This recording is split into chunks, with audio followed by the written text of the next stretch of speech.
Johnny. They wouldn't know where to begin, and if they Yeah. did, it would cost them 100 times more.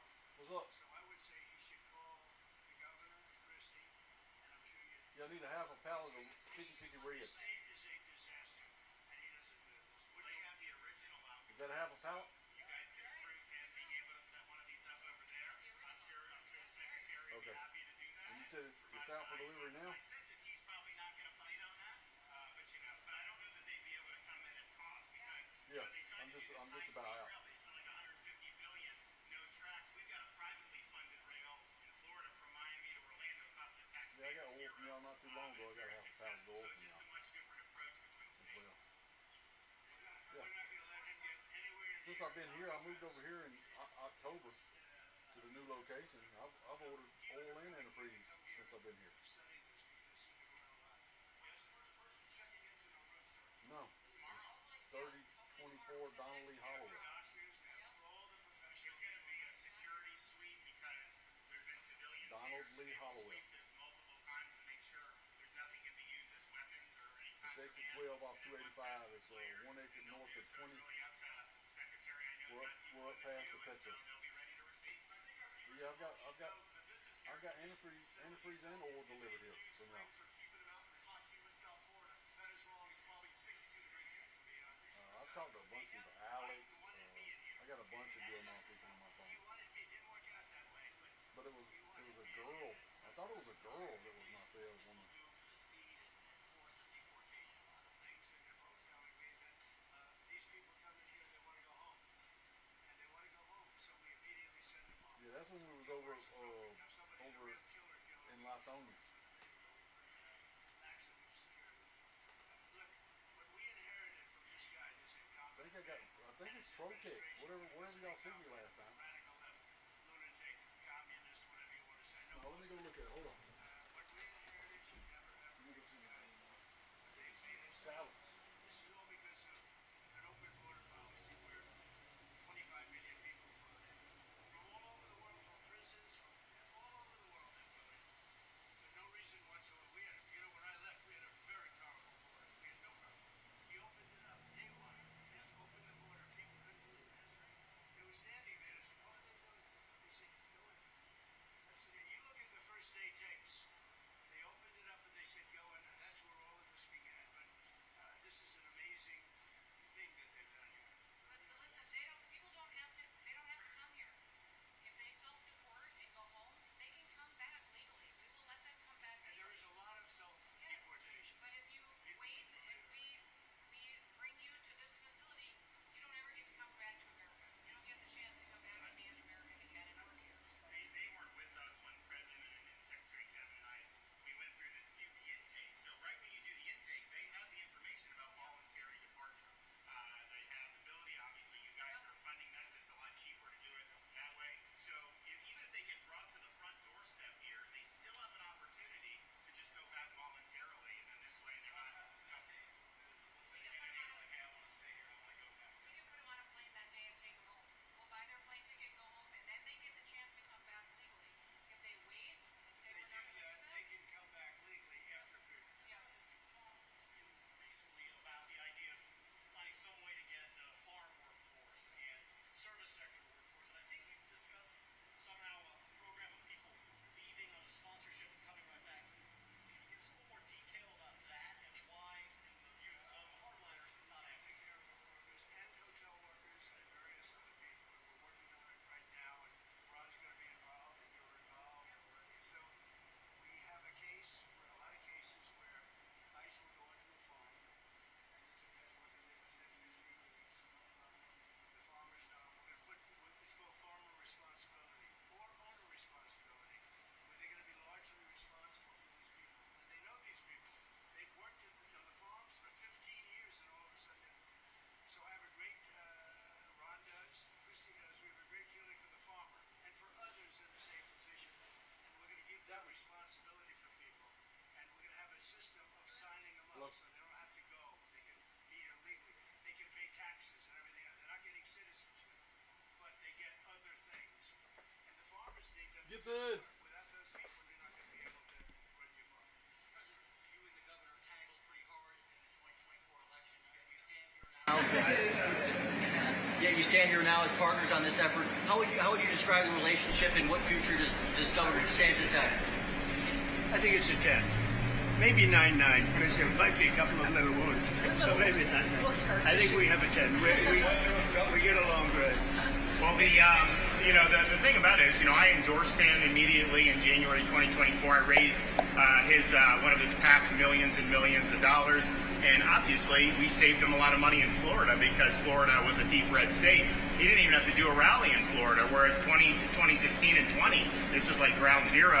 And so we've been, really happy to do that. And then we worked very well on this and other issues with Florida. You can call him at any time, and he wants to be helpful for governors. I mean, I can tell you that. We did Hurricane Helene last year.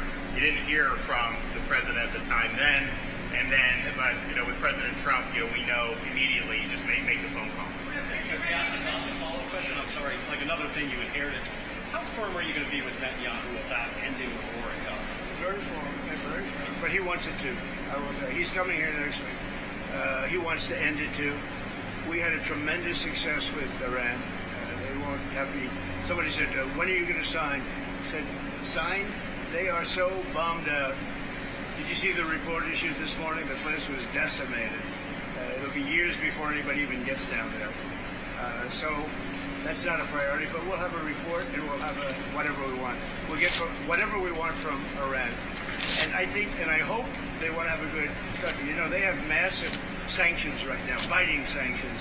It's going to be very hard for them to do anything with those sanctions. And I look forward to maybe there'll be a time when we get along with them and they can rebuild their country. Were you told Netanyahu, like, you got to end this now, you got to strike a deal? Well, he wants to. I can tell you he wants to, and I think we'll have it. I think we'll have a deal next week. That's what I think. Did you intend to announce your pick for successor to Jay Powell earlier than say, or as early as say this summer or this fall? Will I do something about who it's going to be? Yes. I don't know. Hey, he'd be a good candidate. He might do this. She'd be a good candidate too. Anybody would be better than Jay Powell. He's just jackass right here. Because he keeps the rate way up. I think it's Trump derangement syndrome personally, but we have a very strong country. We're the strongest country. Look, our country right now is at a level that we haven't seen for 40, 50 years. What we're doing now is nobody's seen anything like it. I told you, I was in the Middle East.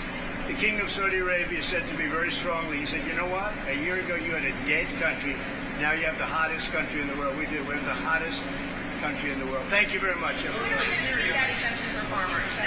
We'll be seeing it over the next couple of years. Also, those type of industries. Will Kilmore Abrego Garcia be the first inmate here?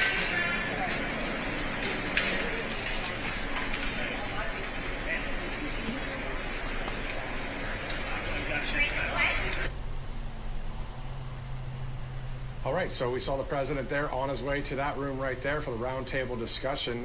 Kristi Noem making some news earlier talking about CNN, this report about this app called Ice Block, where this app will locate or show where ICE agents are and pinpoint, that to let people know. Well, Kristi Noem saying they're looking at possible prosecutions now from the DOJ to both CNN and the creator of that app, being against the law to reveal where ICE agents are, that kind of thing. It's literally a violation of federal law to harbor an illegal alien, and that's why you've had even governors like the Jelly Bean Pritzker and Newscomb of Illinois and California who have actually said that guy with that truck in here that y'all put the computer on? Mr. Homan and Ms. Noem, he won't stop one of y'all mechanics. They've actually dared them to do that because they are harboring illegal aliens. They know they're breaking the law in the process, and it's a sad day to see something like that. As Governor DeSantis said, this president picks up the phone, will work and talk with any governor in order to assist from the federal side of things, and we've seen that great partnership here in Florida. Yes, exactly, and Governor DeSantis talking about the Sun Rail, that train that goes from Orlando to Miami. That was a private partnership there, in the sense that the private citizens paid for that. This wasn't something that was charged to anybody there in Florida. Compare that, contrast that to California. They've been trying to get some sort of rail like that for a while, and it costs all sorts of money. So yeah, there's the right side, or the right way to do things, and then the wrong way. There is. I've been on the Sunrail. It's really, really nice. It's a lot of fun and a beautiful way to travel throughout this extraordinary state known as Florida, just to the south of us.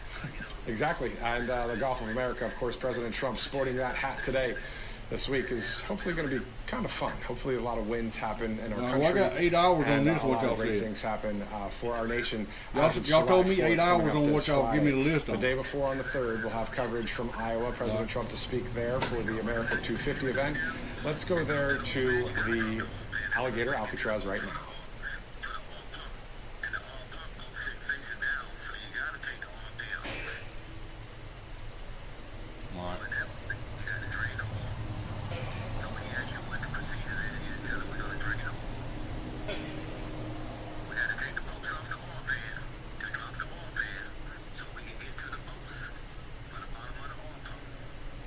All right.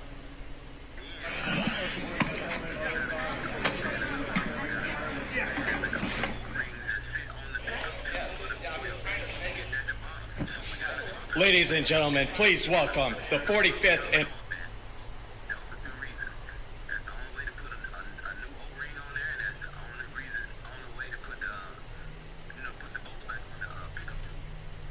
All right, I'll let him know. Let me take this as Buck calling.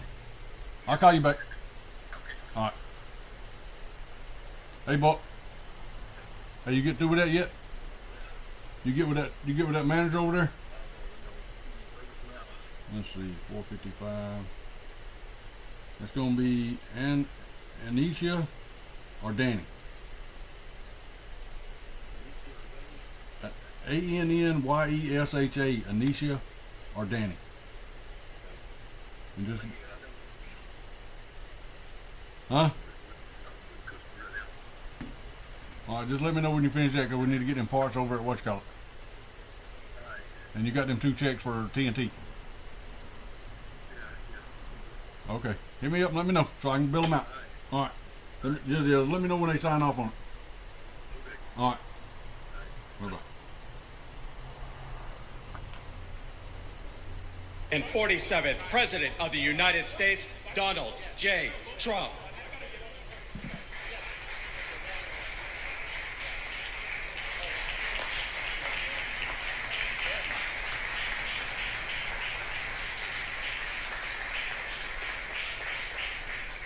Thank you very much.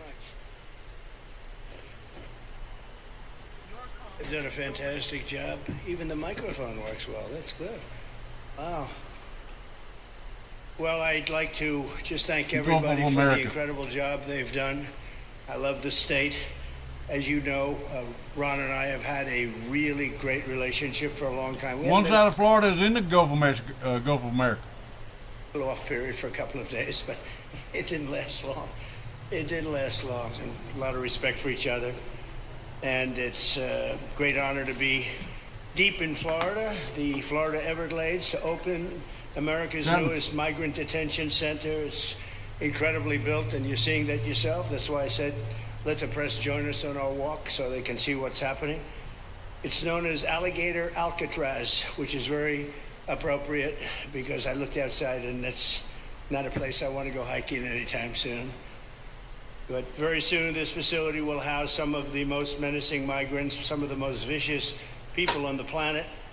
We're surrounded by miles of treacherous swampland, and the only way out is really deportation. And a lot of these people are self-deporting back to their country where they came from. All right, I talked to them. It ain't the water pump, it's the gasket. We took the FEMA money that Joe Biden allocated to pay for the free luxury hotel rooms, where he's paying hundreds of millions of dollars in New York City, and we used it to build this project. And this fire is from the time and a fraction of that money. The money they spent on that project, I happen to know the real estate. So they're saying time and chain kit, time and chain really guide, made that much. The thrust plate. He became very wealthy. But they're saying the oil pump and the O-rings. People that are not exactly had to drop luxury. The oil pan to get the oil pump made a out. fortune. I want to thank Florida Governor Ron DeSantis and Secretary of Homeland Security This is all they got on here. Attorney I General thought it was a water pump change. And he said it ain't the water pump. He says it's the gasket and the coolant. You do a very good job. And he said, while you got that down, you might want to change that thermostat while you got the coolant out of it. He's even a good-looking guy. That guy's got a future, huh? Good job, James. I hear you did really, really fantastic. Misfires from the time and change. You're like in the construction business for a few days, right? It's Congratulations. not lined up. The time for and all change the hard work and to make this facility possible. It's amazing. Thanks as well to Florida Agricultural Commissioner Wilton Simpson. Where is Wilton? But I'm still going to have him call you. He's just on the service call. Thank you. Congressman Byron Donalds. But I just touched base with him about that. I said, he said he changed the water pump. How are you? He said he don't need a water pump, he needs a gas. Florida Speaker of the House, Daniel Perez. Daniel? Yeah, thank with you, the gasket that goes around the water You didn't pump. want to sit up here with us? The housing. Executive Director of the Florida Division of Emergency Management, Kevin Guthrie. But I'm going to get him to call you when he gets back over here off that service Acting call. Director of ICE, Todd. But yeah, I just got off the phone with him and I was asking him about it. He said, no, And it's not the Senator water pump, Joe it's the water pump Gruters. He is a great guy. Where is Joe? We love Joe. No, he didn't say anything about the compressor. Thank you, Joe. That's what I'm saying. I'm gonna let you talk to him. With the help of those, because like I said, I'm not a mechanic. I'm just reading this. I'm reading this list of things they give me. Ever recorded. As you know, last month, the month of May, just got released 2 days ago. The number of illegal aliens into the United States was when Dexter put his computer on it, that's what it pulled up. Even I find that hard to believe. Somebody must have gotten in. And I can get him to call you when he gets back up there. They say zero, and the people that count them, radical left Democrats. I said better because I was reading better over there. Radical left Democrat tells me it's zero, I believe him. But there's still much work to do. In the 4 years before I took office, Joe Biden allowed 21 million people. That's a minimum. What's up now? Much higher than that. Illegal aliens to invade our country. He invaded our country just like a military would invade. It's tougher because they don't wear uniforms. You don't know who they are. More than the populations of New York City, Los Angeles, Chicago, Houston, Phoenix, and Philadelphia combined. That's what came into our country from prisons, from mental institutions, from street gangs, drug dealers. It's disgusting. This enormous country-destroying invasion has swamped communities nationwide with massive crime, crippling costs, and burdens far beyond what any nation could withstand. No nation could withstand what we did, and we're in the process of doing it, but we have some great people doing it now, and you see them up here with me. But it's, I'd call it like an unforced era. It's sort of like men and women's sports. It's sort of like transgender for everybody. How could they have done this to our country? And we're never going to forget it. Last year, 15% of all the hotel rooms in New York City were used to house illegal aliens at costs that they never got for luxury. They never got this much for luxury people coming in from the wealthiest places on earth. They made more money with the illegal immigrants, with many rooms costing more than $300 a night, 6 times the rent of a typical American family. In Denver, Colorado, the city was forced to cut $10 million from its police and fire department budget as part of a $90 million plan to house illegal aliens. And it's a population that's growing and growing and destroying Denver and growing. And again, it's destroying Denver. And it's destroying many other cities, too. Likewise, one of the city's largest hospital system is drowning in unpaid medical bills, unpaid in the billions, after their emergency rooms were flooded with tens of thousands of illegals, leading to the closure of critical services. And these are really critical services. They can't even keep them open for American patients. The American patients were treated worse than any illegal immigrant. In Los Angeles, 1 in every 4 students in the public school system is from a household headed by an illegal, and most of them don't speak English, so they're in a school system, and they don't have interpreters, they don't have anything, they don't speak English. What a mess, what a mess. Unforced error, all these people allowed to come in. The United States is now spending $78 billion a year on translation. Okay, think of that, $78 billion a year on translation, and smaller numbers on special education programs for non-English speakers in our public schools. So $78 billion, I think that's not a mistake. I would say $1 million maybe, hundreds of thousands of dollars, $78 billion, Joe, on translators and non-English speaking work. Federal government, the Justice Department, It's more than twice the cost of maintaining the United States Justice Department, what we're spending on translation and other things to help. In total, the average illegal alien costs American taxpayers an estimated $70,000. That's each. $70,000. I think that number is even low. If you care about balancing the budget, the single most impactful step we can take is to fully reverse the Biden migration invasion. One of the worst invasions we've ever had. We've never had an invasion like this. We've had invasions, but we've taken care of them. We've never had an invasion like this, and it's with us. And we have some very bad people out there looking to do big harm. That's why the one big, beautiful bill includes funding for 3,000 new Border Patrol officers and 10,000 new ICE agents. And I've gotten to know the Border Patrol and ICE very well. Unlike Kamala, she was the border czar, but she never saw the border. She never made one phone call. She was some border czar. She would have been some president. Probably would have been slightly better than Biden, though. I had to run against both of them, you know? The one guy, it's like a fighter. You knock out the one guy who's doing badly, then they put somebody else in. But fortunately, she was a stiff also. Otherwise, I would have been very angry. I would have been extremely angry. The heroes of ICE will also help round up and remove members of the savage drug cartels, which are coming back into our country. And we got them out. Now some of them came back in. We just got them out again. And that's going to be a vicious cycle. But these are foreign gangs. They're horrendous people, killers, that have infiltrated our territory, including 8 which we have designated as foreign terrorist organizations, which gives us a lot more power for speed and getting them out much easier. And we had a great court victory, as you know, on Friday that allows us to do what we have to do from the Supreme Court of the United States. In 5 months, my administration has already arrested over 2,700 members of the murderous Venezuelan gang known as Tren de Aragua, including a pack of these sadistic animals arrested last month with over 280 guns. And these are guns of the latest caliber. These are guns that were made over the last period of less than a year, getting brand new guns, the latest and the greatest.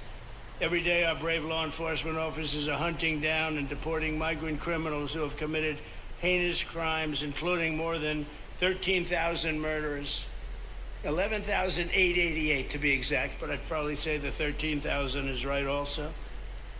Think of it, 11,888, and more than half of them, they committed more than one murder. So, Ron, many of them are out of here already, but it's still it's a hell of a number to be confronted with. Just this year, ICE agents in Miami have apprehended illegals with arrests for murder, kidnapping, rape, child sexual abuse, and arson, people of the worst order. We're getting these monsters out of the United States, out of Florida, out of all the places that they're in.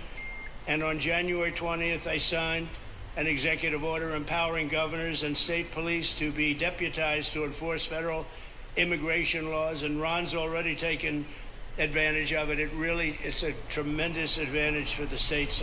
Most of them are doing it. Actually, the blue states tend not to do it. Even a couple of them have, though. And I want to express my tremendous thanks to the state of Florida for embracing this opportunity and being a true partner. They've worked so well with the federal government. It's been just a beautiful, beautiful partnership. So, Ron, I'd like to thank you personally. You are my friend, and you'll always be my friend. And we may have some skirmishes even in the future. I doubt it, but I will always come back because we just we have blood that seems to match pretty well. We have a relationship that's been a very strong one for a long period of time, and I appreciate it. Very much appreciate it. And also, Secretary Noem, I'd like to say, have you say a few words. You have been unbelievable. Busting his eyes up. You and our favorite person, Tom Homan, have done, and your whole staff, because it's a lot of people, and Tom acknowledges it all the time. He respects you so much. He respects the staff that you both built. And you're really doing one of the great jobs. And it was great that you could work with Ron in Florida so well. Built such a great facility. So please say a few words. Thank you very much. What was 52? I hope this will work. Okay, I just sent you some. I can't mail this thing myself. You for putting the safety That and the list, security of the American people first. I just and sent the way you that you a never lose list. focus on making sure that America stays. But I can't send it to my email. It won't come to my email. Here get the chance to grow up and to raise their children in communities that are safe. See, yeah, see if you can send it to my email, because I need to print that out. That's a new list of all the parking locations in Atlanta. Of what can happen when all of government works together, and when it's accountable to the taxpayers and to the citizens that live here. I need to get the President signed an executive order that allowed us with our numbers so we can hang on the gates there, so nobody else can work on there. But we need something, which is exactly how things should function in this country. More power, more authority given to people locally, so that they can take control of their own destiny. And so we have already been working under the 287G program to deputize law enforcement officers, whether they be state highway patrol, local sheriff's departments in all of our states, and allow them to go out with our ICE officers, our border patrol officers, and make sure that we're getting the worst of the worst off of the streets. We also recognize that as we've been doing that, and returning people back to their own countries, that we need detention facilities. We need beds to put them in place so that they can have their due process before they return home. And this facility is exactly what I want every single governor in this country to consider doing with us. What happened to start this conversation was that a young man named Jimmy Percival in my office, my general counsel, who came from Florida and used to work here, called up the Attorney General and the governor and said, hey, what do you think about partnering with us on a detention facility that we could put in place that would allow us to bring individuals there.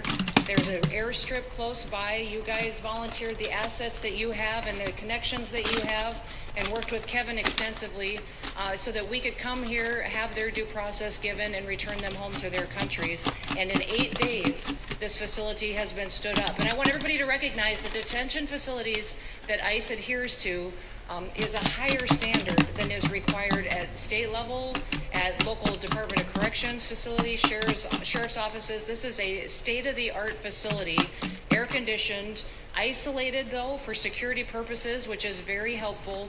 And I appreciate so many people being willing to work together to make a project like this happen. Right here on this location, we'll have about 3,000 beds. Other location will have another 2,000 beds that will allow us to bring individuals across the country that we are bringing in and incarcerating for violating our laws, and immediately get them out of the country as soon as we possibly can. It's exactly what we need to be perpetuating in other states. And what I would say is, I want all of you to notice these flyers that we've got.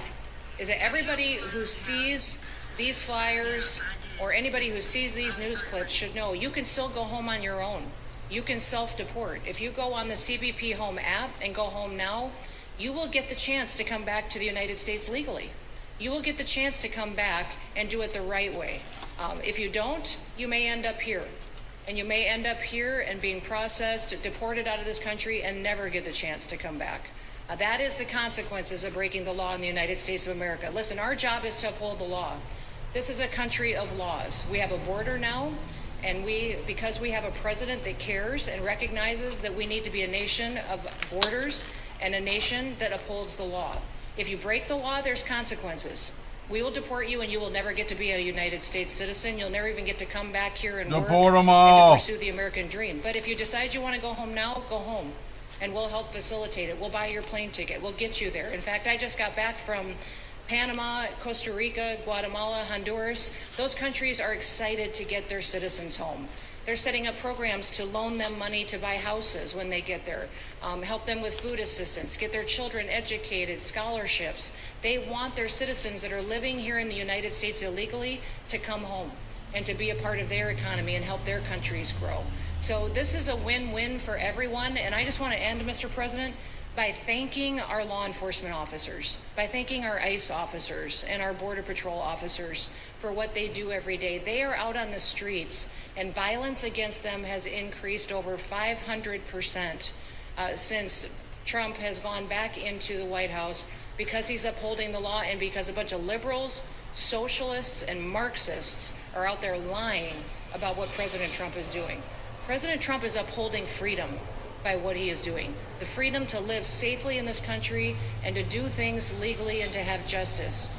And because those liberals, and I'm calling out you, CNN, I'm calling you out because you lie every single day about what these operations are. We are going after murderers and rapists and traffickers and drug dealers and getting them off the streets and getting them out of this country because Joe Biden let the worst of the worst come in here. The other day I was talking to some marshals that have been partnering with ICE. They said that they had detained a cannibal and put him on a plane to take him home, and while they had him in his seat, he started to eat himself.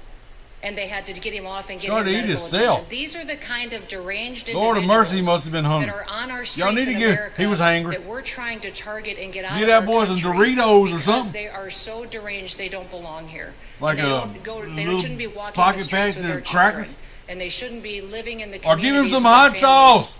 families who just want to grow up, go to job, raise their children to grow up and get a job and to live the American dream. So thank you to all of our law enforcement What do you think about that? officers, Hot those sauce in our and military that peanut have been helping, butter? our National Guard. Thank you Mix to that Governor shit DeSantis together. for stepping up and being an example to other governors. I hope my phone rings off the hook from governors calling and saying, how can we do what Florida just did?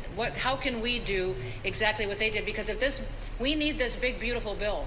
We absolutely have to have this big, beautiful bill that has the funding so that we can continue this operation and we can get those bad criminals off of our streets and have the officers to do it so that when they go out on an operation, somebody's got their back.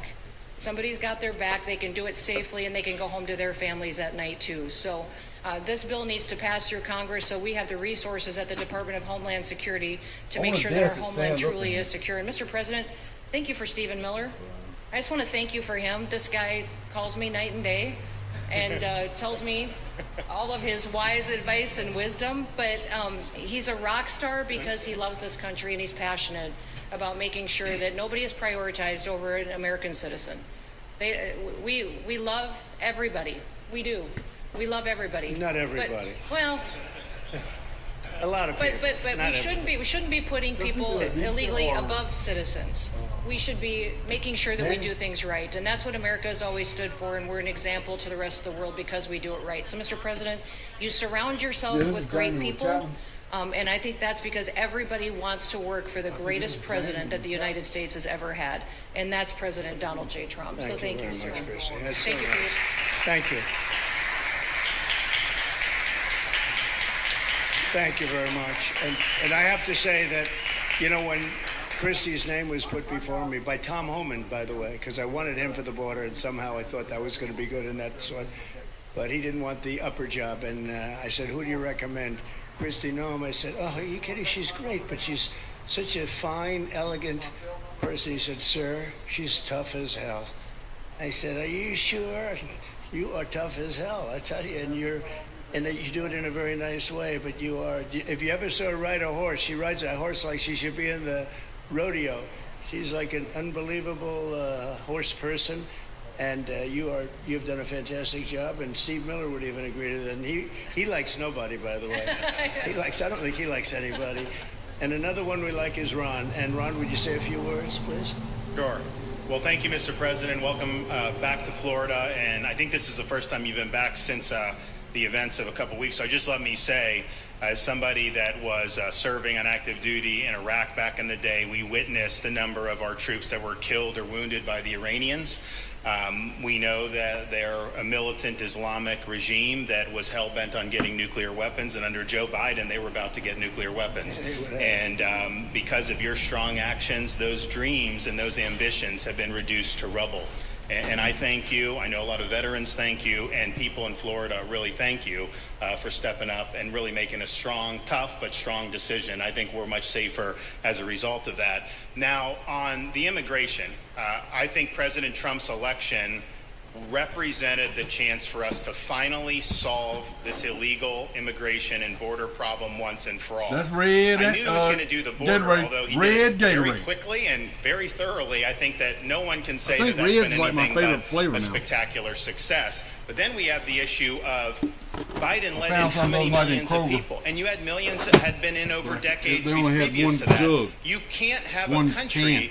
if you don't have respect for the rule of law. You can't have a country if foreigners get to decide who comes in. No, we the American people make that decision, who's allowed or not allowed to come into our country. We've seen Europe be overrun by open borders, so we're not going to let that happen here. So when President got elected, I knew that the states had an important role to play in facilitating this really historic mission. We're the only state in America, Florida, that requires full cooperation with ICE from all state and local law enforcement entities. And what is the net result of that?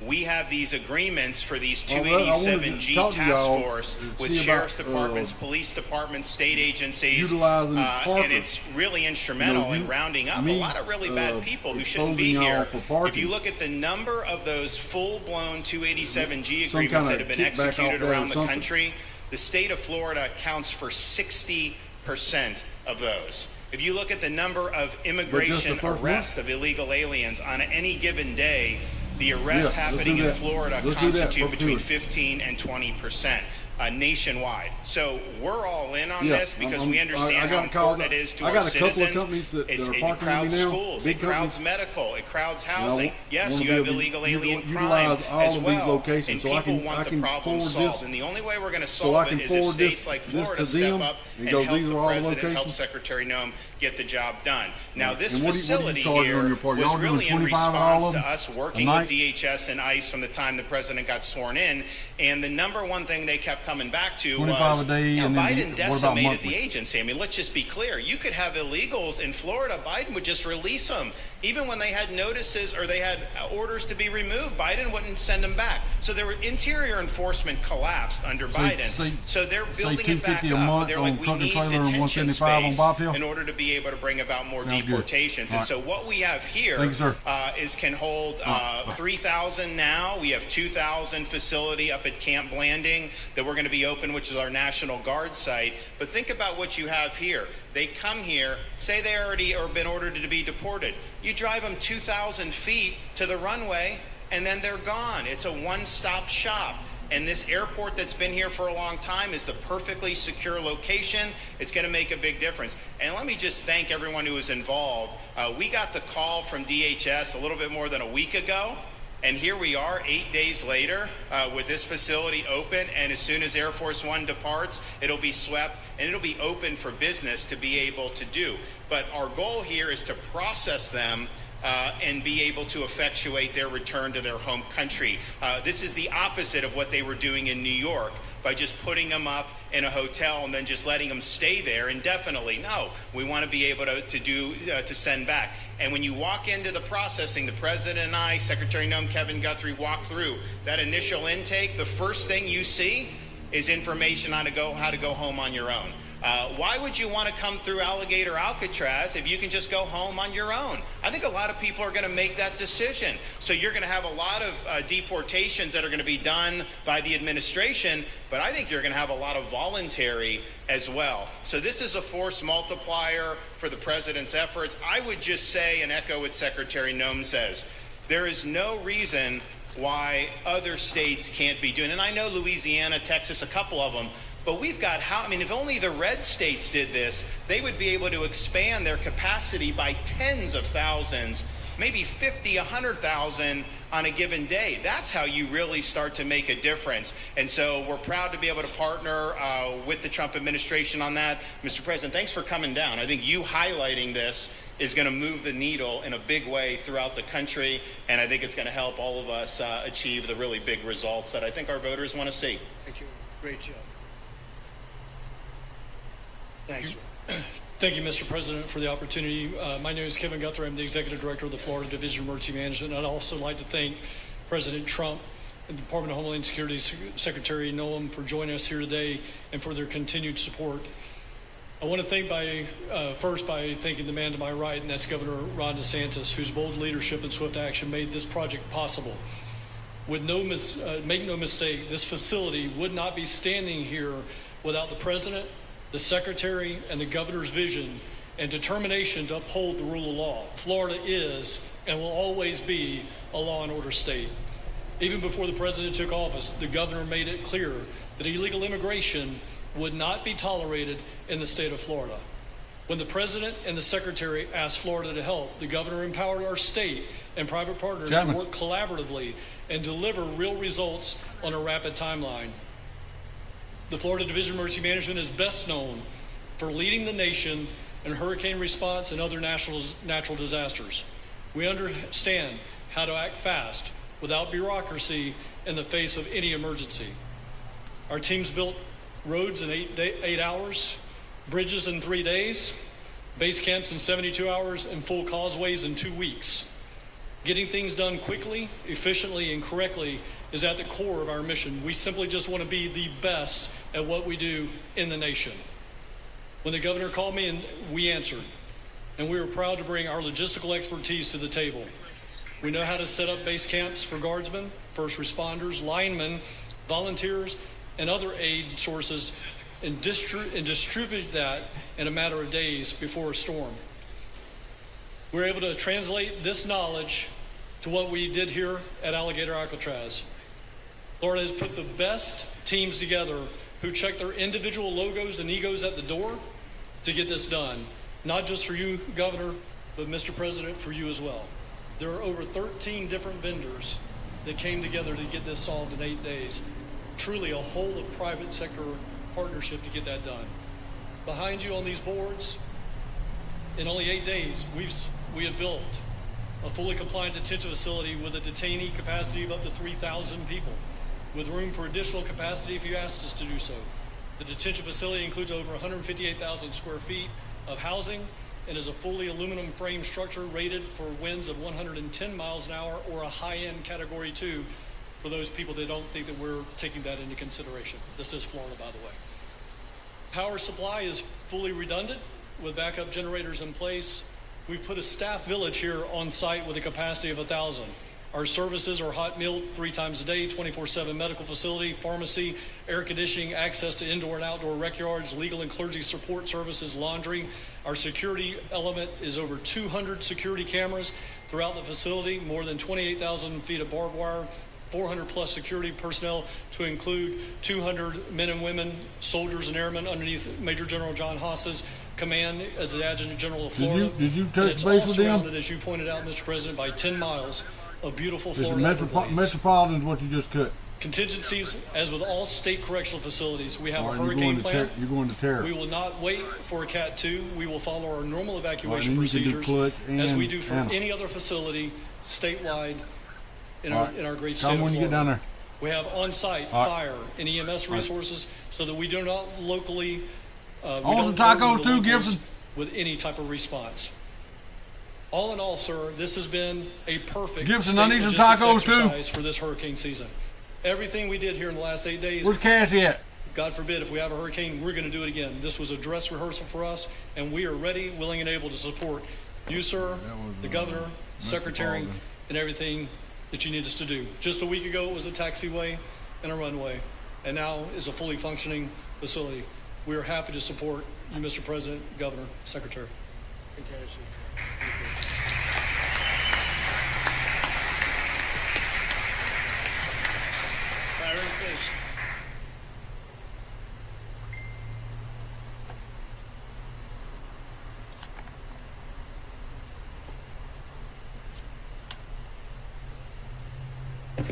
There we go. First of all, Mr. President, we all have to thank you for your leadership and for the mandate that the American people gave you to finally secure our borders and to deport criminal illegal aliens and long-standing illegal aliens out of the United States.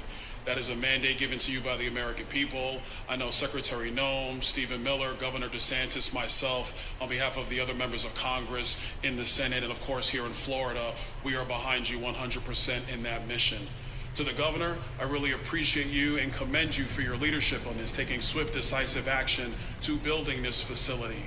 One of the things that has occurred because of the work you did earlier this year with the legislature is that our sheriffs are out there every single day. They are arresting these criminal aliens in our streets, and they're seeing some backlog in their jails. So this facility primarily goes to address some of that backlog and then to help us fulfill the mission that the president has led us to. So Governor, thank you for your leadership and thank you for your decisive action on this. It really does mean a lot to all the people of Florida, of course the people of the 19th Congressional District.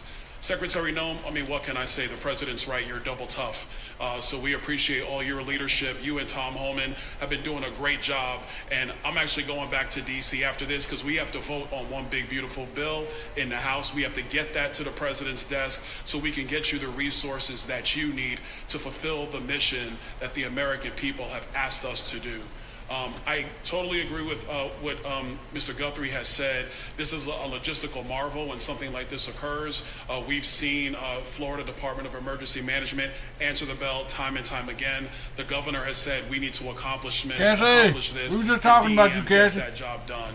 And we had a side conversation. Me and Gibson wants some tacos. People were like, well, what happens if a hurricane comes? What happens if this happens? And I looked at Kevin Guthrie and I said, you already have a plan, don't you? And he goes, of course we have a plan. You know that we do. This is what Florida does, Mr. President. And so I want to commend you for your leadership and your vision on this. Governor, thank you for all that you've done with your vision and determination. Secretary Noem, we're going to get the bill done so you get the resources you need. See you, sir. Thank you very much. Oh, thank you. Wow. Thank you.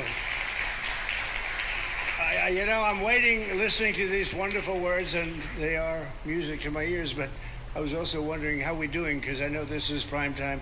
It shows that I care about you because I'm here and I probably should be there, but we do care. Thank you very much. James, please. We're all happy now, James. Yeah. Well, I can speak on behalf of all of our sheriffs, state law enforcement, our police chiefs. We are going to continue to make arrests, our pedals into the metal, as many as we can. We want to fill this place up. The governor and Kevin have shown they can build bridges in 3 days, so why not some detention facilities? Oh man, Cassie's supposed to be getting us some tacos. And you really kind of were the inspiration for this. We like the idea of reopening the original Alcatraz. I don't know if that can happen or not, but we thought, hey, we've got our own natural Alcatraz in the middle of the Everglades. Great runway, great perimeter. So let's make it happen. In Florida, we walk the walk, and we will deliver for all of you. Thank you. Well, I heard you were responsible for the locational pick, and you cannot have picked a better location. I said, whoever the hell made this choice, I know you take it a little heat from some environmental groups, but I take it all the time, and that's an honor. But I heard you were very responsible for that choice, and that was a big choice. Thank you very much. Great job, James. Thank you. We want to finish over here, and then we'll go over here. We'll go back and celebrate the big, beautiful bill that just got passed. You sure that's right? Right, Brian? Yeah, all right. Wow, good. He's doing a good job. Right. Wow.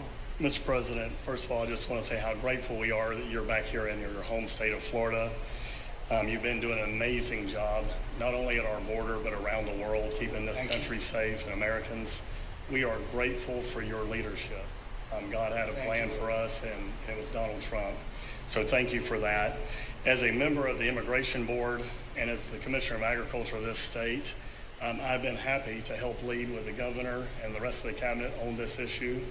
We're very proud Secretary Noem's here today and others to represent not only the United States in our efforts to make this commitment to keep our citizens safe, but we're going to continue in Florida to remove the barriers to have your vision come true of a safe United States. We're going to get these illegal criminals out of this state, and we really appreciate you and your leadership in this effort. So thank you for being here. Thank you very much. You're doing a great job, too. Thank you. Thank you, Mr. President. Joe Gruters, State Senator. I'm a member of your Homeland Security Advisory Council, your Vice Chairman. Thank you for that appointment. And thank you for coming back to Florida and everything that you do. Every single day you are delivering on the promises that you promised to us at all the events you've done throughout the years, but specifically this last campaign. You deserve all the credit for everything, and you are surrounding yourself with incredible people like Secretary Noem, Stephen Miller, and just like your big, beautiful bill here in Florida, there was a lot of commotion about our immigration bill. And we had 3 B's in that: beds, badges, and bad guys. And this goes right along with our beds and the resources. And I give the governor, Ron DeSantis, a lot of credit for stepping up and making sure that we all work together, because at the end of the day, even if sometimes there are skirmishes, as a result of the back and forth, we ended up with a better bill, and we all win. And what we're doing here in Florida hopefully will happen all across the country. Your leadership is amazing. Keep up the great work, and just know that Florida loves President Donald J. Trump? Thank you very much, Joe. Appreciate it for a long time. Appreciate it. By the way, Okeechobee is something that we did together also, and that was a lot of money spent. I hope it was well spent. I know they did. We did a Rolls-Royce job, but it's a lot of money that we spent out there together. And how is it going? You can delegate that to us because we move faster than the Army Corps. Good. So we will finish that reservoir. Good. If you delegate it to us, I'll get it done and much quicker. Oh, I would do that. Yeah. I'll tell you. Let me ask myself permission.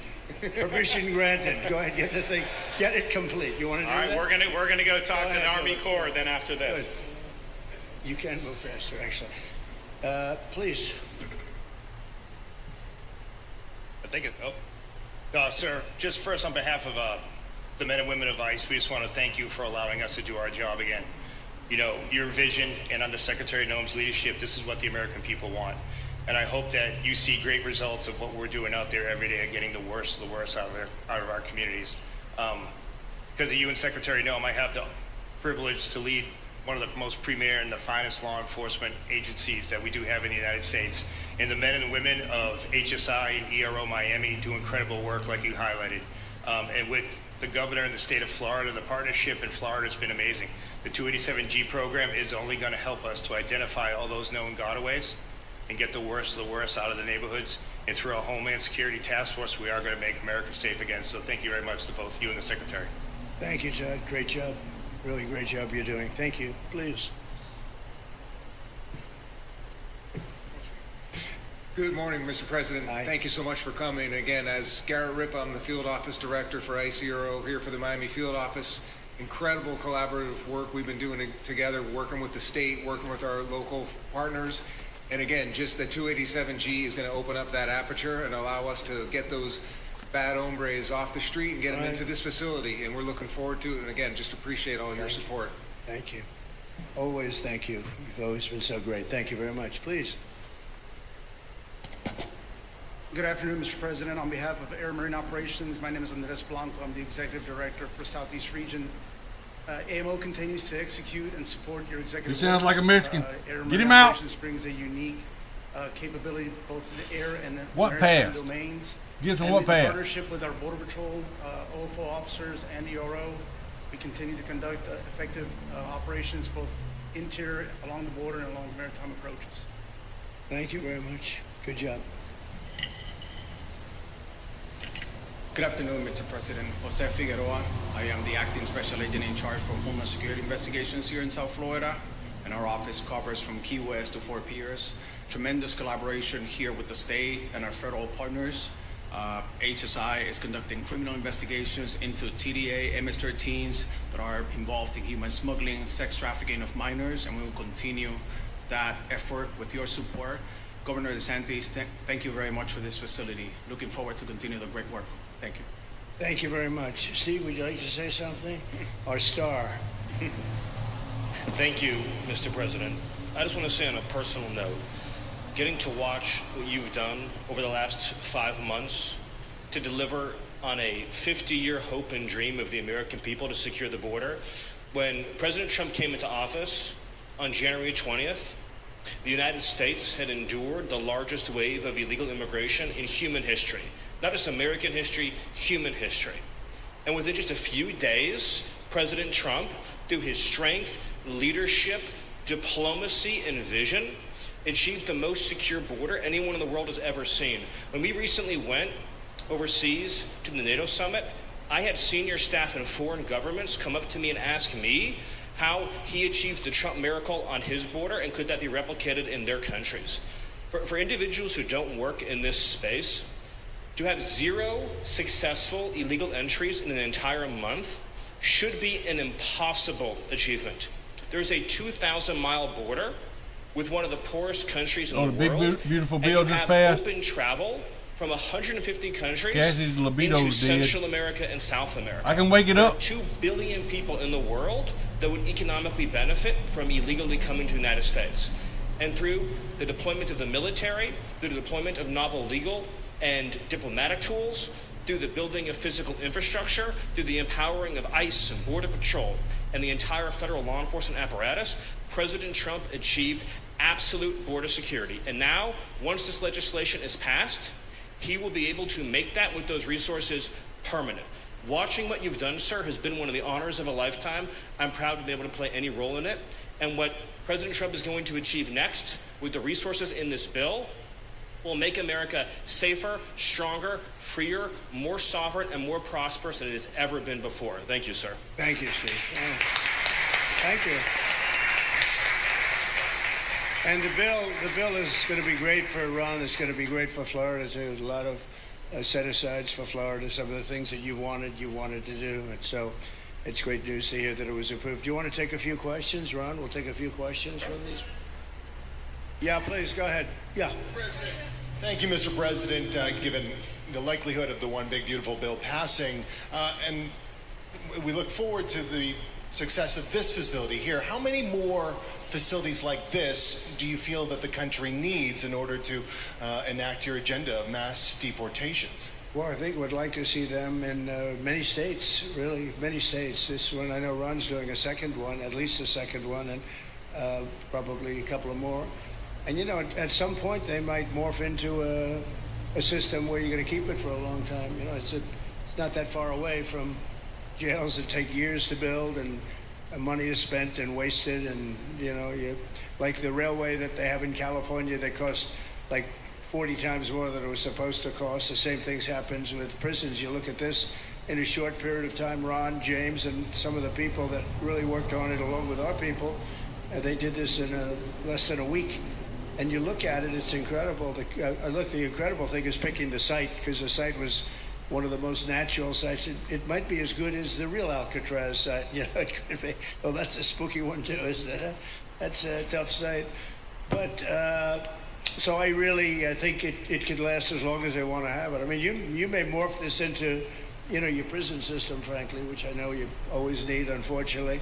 I'd like to say, you know, a little controversial, but I couldn't care less. We have a lot of bad criminals that came into this country, and they came in stupidly. It was an unforced error. It was an incompetent president that allowed it to happen. It was an auto pen maybe that allowed it to happen, and it did happen. But we also have a lot of bad people that have been here for a long time. People that whack people over the head with a baseball bat from behind when they're not looking and kill them. People that knife you when you're walking down the street. They're not new to our country. They're old to our country. Many of them were born in our bring me some country. tacos. I think we ought to get them the hell out of here too. You want to know the truth. So maybe that'll be the next job that we'll work on together. But I think getting them out, you know, we forget about them. We had some bad accidents in New York. And they're not accidents. They were done very much in purpose. People being pushed into a subway just before it arrives, going 40 miles an hour. And they're 10 feet away from where the thing is, to get pushed right into the face of the subway train, get whacked and killed. These are sick people. I'd like to get them out of here too. Yeah, please, go ahead. White shirt, glasses. Julio Rosas, Blaze Media, sir. A couple months ago, I ran into former DHS Secretary Mayorkas, and I asked him a couple questions about his disastrous handling of the border. He didn't like my questions. But the number one question that I heard from people in responding to my video was, why hasn't he been arrested yet?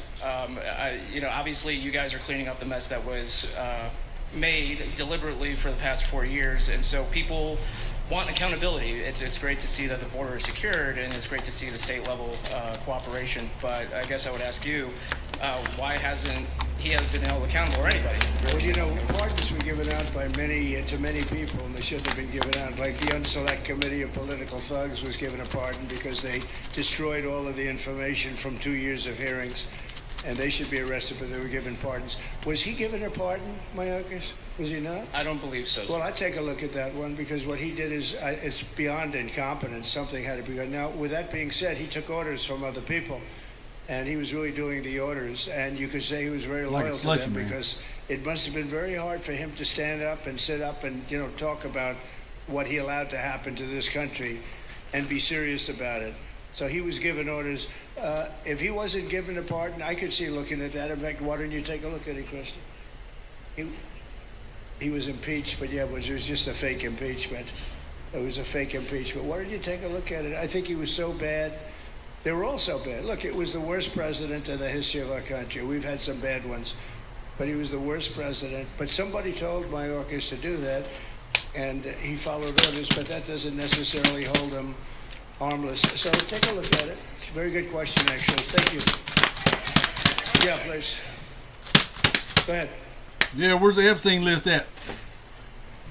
Mr. President, you and the Secretary have both said that many people have self-deported since you came back into office. Yeah. How many is many, and has the rate gone up? How do you see the tempo of that moving forward going on?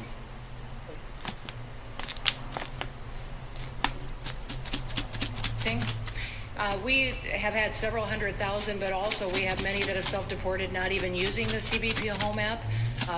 When I have gone to these other countries to negotiate security agreements and information sharing on criminals, who's coming and going into their countries, they report that hundreds of thousands have come home that weren't on our radar, that they are coming home on their own and self-deporting because they want the chance to be able to go back to America someday. So we believe it's over 1 million, possibly more than that. I'm asking all of those countries for their information on what they have of individuals that may have returned home, that they have taking advantage of their programs to help them become a part of their civilization again too. So we know it's over 1 million, but we have to, I'm getting more information and that number will grow. If they don't leave, they never get the chance to come back. If we have to take them out, and we will, they'll go out, but they never get a chance to come back. The other way, we actually make it a little bit easier for them to come back. Okay? Thank you. Good question. Thank you. The bill is now passed in the Senate, but we are already hearing from some Republicans in the House who say they cannot get on board with the changes that were made to the bill in the Senate. What is your message to those holdouts?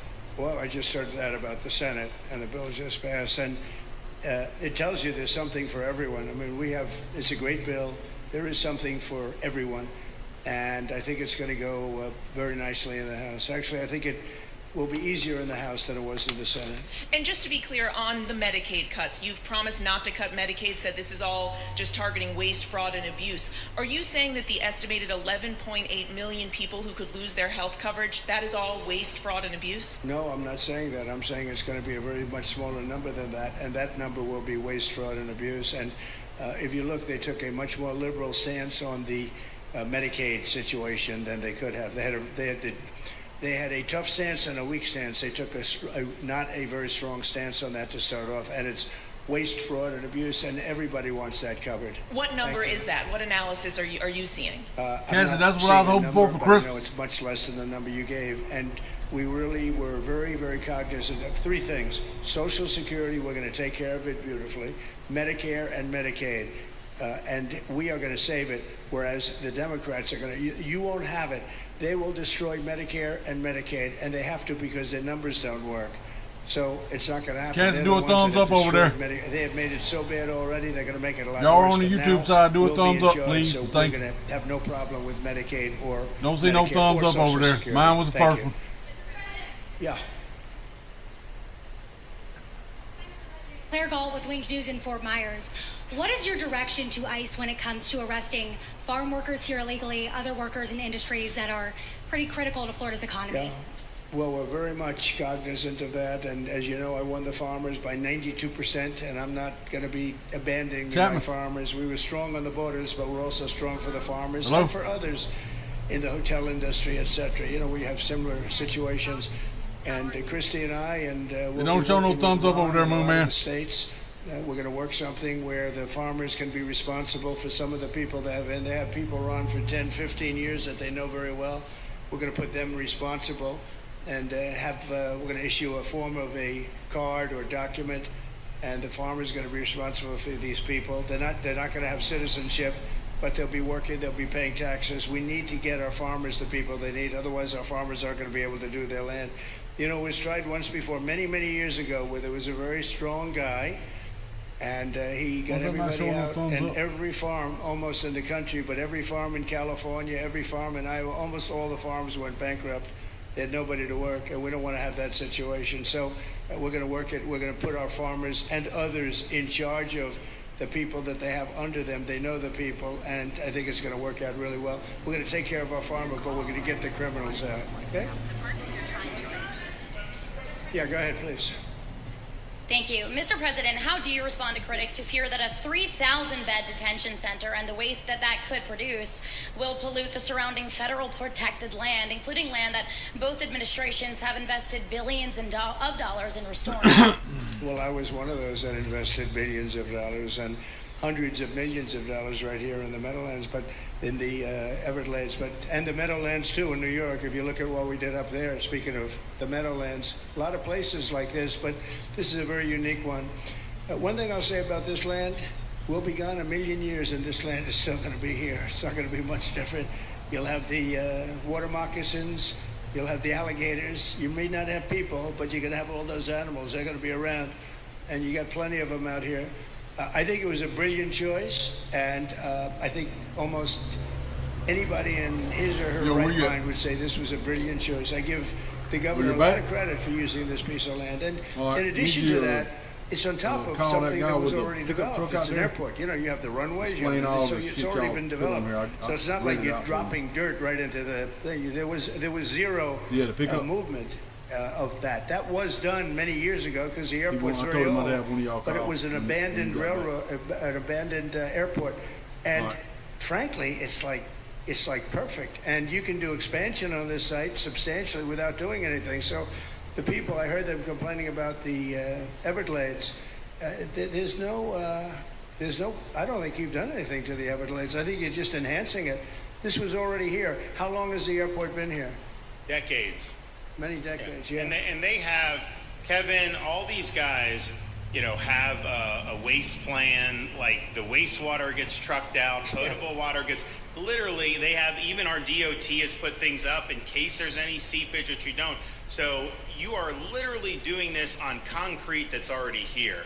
So I don't think those are valid and even good faith criticisms, because it's not going to impact the Everglades at all. President's been a champion, we've been a champion, really changed the game in Florida on it. I think it's just people don't want to see illegal immigrants deported, and that's their ideology, and they have a right to that. But illegal immigration's unpopular, so they know that they're going to have less effect. So they're going to try, oh, well, no, it's just about the Everglades. But really, I think a lot of those people, they just don't want to see illegals deported, because if you actually hear everyone's here, you obviously know there's zero land that's being disturbed. Well, you know, when we talk about popularity, though, I will say I ran on the issue of illegals and we have to get them out, and I won 82% on that issue. So I think that they may not like certain aspects of it, but ultimately they do not want them in their country. And if this is a part of a use, I think from an environmental standpoint, it's incredible. In fact, when we landed that very big, heavy plane today, they came out and checked it fairly. You know, I think they want the president to be able to land on a piece of concrete that's not going to go 6 feet underground. And they checked it. They came back and they said, this thing is really solid. So it's been there a long time. It's going to be here a long time. And it was a great choice of a site. Thank you. Yes, please. Brian, go ahead. Yes, sir. The people of Syria were recently seen on the streets waving American flags, chanting Trump, Trump, Trump. They're so appreciative of the economic sanctions that was lifted on that country, giving them a little bit of hope for prosperity. You want to comment on that? Well, they're great people, and the man that is leading them has a reputation. You know, he's the head of some pretty tough organizations. We're from the Northwest and a lot of people criticized me for that. I said, well, what are we going to do? Take them out of a day school, a country day school? It's going to be, by nature, I would think, Ron, they'll be pretty tough. And he is pretty tough, but I think if I met him, spent a lot of time with him, good guy. I took off the sanctions because if I didn't do that, they wouldn't have had a chance. And Syria has a chance. You know, the people are great. They work hard. They're very smart. It used to be a place of professionals, accountants, and lawyers, and doctors, and high academic credentials in that part of the world. And I think it's going to work out great. I took off the sanctions, and they were very appreciative. They were shocked, but they were very appreciative. We're giving them a chance at survival. With the sanctions, it couldn't have worked. Thank you. Yeah. Mr. President, your beloved New York City may well be led by a communist soon, Zorhan Mandami, who in his nomination speech said he will defy ICE and will not allow ICE to arrest criminal aliens in New York City. Your message to communist Zorhan Mandami. Well, they lift will up have the to arrest businesses him. in this area and highlight them. We don't need a communist in this country, but if we have one, I'm going to be watching over him very carefully on behalf of the nation. We send him money. We send him all the things that he needs to run a government. And by the way, they get about 3 times what you get, Ron. If you look at the per capita, Florida gets 1/3 of what New York gets in terms of the numbers. What do you give us those numbers? Yeah, well, because that's what we should send him. Yeah, like sometimes people say Florida gets more because they count Social Security recipients, but that's not money to the state. Those are seniors that live here. If they move to North Carolina, you could count it there. So it has no interaction with the state government. They get more in the city and state governments than we get. Substantially. We're going to be watching that very carefully, and a lot of people are saying he's here illegally. We're going to look at everything, but ideally, he's going to turn out to be much less than a communist. But right now, he's a communist. That's not a socialist. I've always said we will not have socialism in this country. In the speeches, I said, well, what? They skipped socialism. And we're also trying to gather all the business owners. She's out there with her bad IQ. She's out there ranting and raving about how wonderful he is. And look, so far he's winning. He still has the race to win, but so far he's winning, and he has an advantage as a Democrat in New York City. I was there a long time ago, and it was a long time since a Republican won the city. Yeah, but you would think that a Republican would be able to win. Or you have a good independent running, Mayor Adams, who's a very good person. I helped him out a little bit. He had a problem, and he was unfairly hurt over this question. He made a statement to the effect that this is terrible. New York City can't have all these immigrants come in, and like he was indicted the following day. And I said, that was a phony indictment. And it was a phony indictment. That was a Biden indictment. I said, don't feel bad. I got indicted 5 times every time you opened your mouth. That was a bad group. That was a very dangerous group, I will tell you. These were not nice people. That was the only thing they could do. They had no policy. They had no skill. They had no anything. DEI. But they were very good at that. They report were every illegal. Vicious, horrible people. Thank you very much. Yeah, please go ahead. Anna Giratelli with Washington Examiner. Governor DeSantis has proposed using National Guard, deputizing them as immigration judges to get through this massive backlog of people in the immigration court. Would you be open to that? Yes, he has my approval. That wasn't too hard to get, was it, front? He didn't even have to ask me, James. You didn't even need James to ask me. He has my approval, okay? Good. I also like what he's doing in Okeechobee. He has my approval for that, too. I don't know how we work that out, but we'll work it out. We'll follow up. Go ahead. Please. President Trump, Jake Stofan with Action News Jax from up in Jacksonville. There's some talk about a facility similar to this up in Camp Blanding. Has that been approved by DHS? If not, what's the timeline? When could we see ground break on that? Well, I'll ask Ron or James to talk about it. Do you want to mention that, James? The overarching plan, I think the secretary has said she supports the whole plan, so you guys are going to keep going. So, yeah. Mr. President, just specifically the response for proposals is out for that today. It closes, I can't even remember what day of the week it is, but it closes on Wednesday at 5 o'clock. Then we will do notice to proceed. So I would say right after the bill passed 5150, we will be starting construction there at that facility. Close. You have another big runway there too. That's great. Wow. Well, I love the runways. It's very convenient, I must say. Having a runway is a nice thing. Today you don't get runways approved. I will tell you, it's tough to get a runway. Although in the age of Trump, you get them approved fast. We're approving massive electrical bins, what they call them bins, but big electrical facilities for all of the factories and the AI that's coming in. They're going to build their own electric. They're going to be really, they're going to be made into electrical providers. They're going to have a lot left over. They'll put it into the grid. I think, they're going to end up doing so much. They'll put it into the grid. Won't even cost anything from their standpoint. But so we have a lot of that happening. We get approvals fast. But I was just saying, runways are hard to get, but we'll get them now. But in the past, I would say over the past 30, 40 years, when you could get a runway, that was considered gold. Okay, please, go ahead. Go ahead. Sure.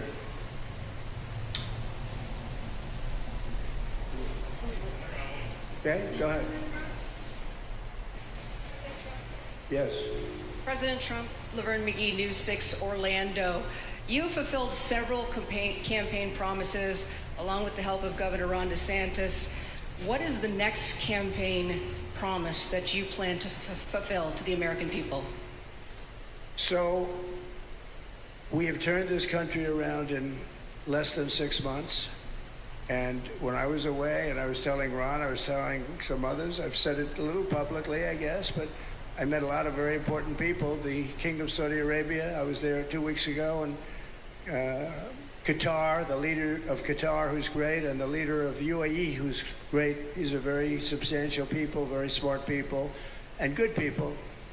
And all three of them said essentially the same thing, along with many other people, because I just left NATO. NATO's we took it up to 5%. Nobody can believe that one, Ron. That would be hard, but nobody believes that. What happened in NATO, over $1 trillion a year from like nothing. It was an honor. But every leader said that a year ago, this country was dead. They had no confidence in the United States. They really felt it was a dead country, and it was some bad things were going to happen.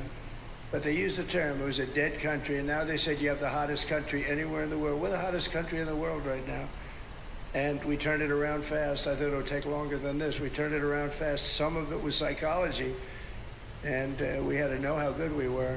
But others was getting rid of rules, regulations, and all of the things that I got rid of already. I signed more executive orders than anybody in history, times like 3 or 4. And I got rid of just one. I got rid of the other night. You buy a house, they have a faucet in the house, Joe, and the faucet, the water doesn't come out. They have a restrictor. You can't, in areas where you have so much water, they don't know what to do with it. You have a shower head, the shower doesn't, you think it's not working. It is working. The water's dripping out. And that's so good for me. I like this hair nice and, I like that hair nice and wet. Thinks you have to stand in the shower for 20 minutes before you get the soap out of your hair. And I put a thing in, and it sounds funny, but it's really not. It's horrible. And when you wash your hands, you turn on the faucet, no water comes out. You're washing, the water barely comes out. So this was done by crazy people. And I wrote it all off and got it approved in Congress so that they can't just change it, because I did it in my first term. Everyone was so happy. And then one of the first things that Biden did when he came back is he put the restriction on showers, toilets, and sinks. Put this restriction, and washing machines. The washing machine, they give you like a quarter of this bottle to do your clothing. And people needed 10 of these bottles. And the people came to me from Whirlpool, and they said, we can't make a machine that's competitive. We can't make a machine anymore. It doesn't work. Why? They don't let us use water. Do you have any problems with water? No, we have so much we don't know what to do with it. You know, it comes down from heaven, right? And I approved all of that, the washing machines, the whole thing. The dishwashers, that was the other one. They give you like this much water right up to there to do your dishes. So people, you know what they do? They keep pressing the button. So they end up doing the dishes 10 times. They end up using more water than you would have used if you did it right in the first place. So all of that stuff has been written off. It sounds crazy. It's little things. The straw, I let you go back to a plastic straw. I was tired of having straws. Hey, Jamie with Chapman. Anyway, you can hook me over to whoever pays the paper bills wasn't working too well. So these are little things that I did. Then we have the big things. We have the biggest things, and that has to do with some of the subjects we're talking now. I think the things we're talking about now are the biggest, because if you don't have borders in this country, borders and good elections, and we're working on that next. There's some bills coming in that's going to make sure that you're a citizen, that people aren't counted in the voting when, you know, they were here, and they're here as illegals and they're criminals in many cases, and they give them a count, and you end up with extra congressmen. We're going to work on that. We're going to straighten that out next. That's going to be easy compared to what we were doing. But we did the big things too. But little things like that, a straw, little things like a washing machine with no water. People go out, they spend all their money on a washing machine. The damn thing doesn't work. You can't use the water. Then you go to your sink, and that doesn't work either. You're stuck. You know what you do? You have dirty plates the next day. That's it. And we solved so many common sense problems. And they weren't easy. You know, there are people that really believe in this stuff. But, you know, most states have so much water, they don't know what to do with it. And look at North Carolina. I mean, they had a lot of water. And they have to get restrictors on their, you know, on their kitchen faucets. So we're very proud of the things we did, and we're going to do a lot more of them. Yeah, please, go ahead. Guy's in good shape. Hey, it's Eric Bowling. How you doing, sir? Something we've talked about for, I'd say, the better part of 20 years. I think it's something near and dear to your heart, energy, our energy security.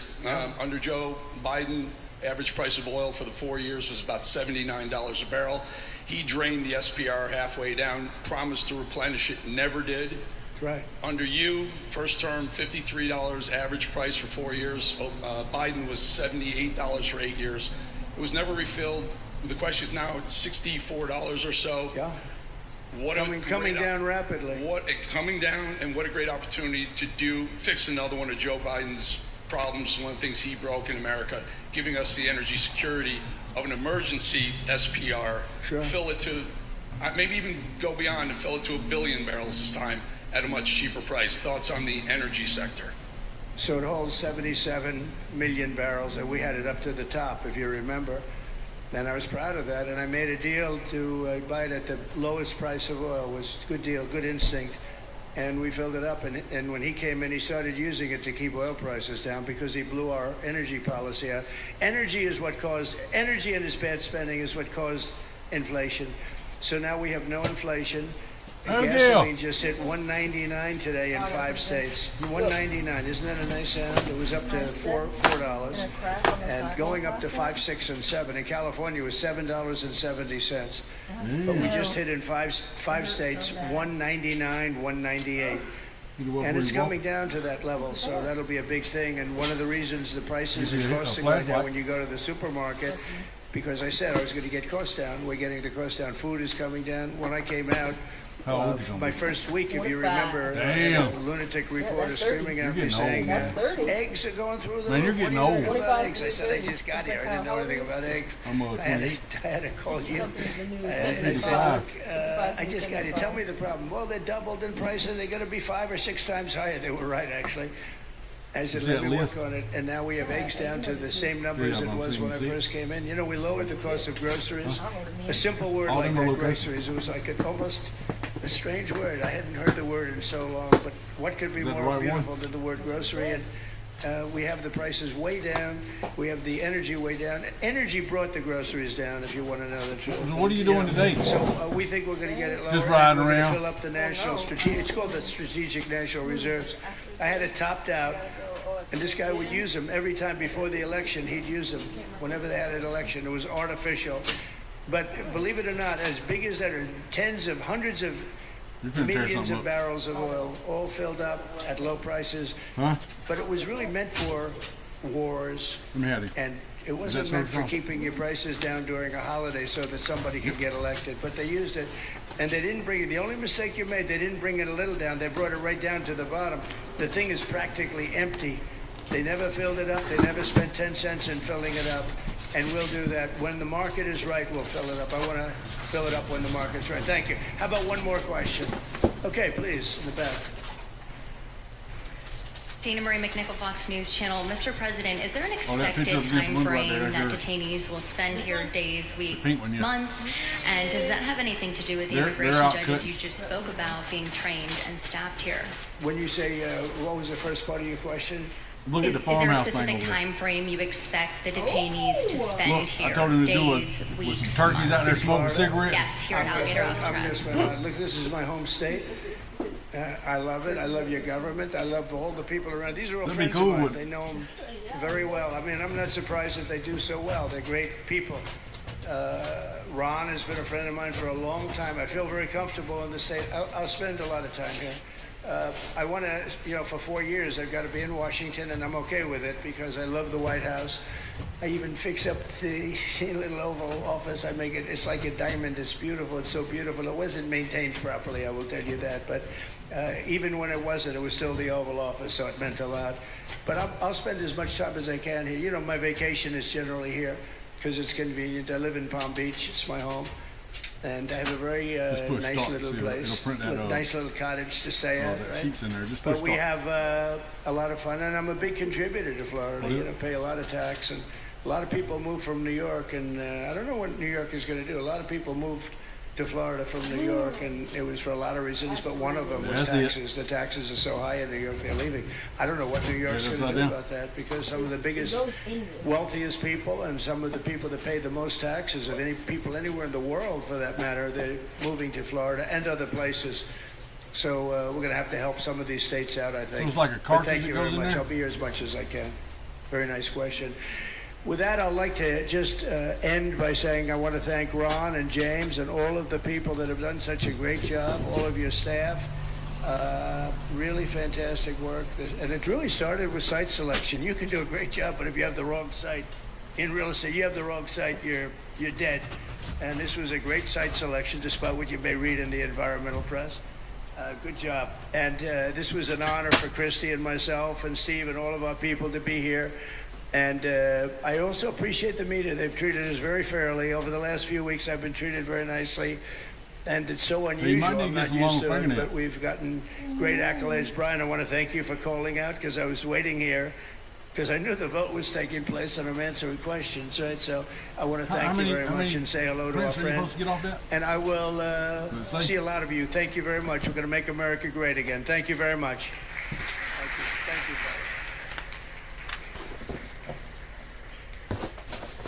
They don't tell you how many you get off of it?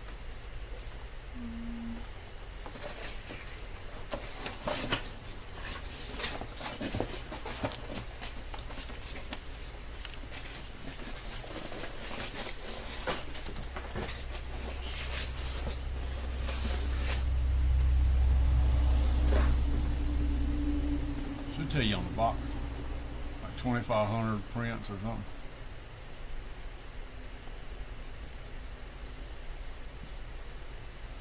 Trump's down there at Alligator Alcatraz,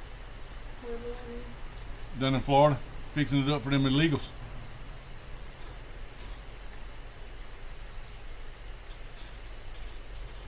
It doesn't tell you, it just says the approximate yield is in accordance with the law.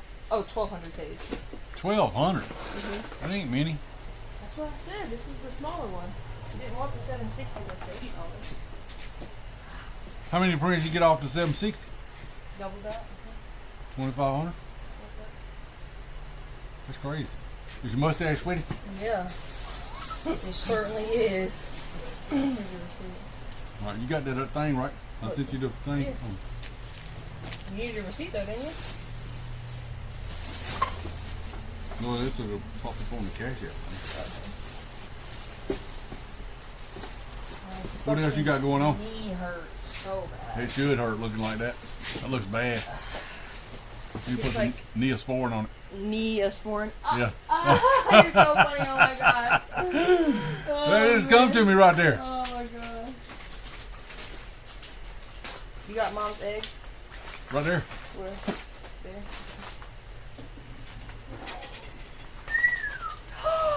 You see the rocks? He thought you'd be proud of that one. Yeah, this one's really good. Let me go put this way because it's my car and then I'll put it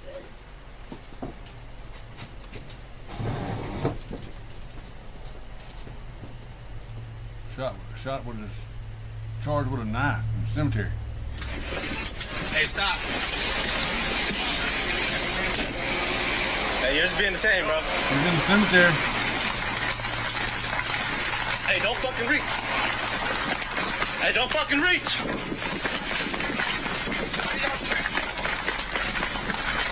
He's running in the middle of the road. That's how you get run over. I need a door.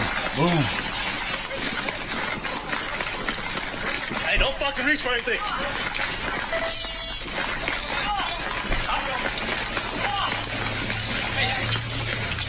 Hey, drop it. Drop that shit. Drop the knife. One at gunpoint. Hold there. 132 in Bush. Got one at gunpoint. They're gonna shoot that guy. All right. I'll see you. Thank you, ma'am. You're welcome. I appreciate that. Look, I got it right there. We've been running that. Oh, it works? Yeah. I just didn't have it on today. Look, cut it on. Let it sticky in here. The knife. Drop the knife. No. What are you gonna do, man? Put the knife down. What's up? Stay right here. Stay What's right up, here. bro?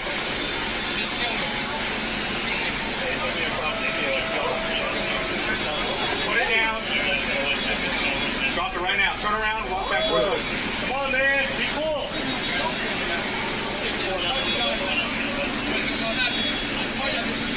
No, you're not. Just drop it. Look, man, we're just trying to talk, okay? Nobody needs to get hurt. We need to have a conversation. That's it. But you gotta drop the knife for us, bro. Hey, man. man. Be cool. Whatever you got going on, we're just talking out, all right? We don't want to hurt you, boss. We don't want to hurt you, man. We're not going to kill you, bro. Drop it. Hey, who else at 48 o'clock? Hey, nice and slow, nice and easy. Yep. Stay on line. Yep. Hey, man, be cool, all right? Hey, we're not looking to hurt you. We're not looking to do anything like that, all right? We don't want to kill you, dude. We're not looking to do. Hey, back up. Watch out. Hey, we're good. Hey, come on, bro. Hey, I'm gonna grab taser. Don't do it. Hey, he's running.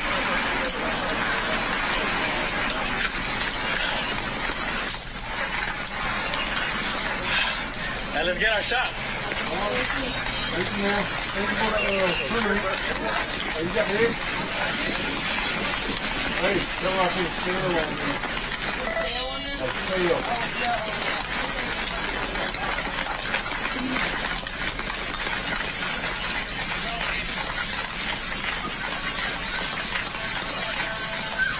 Cool, man. Be cool.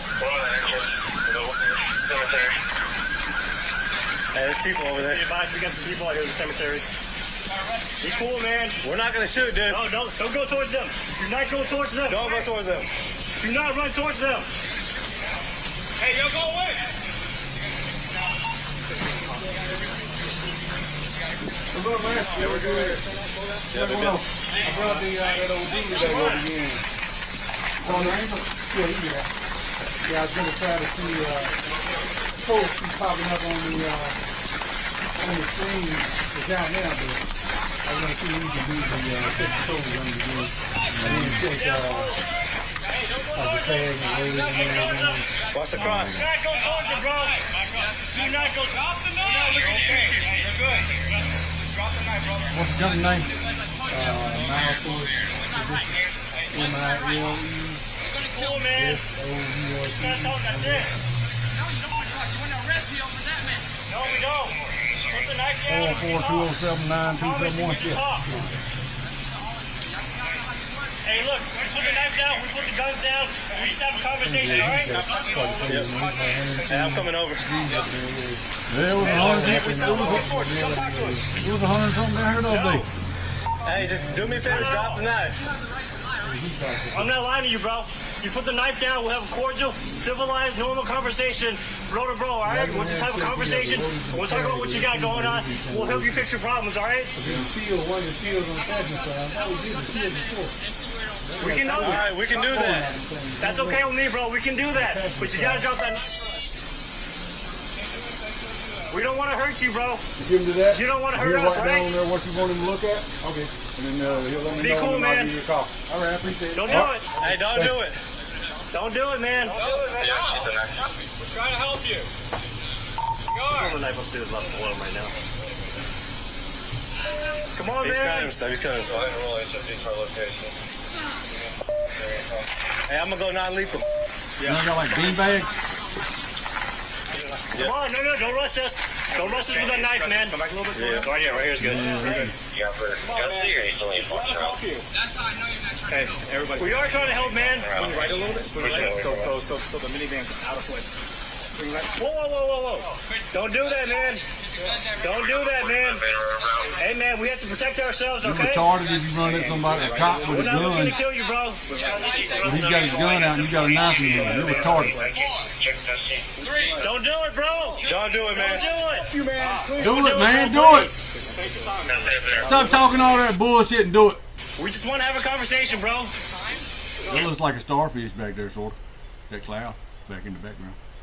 And he's in the cemetery. So y'all ain't got to do to roll him over in a hole. Hey, man, you got family? You got friends? Hey, we can be your friends. He said kill him. Just drop the knife and He we said can be kill him. friends, bro. We can talk. We're not looking to shoot you, bro. Hey, this whole time, we haven't shot at you at all, okay? We're not looking to hurt you. We just want to talk. This isn't the answer. The handcuffs are not going to come out, bro, but you got to drop that knife. Hey, let's back up a little bit. Just give him some room. Hey, we're gonna give you some room, man. Hey, drop the knife. Is the van in your way? Or you He's testing y'all. Hey, check it. Hey, I'll see right behind us. So. Yeah. Hey, just relax. What's your name, man? You know what? Shoot. No, don't do it. Hey, don't do it, man. Don't do it. Don't do it, bro. Can't even mess with no knife. We're not looking to do that. Hey, we don't want to hurt you, dude. Quick, all right? Hey, drop the knife. We don't want to hurt you. Make it quick, all right? Yep. Y'all gonna make it quick? Hey, we got time. We're not looking to do that. We got time, guys. We just want to talk. Red Dirt Farm. This guy's retarded. He's got a knife out with all these cops. Hey, man, it's all right. What's your name, bro? What's your name, bro? Shoot me that. I have nothing to live for. What's your name, bro? Shoot him in the head. Hey, it's okay, man. It's gonna be bad. Okay, we'll talk to him too. Yeah. Hey, go right. Yeah, moving right. Go right. There you go. Y'all gonna arrest me for this? We're not. Damn right you're getting arrested. We just You're wanna going to talk to jail, boy. Bro. We're I'd be not. stirring shit up. Hey, man. How about your help? All right, bet. Put it away. It's dry. Okay. Just What's up, man? No, they gone cutting today. They're cutting today. Oh, okay. Doing all right? Trying to. What you up to? Doing good. Yeah, they gone cutting right now. Oh, yeah? Yeah. Okay. What happened to the guy, man, with the cars? He went to Dubai. He said they was cheating him out of money over there. So he was going over to get right with him on the money. Oh, man. Yeah. You gotta go lay the hammer down over there. Yeah. Playing around with the money, that's too far.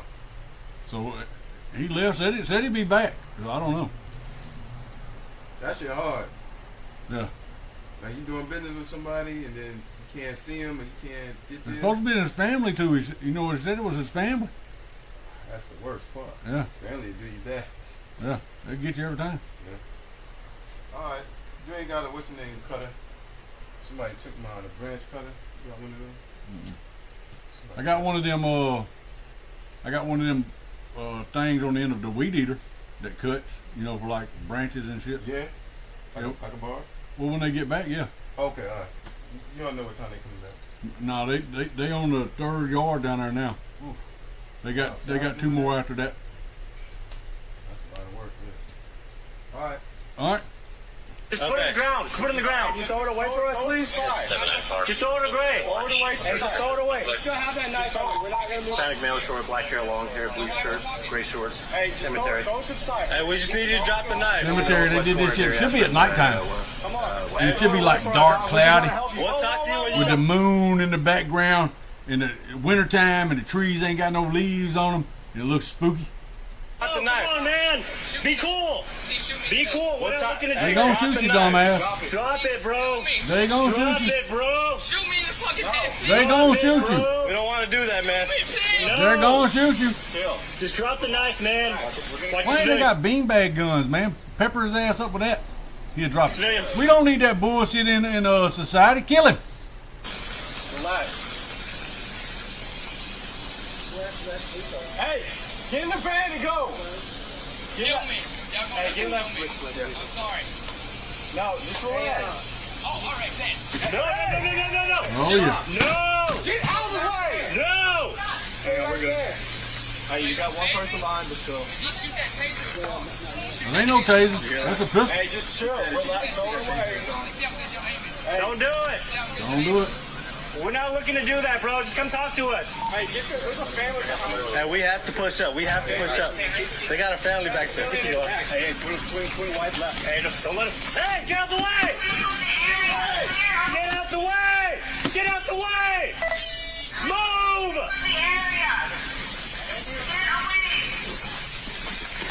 That's a hostage situation. Go, go, go, go, go, go, go.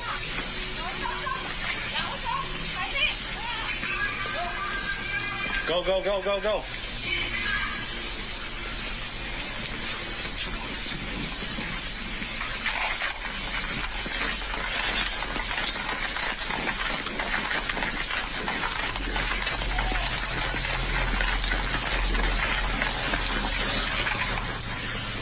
Crime scene at the graveyard.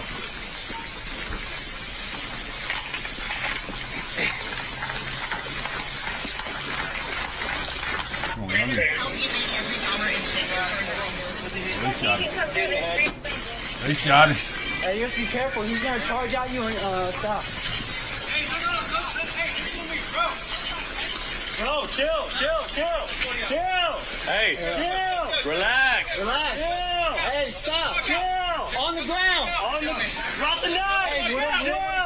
On the ground. Yeah, that's a butcher knife, man. See. Told you they shoot you. Hold it. Hey, slow it down. That's still in play. We're still doing verbal commands. Hey, I got lethal. You guys check this out. I got lethal. Yep. Medical aid. Hey, get gloves. I got the knife. He's bleeding. Chapman. You got hands. You got gloves. He got what he asked for.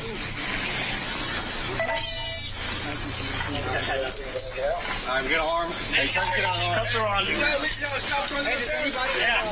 Oh, he's bleeding. Hey, do me a favor. Hey, dump on the shot. Listen. Quick. Don't put it on my... Right here so that medical can... I'll put in the knife in your shop. Hey.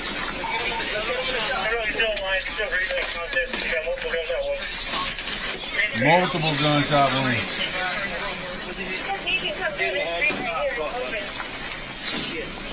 Yeah, he did. Hey, let's get him in the shot. Hold on. That's retarded. Was that justified or not? Let's burn down the city. The cops is killing people. Real fighters know how to control their anger against dumb people who challenge Somebody them. chewed on his ear. But what happens when they finally teach them a lesson? Here are some of the most satisfying examples, starting with Chapman. Hello.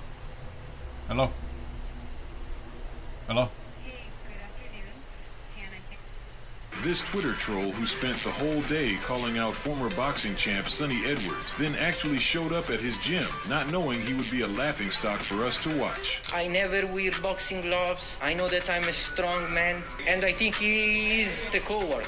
But the talking was done. Now everyone was Ready? about to witness Let's just go. how much of a fraud this guy really was.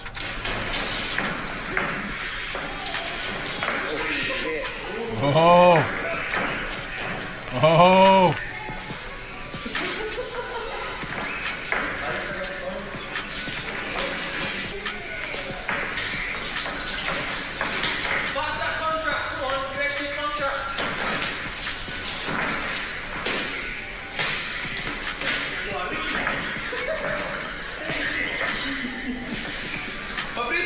Liver shot.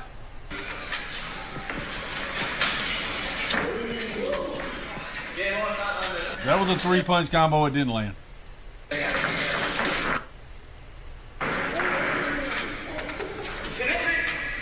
Pick your hands up. Boom. You need to do something with that hair there, sissy.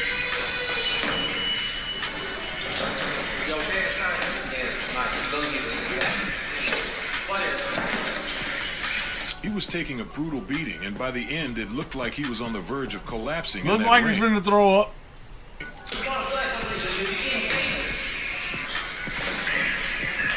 Hit him in the liver.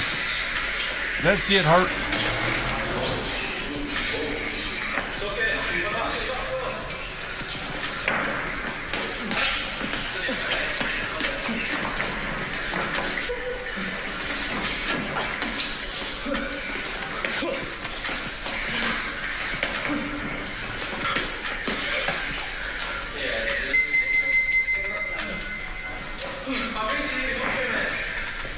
Oh, he's going to throw up. Clarissa Shields stopped by her gym for a quick session when she spotted the same woman who had been threatening her on Twitter, claiming she'd smash her face in, and once they both put on gloves, all hell broke loose.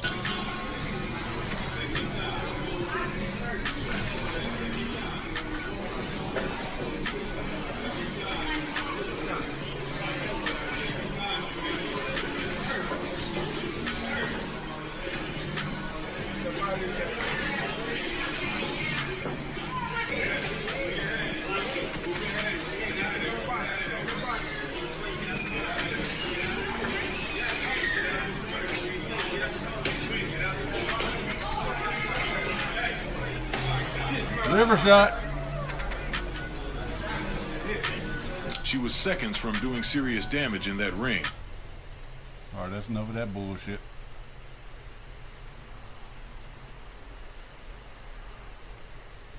That civil oath guy. Honor your oath. So you don't know when you're supposed to activate them, cop. and you don't know the policy Lying of cop. ICAM. I watched a bunch of that last night. And he was going, I don't recall. This is a fucking police that needs to be snatched off the force, and he's a sergeant too. How can you perform your job as a sergeant and supervisor at Waveland Police Department if you don't know the policy?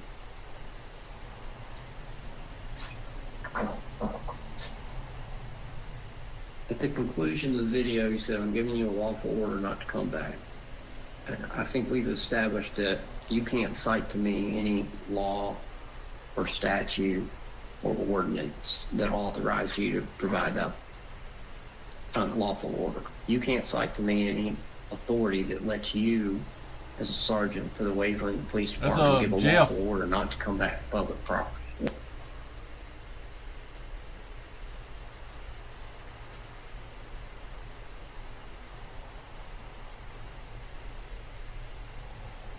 You didn't have any authority to tell us.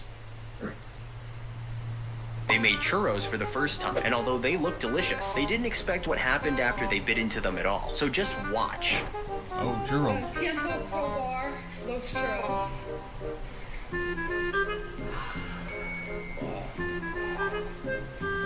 What was he dipping that in? They made churros for the first time, and although they... I got one more question for you. Shit blowed up right in his What face. is your biggest turn on? Top water fishing.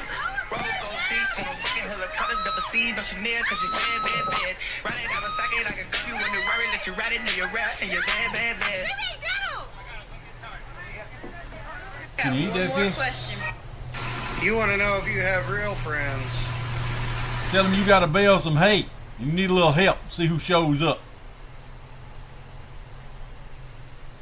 Pull this fucker out and see how many people come help you. Yeah. They ain't coming. That's like 90 pounds You of want to know bail. if you have real friends. Ported dagger This with a is G why flex you trigger do not buy a and a Glock. metatactical chassis system. Look at this piece Look at of this. shit right here. It doesn't even work. Shit is going fully. What do you don't work? Ported dagger This with a is G why. flex.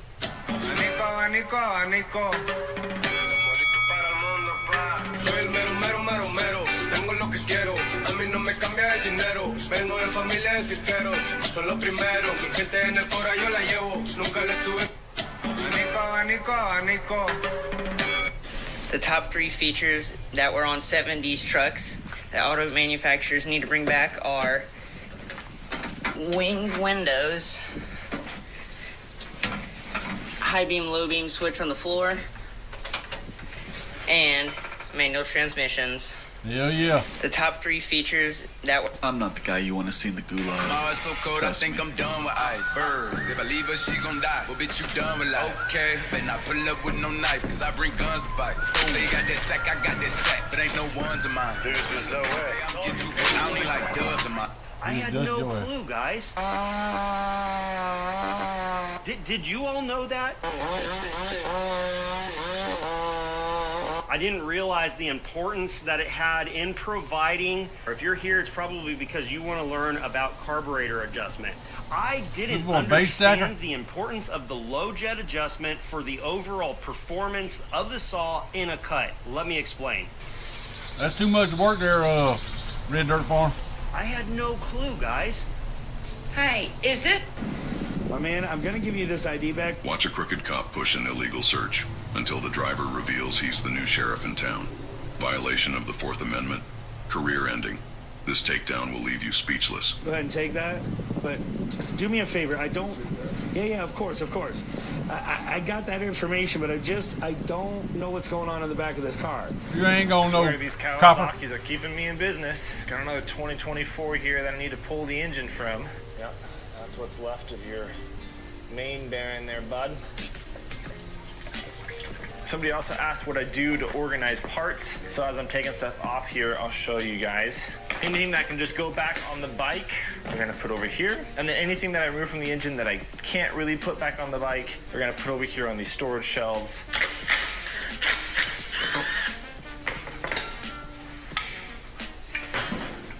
For things like hardware, we just go right back into the same hole.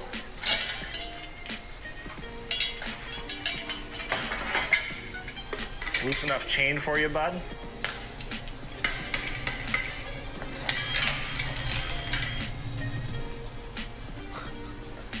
Now we're gonna take off the engine mounts.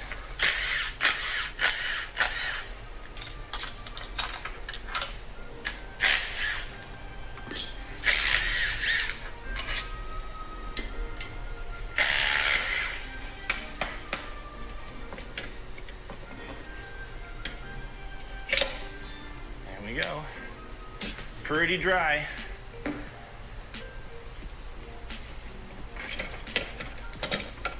Horseshoe. I think we'll just pull it out.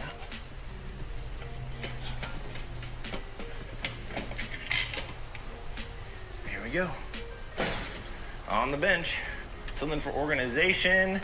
I just lift this guy back up into place. Let's just stick it through one side so we can roll it. We'll get the chassis mobile, basically. Swing this back down. Tank back on. Our seat. All of our engine mounts will go on the shelf. I've intentionally kept everything over to this side because now for here, we're gonna grab some of our oil pads, place these down in preparation for the engine to get torn down, and that's where these will get laid out. Every time you take a part off of here, it gets laid out over here on the shelf, left to right, top to bottom. That way when you're going to reassemble, you just work in reverse order. You finish off with the valve cover. All right, we'll come on back and watch part 2 of us tearing this thing down and looking at all the... That's pretty cool. Point of order. Just a point of clarification. Point of order. Behind you. Reclaiming my time. Uh-oh. That's a libertine. Out of all of the hours of footage They locked posted him up. threatening Joe Rogan, the wildest video from the Liver King crash out has to be the one taken right after arriving in Austin when he threatened Joe Rogan with his dogs. Guess what? You're dead, bitch. You're dead. You're dead. Because yeah. Welcome to Texas. We just got here, and I'm just gonna make this a quick one because I'm gonna honor my family. I'm gonna record a lot this week, and then I'm gonna stop recording afterwards. We're here, boys. Go ahead and sit down. Sit. Thank you for being so good. I forgot about you. Yeah, you're my best friend. This is Mace. Joe Rogan, I'd like for you to meet Doberman 1. This is Axe. You've already met him, but maybe you weren't paying attention. I'd like for my family to meet your family. Out of all of the Here's how you make my super easy 2-ingredient, low-calorie, no bake, no refrigerate, no flour, no sugar, no gluten, no egg, no carb, no fat, no woman, no cry, no beans, no greens, no potatoes, no tomatoes, no lambs, no rams, no hogs, no dogs, no chicken, no turkeys, no rabbits. Ready. High protein, peanut butter, banana, oat. Here's how you make my super... You can drink my liquor, you can call my Mud liquor, bogging. you can take my money, you can smoke my blood. Scuff these Jordans, you can say you hate me, you can drink my 3, 2, 1, 3. Yes, let's go. 3, 2, 1, 2. Oh! Okay. 3, 2, 1, 0. Oh! 3, 2, 1. What the hell are they doing?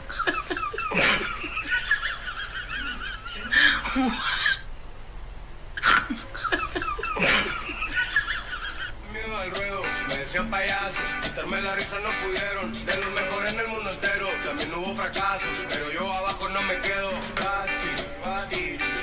miedo al ruedo, me decían... Good morning, beautiful. Tell me what you know. What do you know, baby? Hello. What? Yeah, hey, is this the helpline for alcoholics? Yes, it is. Oh, cool, great. Hey, can you tell me how to make a mojito? Yeah, hey, is this the helpline for alcoholics?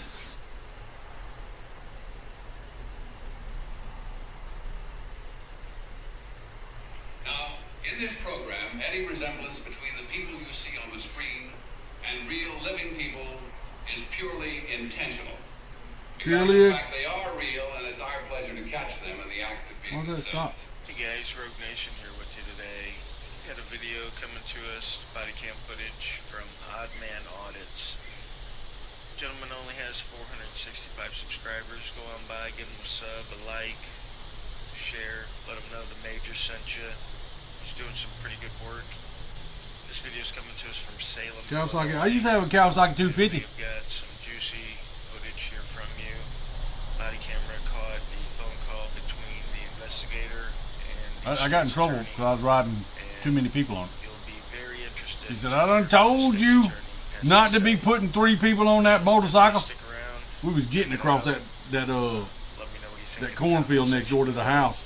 I was flying. I had Jody and Shane on there with me. We didn't have helmets on.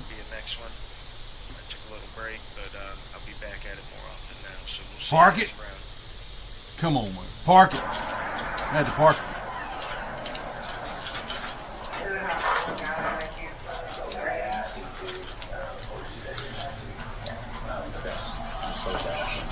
Okay.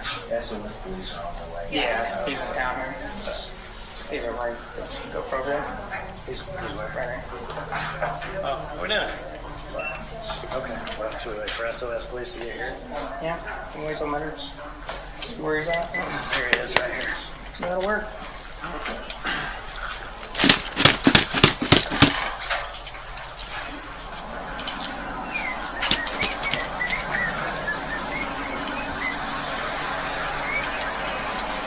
I mean, it's not illegal.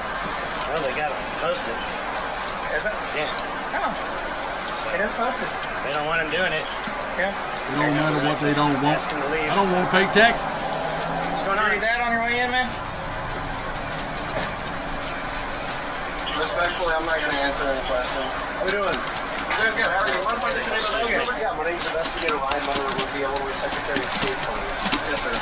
Are you a First Amendment auditor? Is that what you're doing? I'm just a citizen exercising constitutional rights today. So, as you know, there's a sign there that says notice recording or photography of any type is not allowed. Okay. It's not allowed. Yep. So you can't have any videotape inside the facility. And it's that. Okay, here's the thing. If you show back up and you cause issues,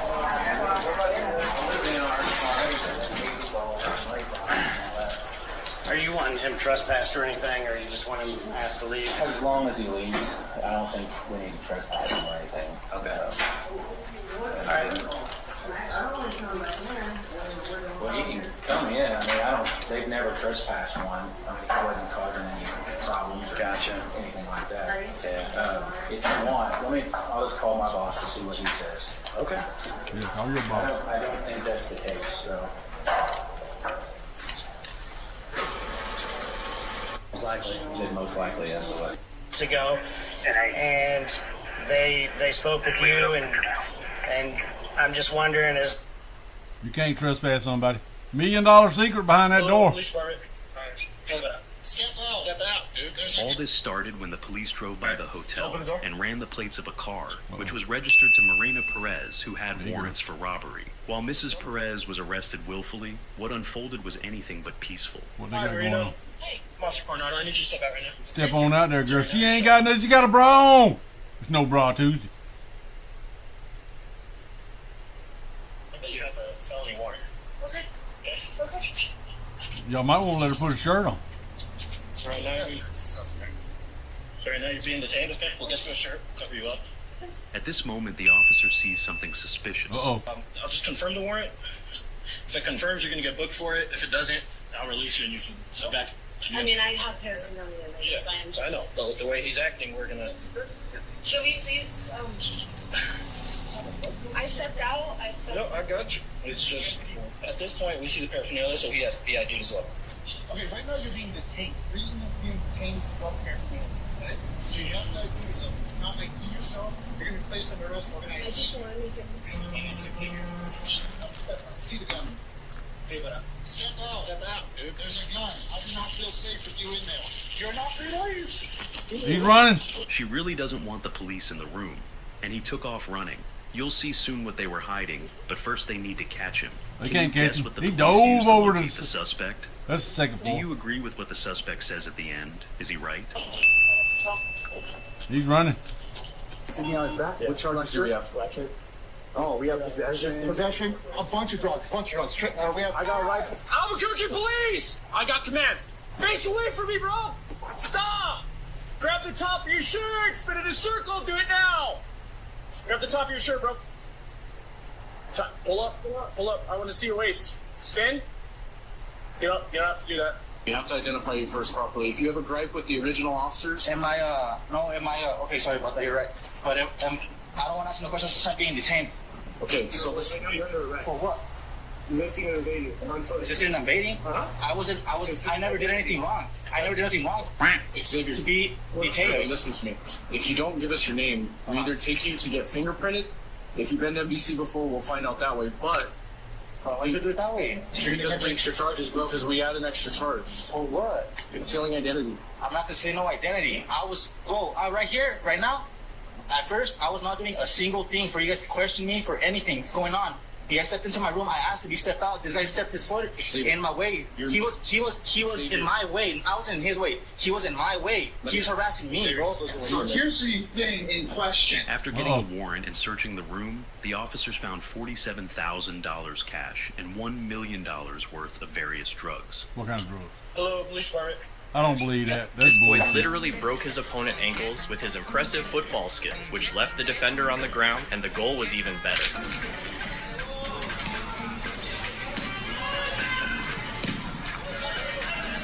This boy literally... Well, you just kicked him. Oh, hey. Hey, how you doing? What's going on? Yeah, that's already moved.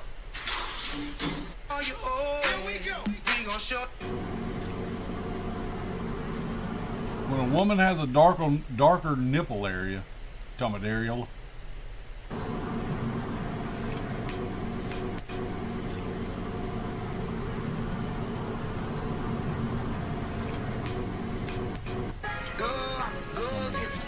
You stuck?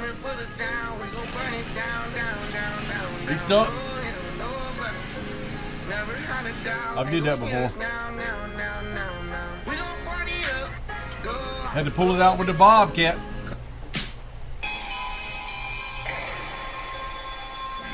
Had to pull it out with the bobcat. I was stuck out there in the middle of shit. Hey, help me.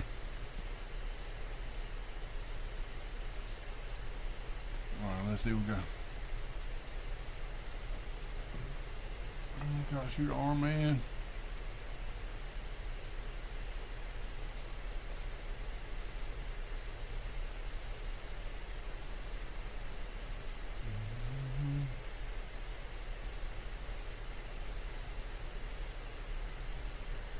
Do you mind getting that out of my face, please? I don't think we're doing this to you. What brings you out here today? Thank you for your time. What's going on, everyone? James Klug here. Today we're going to an anti-Trump immigration thing, picking up people out of courthouses, out of schools, off the street. No due process involved. All right?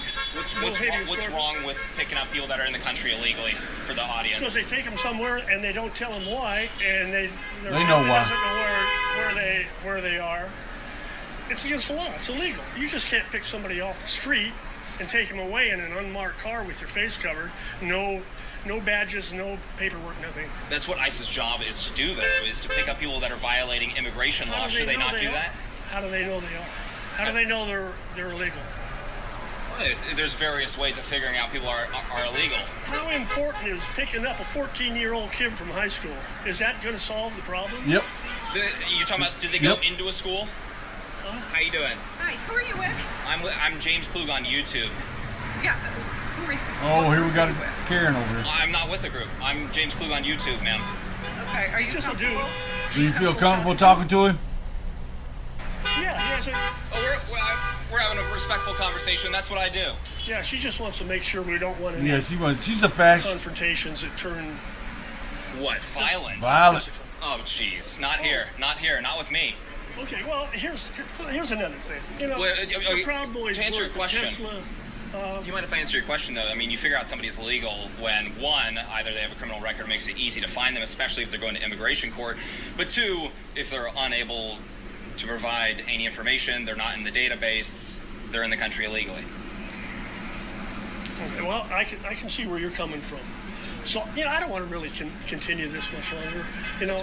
I'm here to do this, and nobody's going to pay any attention to me. Well, hey, I'm paying attention to you, sir, and enjoy the rest of your day, okay? I will. What was your name?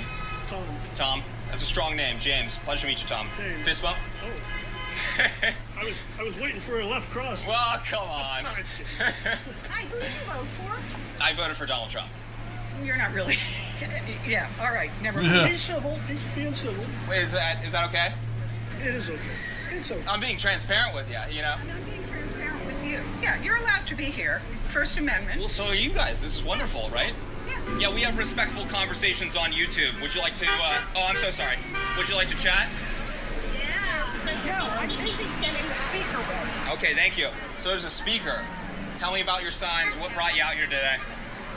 Just everything. I'm retired. Ain't got nothing else to do. They done took the Jerry Springer off the TV. Everything he's doing is. How about you guys? What brought you out here today? Well, we've been having some difficulty watching what Trump has done with the cabinet, picks and things like that. His fighting the courts, his inability to Where'd you follow get them paid the law for signs there, has been mister? a Them look problem. professional. We would like to see things be a bit more like a democracy should be. Sir, tell me about this. Your sign, what does it say? Well, one day.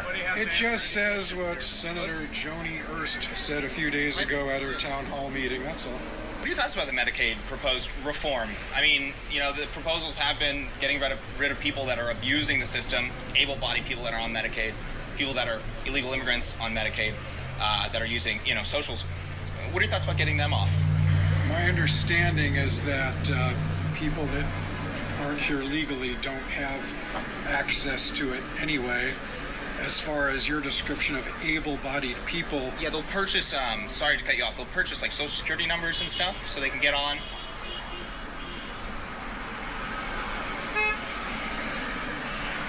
I guess you're so sure of that, so that's fine. But I think that maybe enforcing the rules the way they're supposed to be enforced. How you doing? Don't engage in anyone. Are you talking to him or us? Him.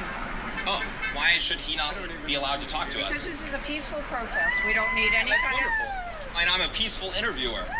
That's not the point. Is your thing shutting down free speech? We're asking people not to engage. What if people want to engage?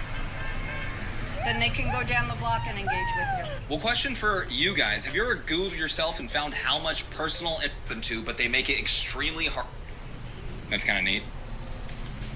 Anyways, you guys, I highly recommend doing this because that'll be enough time for Orr to find out the conflict. Do you Hey, think... where you at? You ain't went to Rush yet? Huh? You need to come on, boy. We're waiting on you. Waiting on you, boy. All right, come on. All right. Think that it's going to be resolved soon? How are you feeling about it? Do you think it's not going to be resolved? How are you feeling about it? I don't think it's going to be resolved because of Chapman. who's in office. There you go. What's your channel then? James Klug. James Klug? How do you spell that? K-L-U-G. You can check it out. Oh, we know him. Yes. How you doing? We have some good conversations. We're always respectful to people, right? That's not the point. If you want to... Wait, why are you still trying to shut down conversation? What's going on here, huh? So if I don't Crazy want pussy conversation hat, girl. to be shut down, we have a problem with that? You're not going to want to talk to this guy. Why not? What do you think about Aunt Jemima? Should we bring back Aunt Jemima? Scroll up really quick. 100%. 100%. So we agree on something. Yeah, bring back Aunt Jemima. Would you look at that? All right. So we're here in Mission Viejo. Do you mind getting that out of my face, please? I do not. I don't think we're doing this to you. Thank you. Punch Grandpa in the mouth. Thank you. Don't touch me! Don't touch me! Hey, how dare you? How dare Get your you? finger out of my ear, man. Get out of here. It's a trick of the right to edit out any good message. We've seen it time and time again. It's just sound bites, people. Give us a good message. I won't edit out a single thing. We're good, bud. Thank you for your time. So we're gonna go over here. How you doing? You can do whatever you want. Well, that seems reasonable. You don't have to get that close. We can be like at a reasonable distance, right? Ma'am, you're not recording. There you go. I don't want nobody, baby. Never touch anyone else or their property, their car, their sign, their backpack without permission. Have fun. Build community. Okay, that's what we're here for. Building community. Sir, what brings you out here today? Not talking. Not talking? Why not? Is it retarded? Anti-lies, anti-hate, anti-racism, anti-fascism, anti-Trump. That says a lot. I'm ill-informed, ma'am. Have you read the DC indictment of Donald Trump? The whole thing? Probably not. Have Yes. you? Yep. Tell me about it. There's even podcasts. If you're real lazy, they can read it to you. Okay. So, is that why you're out here today? So, It's yes, stunning out I there. find that most MAGA people are not informed whatsoever. They're Awesome. informed on propaganda, not facts. Propaganda. You got teens that are being arrested live on camera, multiple angles. There's no justification for some of the arrests that have been done, and we can sit here and debate, but we're not. The border crossing. He's got that guy that sings that song, the ukulele. Yes. By how much? By a lot, but Bad He's for the dead. cartel, isn't it? Bad for human trafficking. hold on. Human trafficking still very much exists. The border crossings have gone down. Reduced by 95%. Yes, I'm saying we can agree on that number. Yeah. I don't know if that's true, but I'm going to leave it to you. I'm going to say, okay, sure, that's right. Are you aware that illegal immigration has plummeted by 95%? Great! Congrats! Good thing. Bad thing for the human traffickers, right? There's plenty of U.S. people doing human trafficking and fentanyl importing. I said bad thing for the human traffickers, though, right? Sure. Yes, ma'am. Where'd you get them What I will dance say moves is, out there, Glenda? I'm a huge believer in moral obligation. If 42,000 people die versus 1,400 people die, I would pick the 1,400 people dying. How about because that's a 29,000? lesser number of souls, right? Would you agree? You said 100,000 people versus 40? 46,000 people versus 1,000 people. Would you choose the 1,000 people dying over the 46,000? It depends on the situation, but yeah, probably. Sure, it depends on the situation, but let's just say that they're all... Where are you going with this, if you don't mind me asking? I would bring it back to the Israel-Palestine conflict. Oh, okay, okay. Yeah, I mean... Because, I don't know what your stance is. Is this... Look, when it comes down to that, I want the conflict to end. I want the deaths to stop. I want children to stop being Trump killed. said he'd stop on day one. Are you going to give him a chance to have more days to do that? I sure will, but I don't think he's gonna start. I don't think he's gonna stop anything. You know. Well, did he start it? No, but he said he'd end it. You can't make campaign promises and then just act like you never So made you're them. upset at him for not ending it on day one. If he ended it in general, would you give him a thumbs up for that? It depends on how he ends it, because you could end it a number of different ways. Just like Trump said he'd end the Ukraine-Russia conflict, but instead, when he showed up to try and negotiate, he was like, "All right, Ukraine, stop it. Let them have some of your land." That's not the way I would end it. You know. So How would you end it? How I would end it? I mean, it's a big question. I get it. Russia just needs to go back home. You know what percentage of Russia's actual land is inhabited? They don't need any more. They don't need to recreate the USSR. It's the lives. The lives. That's what I worry about with Israel. 46,000 deaths, right? 70% of them are women. Both of these situations that you're talking about started under Biden's presidency. It seems odd that we're criticizing Trump for doing everything he can to put an end to him. He's not doing everything he can. It's more than Biden. Biden was just funding these things. 100%. As I said, I'm not a liberal. I don't Would you like acknowledge Biden. that he's doing more than Biden to stop it? I don't know about that. I can't say. But what I want to... When did Biden try to stop it? I don't think... From my understanding, I don't think he did. But I'm not... What I'm saying is, I don't agree with Biden. I don't agree with Trump, right? What brings you out here today? My wife. Nobody wants us to talk to anybody. Ma'am, nothing? I don't bite you guys. Come on, come on. I'm James. I'll let my sign speak for myself. Okay, the picture of the world's richest man, Elon Musk, killing the world's poorest children is not a pretty one. Okay, that's not happening. Or is it happening? Tell the audience, sir. You just read it. So it's fact? I'm sorry? Is it fact if I just read it? It's a quote from Bill Gates. So is Bill Gates correct about that? I think he's an intelligent man. Who is on record dying because of Elon Musk? Children in Gaza. In Gaza? That started under Biden. USAID. So USAID cutting that is killing children. What is USAID? She said USAID. Okay. Well, you should ask her. Okay, so we don't know what's going on here. Well, I know what's going on.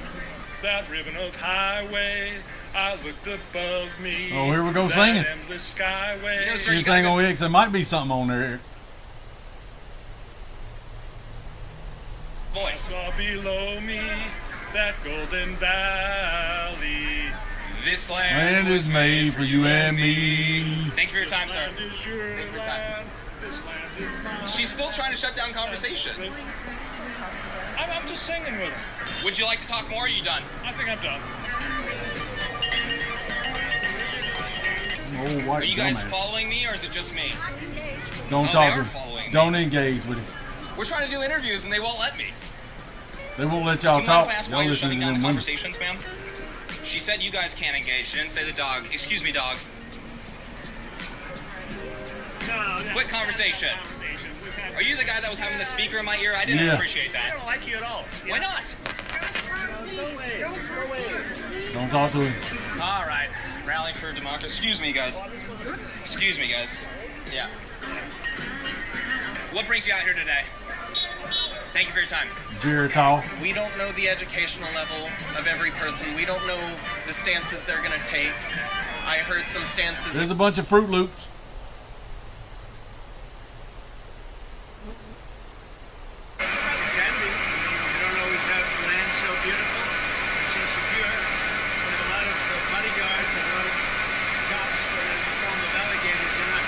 Cops in the form of alligators.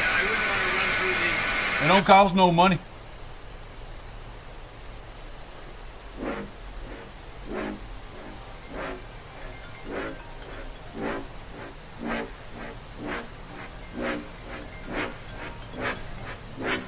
Chapman.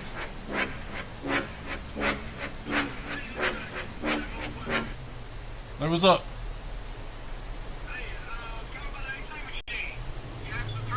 Yeah, they're having trouble with it.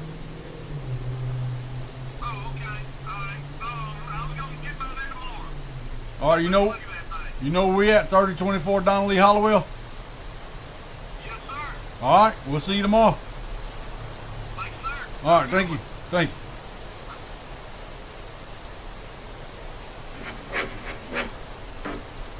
Helicopter. What you and your buddies doing? We're doing helicopter stuff out here. What if they was to start taking off? Who would be flying?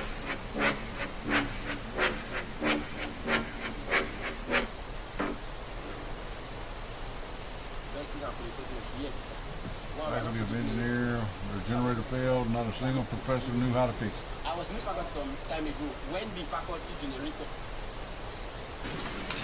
That's bad timing. Kill it.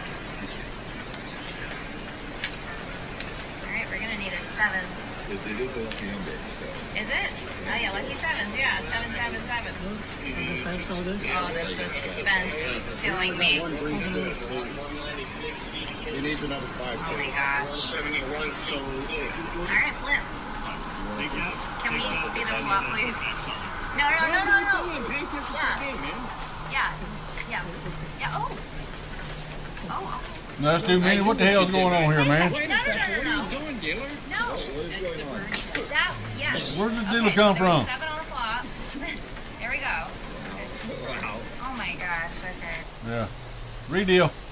Anticipate would be the average length of stay for a criminal illegal migrant at this new Alligator Alcatraz? Mark, my wife went to the hospital for stomach pain. They did a CT scan of her abdomen that came back negative. The bill's $9,000. Yeah.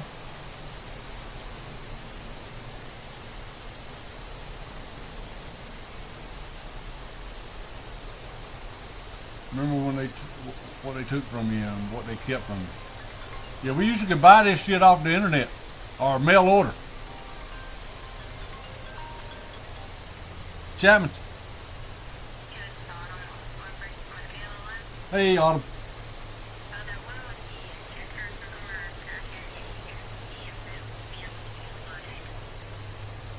They just want to flush the system? Okay, and see if... Alright. When it gets here, I'll have them flush it.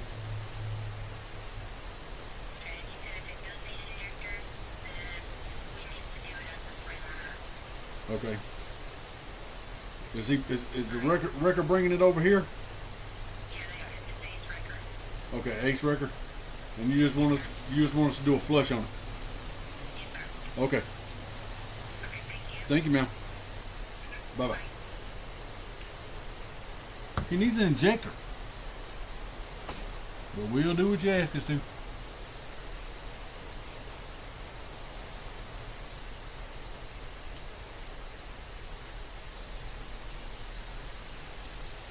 This IDF, look at the hand.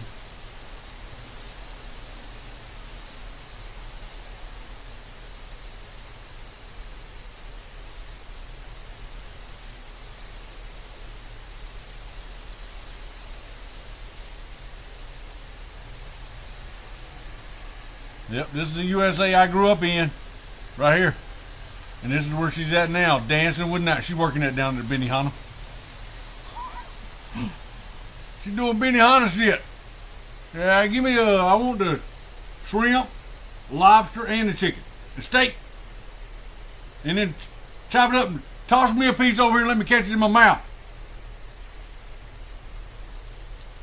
Fried rice.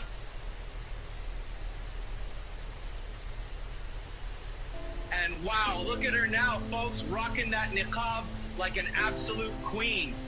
We're in Central Park, and the vibe is just overwhelming. Spirituality is in the air, and maybe a bit of something else. Welcome to Fifth Avenue, people, and WO. That's got to be CGI shit. Thriving. It's like New York had a baby with Mary. Okay, so now we're in the New York subway. There's Union Square Station. Fake news, worst nightmare at the Alligator Alcatraz. 5644 against a proposal to remove illegal aliens from Medicaid.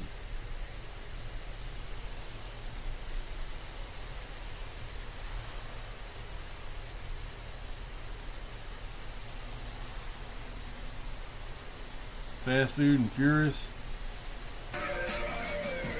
This Vin Diesel. He done got a little fat, ain't he? Vin Diesel's gay.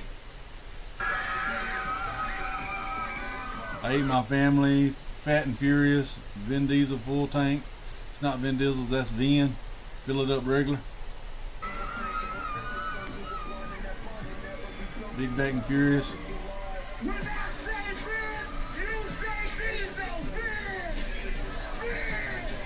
And Gasolina.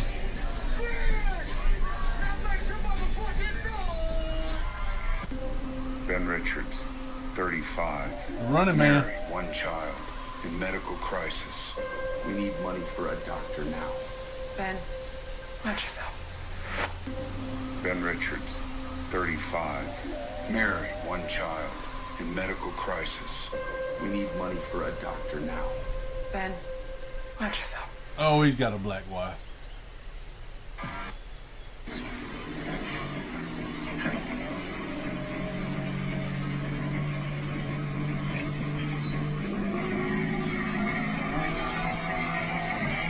That thing gonna park itself.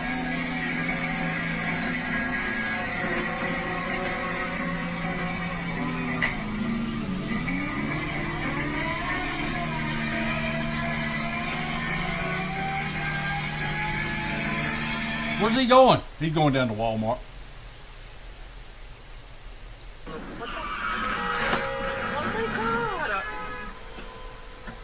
Some people out there doing insurance scams. Oh my God, what is he doing? Babe! Babe, what happened? Oh, shit. I don't know. Babe. I got into an accident. Oh my God. Oh my God, Where are babe. you? I'm on the Bell Parkway. This guy just reversed into me. What the hell is going on? Reversed into you? Yeah. Oh my God. Oh, fuck, I'm shaking. My God. Yep. Babe. Yeah. Just stay there. Oh my God. Fuck, oh my God. Where on the Brown Parkway? Oh, holy shit, you know after that turn? Yeah. Fuck. Oh my Babe, God. it's okay. On my back. Just Hold on, okay? Oh, yeah, my hip hurts too. Yeah, I need an ambulance. I'm gonna need an ambulance. You see the dash cam, right? Hold on, babe. You see the dash cam? Oh, they got a dash cam. You gotta get up out of here. They got a dash cam.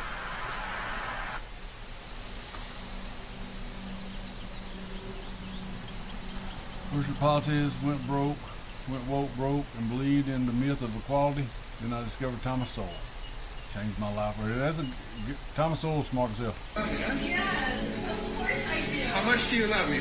So much. How much? So much that I'm willing to get How much you love me? Yeah, how's it feeling? Honestly, it doesn't hurt as bad as I thought. I really can't believe that you're getting my name tattooed. I know. I'm so excited. Tattooed I on really your butt? wanted to do this for you, Yeah. to show you how much I love you. Good, Yeah. Lately I've been feeling a little weird. I've been feeling like you've been, doing stuff behind my back lately. What? Why? Why would you ever think that? I don't know. It's just you've done some really suspicious stuff. Baby, it's just you. It's always just been you. Yeah? Always. All right. Bye. Well, I hope the tattoo comes out awesome. No. Oh, okay. I didn't know. Yeah. I thought maybe they were...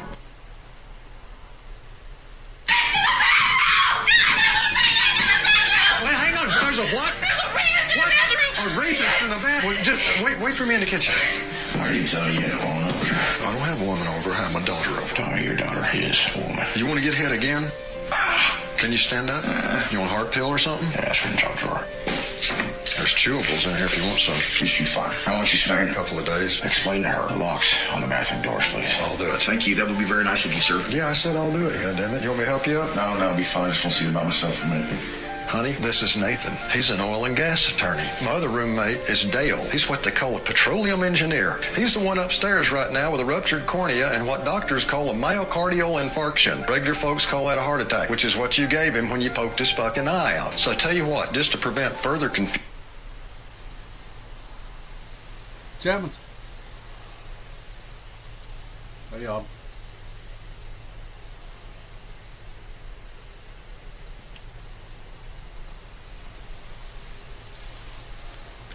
Yeah, no air to the tandem.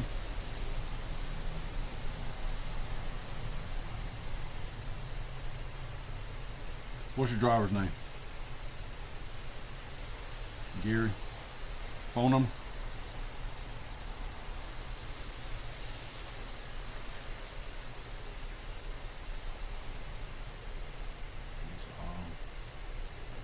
Trailer number?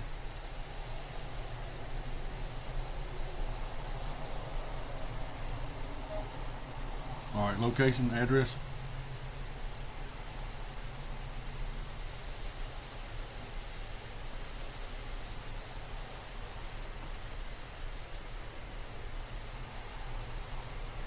Reference number.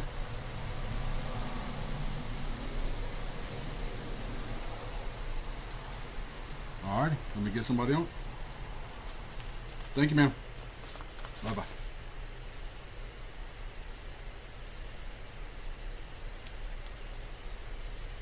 Let's see, what time? 2:24.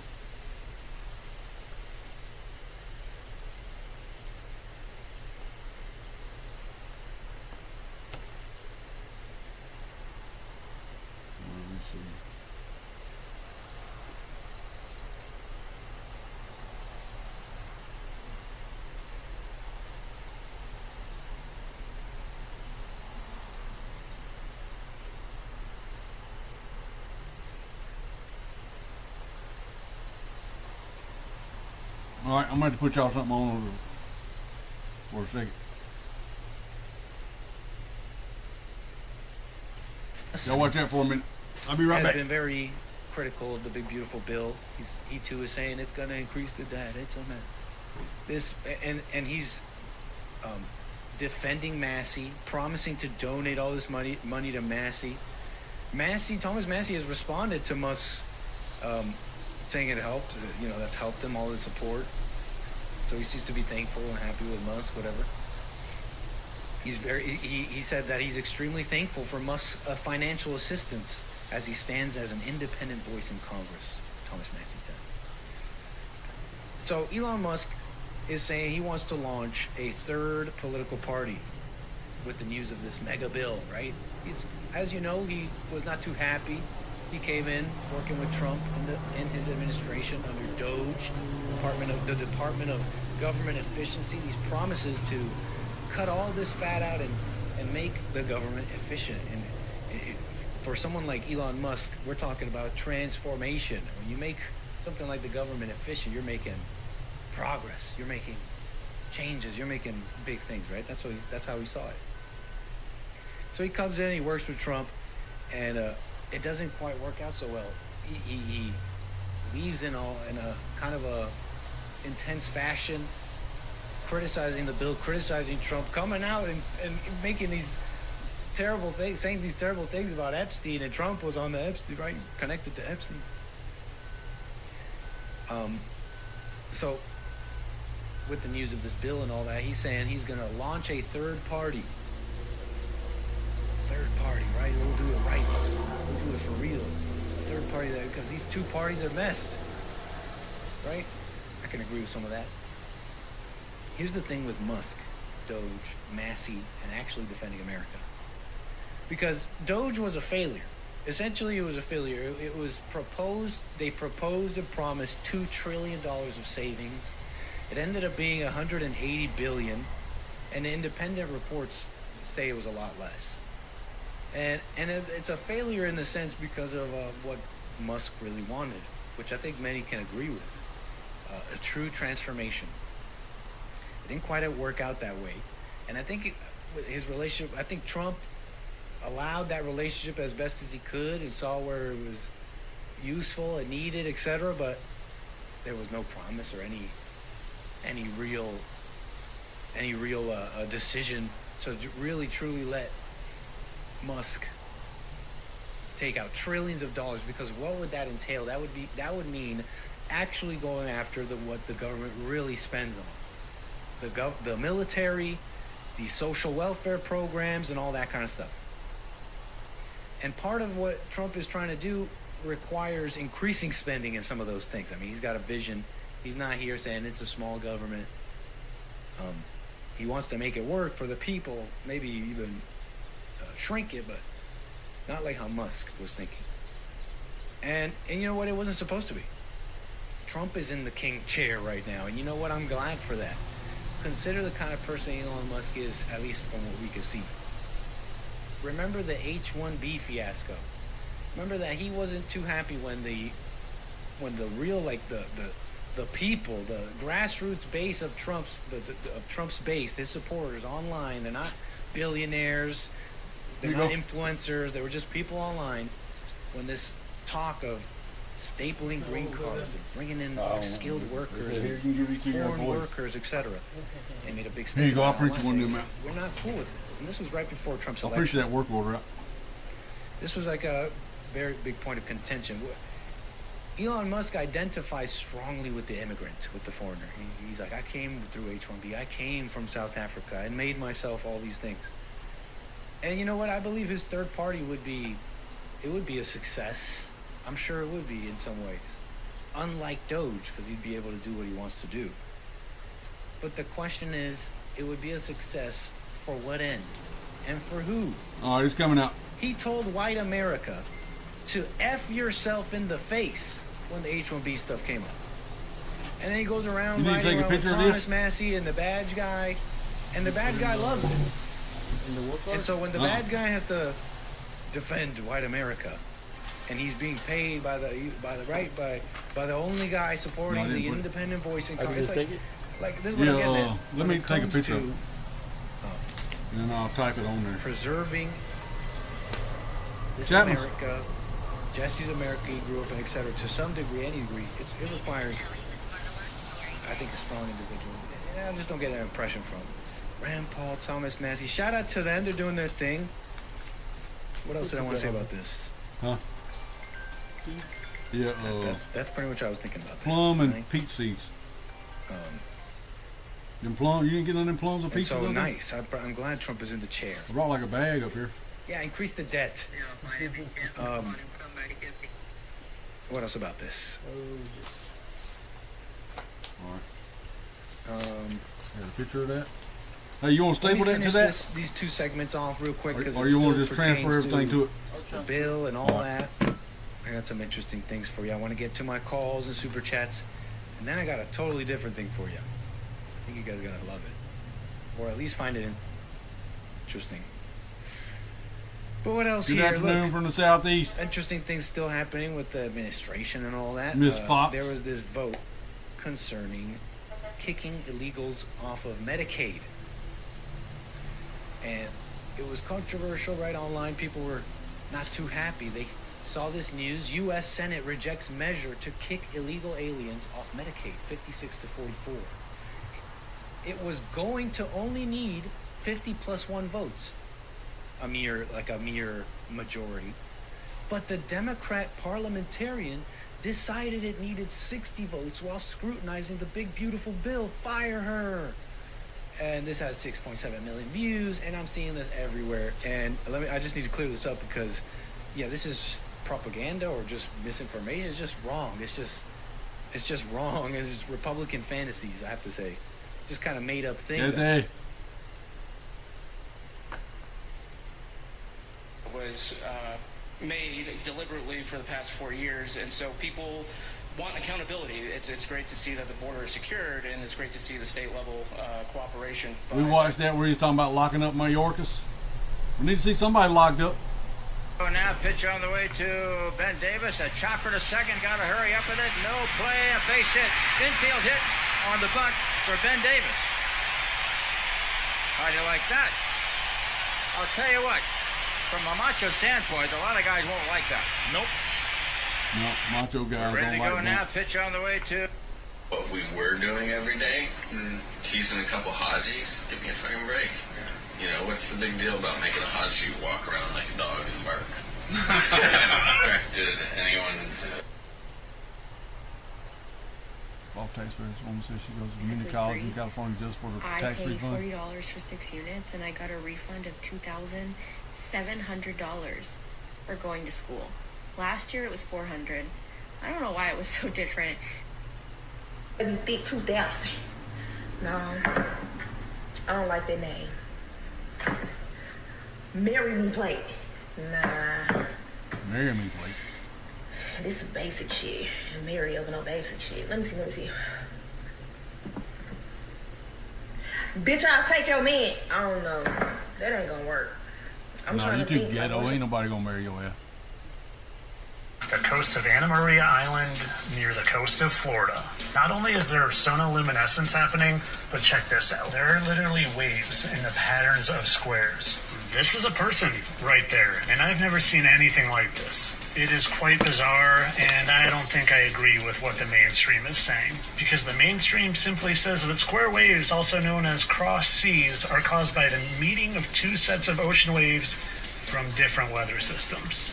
Well, maybe I would believe that if there weren't also crazy square patterns in the clouds in that same area, and also there's sonoluminescence going on at the same time.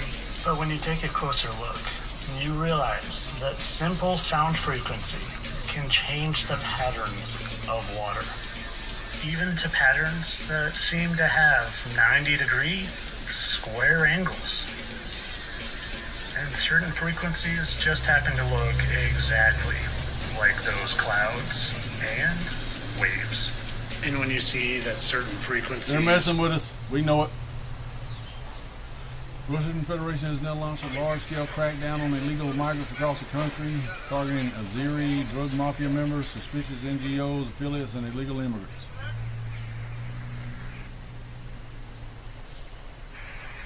I'd like to go to Russia one day, just to check it out.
A watermelon?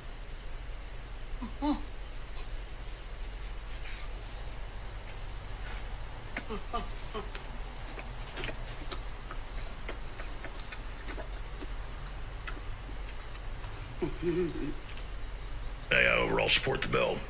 And this is a hold your nose moment, because if you study the economy, we have fumes, and we're driving down the road and we see a mile up ahead a Buc-ee's truck stop, and we're just hoping as the engine starts to rattle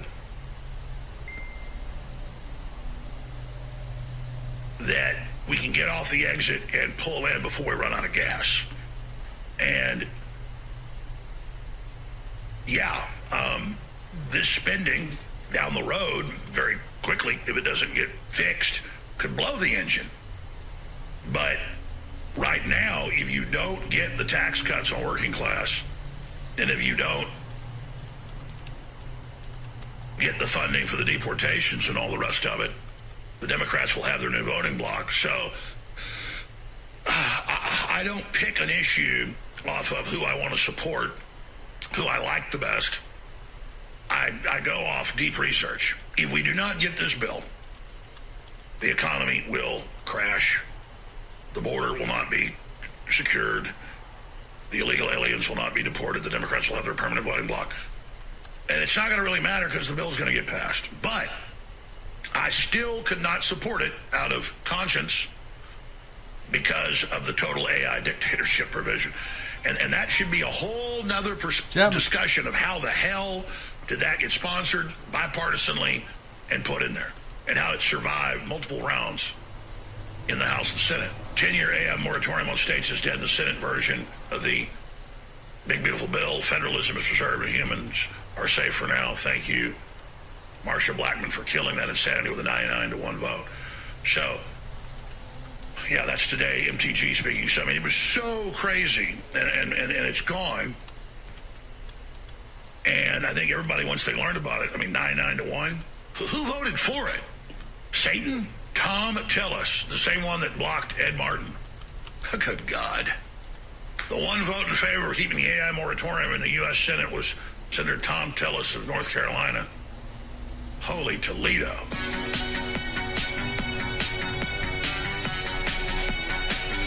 Well, anybody saying that we are not living in incredibly important, dangerous, insane, exciting, fast-moving times must either have a very low IQ or be living under a rock.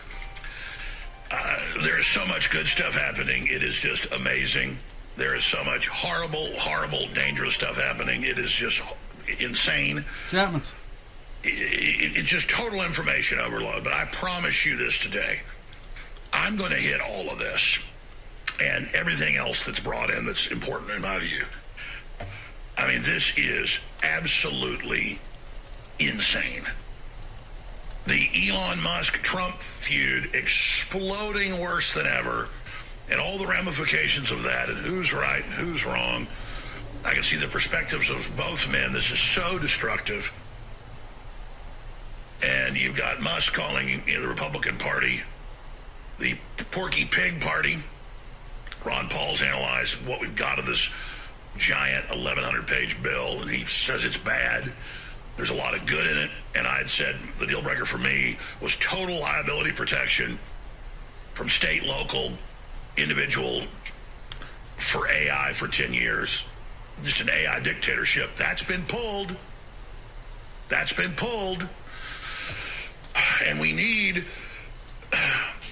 a lot of the stuff that's in it, but it's true that it is a big, giant thing with just pork all over it. So you got to be a purist like Ron Paul at a certain point, or we just continue to go down this road. Though I know the argument, we better stimulate our way out of this or it won't matter if the engine stalls. And Trump's been right so much in the past, but I can respect both men. I just wish that this fight was not so nasty because Elon Musk was the game.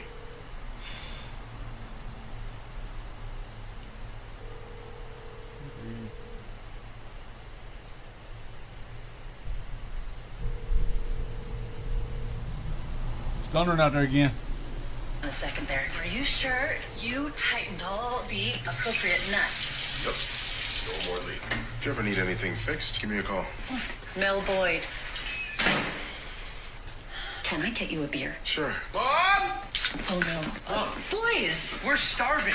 Wait, what are you wearing? Yeah. What's with all this makeup? And who are you? This is Mel. He's helping fix things around the house you've damaged. Nice to meet you, boys. Is your beer, Mel? I'm drinking this. No, Joseph. No. He's drinking your whole beer. Catch. I don't know what to do with them. Mind if I have a word? You boys aren't pieces of shit, are you? Because I just met 2 garbage boys a minute ago. And that lady upstairs, she's an angel. Let's try this again. Buddy, why don't you try this again? Oh, I see. But if you boys want to push somebody's boundaries, What the fuck you doing? push mine, because I don't have any. Oh,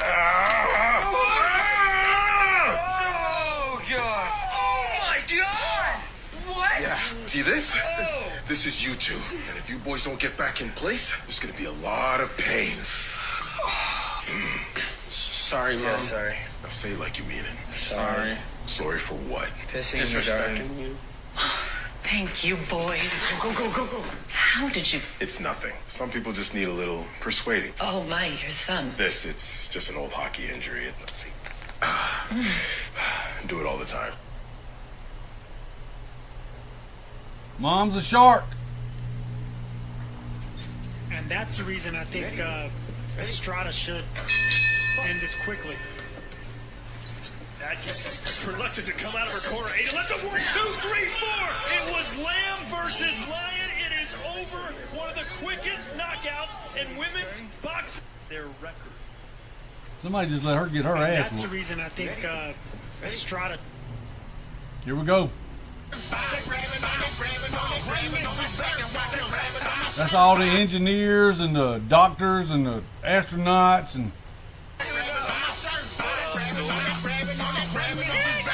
ratchet ass bullshit.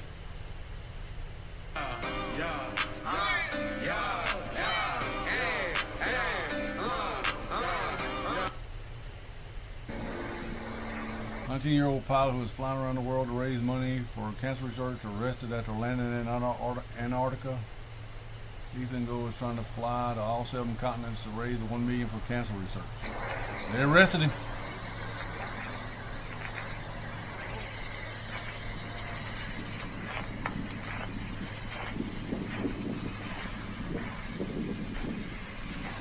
I'm attempting to become the first person ever to fly to all 7 continents solo, but getting here hasn't been easy. At 13, I began preparing for this by homeschooling and finishing high school early to focus fully on my mission. At 15, with funding challenges, I worked different jobs to help pay for training and constantly searched for sponsors. Unfortunately, while preparing, my cousin was diagnosed with stage 4 blood cancer. Wanting to help, I shifted this mission to something more important. So at 16, I completed my first solo flight. By 17, I earned all my pilot's license and set a record for the fastest time to fly to all contiguous states. Still, no insurance company wanted to cover my flight around the world, so I flew across the Atlantic twice and finally got insurance. But on the first day of my journey around the world, my engine failed, leaving me stranded. Over the next couple of months, I learned how to fix planes, volunteered at the local flight school, and began preparing for my second attempt. But by the time everything was ready, winter had arrived, making it too dangerous to continue. After a total of 5 years of preparation, failures, and overcoming challenges, I turned 18, ready to risk my life to finish what I've started. I've taken off again, and I've now crossed the Atlantic, flown over Europe, and I'm about to reach my 3rd continent, Africa. But the journey is far from over. In the next 120 days, I'll be flying 40,000 more miles, visiting 50 countries and landing at all 7 continents in this 50-year-old plane. Along the way, I faced extreme weather, mechanical challenges, vast oceans, and isolation, all while stopping at hospitals, meeting with patients, and raising awareness and funds to fight against cancer. But I can't do this alone. So follow along and share this mission as together we can save lives and create history.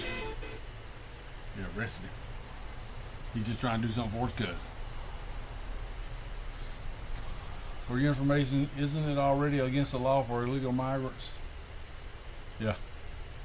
Anything after that, they're illegal. It's illegal. His strength, leadership, diplomacy, and vision achieved the most secure border anyone in the world has ever seen. When we recently went overseas to the NATO summit, I had senior staff in foreign governments come up to me and ask me how he achieved the Trump miracle on his border and could that be replicated in their countries.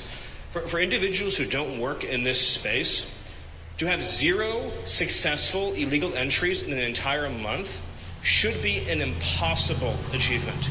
There's a 2,000-mile border with one of the poorest countries in the world, and you have open travel from 150 countries into Central America and South America. There are 2 billion people in the world that would economically benefit from illegally coming to the United States. And through the deployment of the military, through the deployment of novel legal and diplomatic tools, through the building of physical infrastructure, through the empowering of ICE and border. Northwest Business Association. We mean business. They spell business B-I-Z-N-E-S-S. Talk businesses. Grow businesses. Start today. Grove Park, Center Hill, Dixie Hills, Westlake, Penelope, Neighbors, Harville Home, Community, and the Donnelly Hollowell Parkway corridor.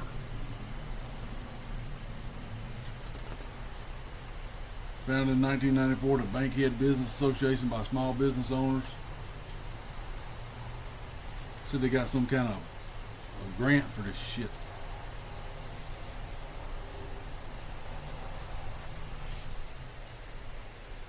U.S. House District 5.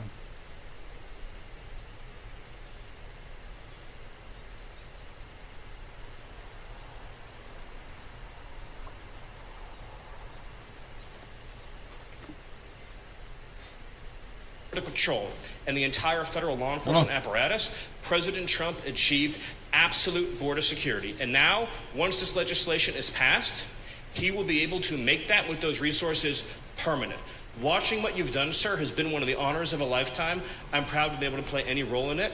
And what President Trump is going to achieve next with the resources in this bill will make America safer, stronger, freer, more sovereign, and more prosperous than it has ever been before. Thank you, sir. Thank you, Steve.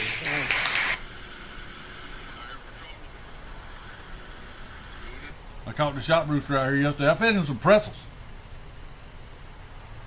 Didn't like he was starving.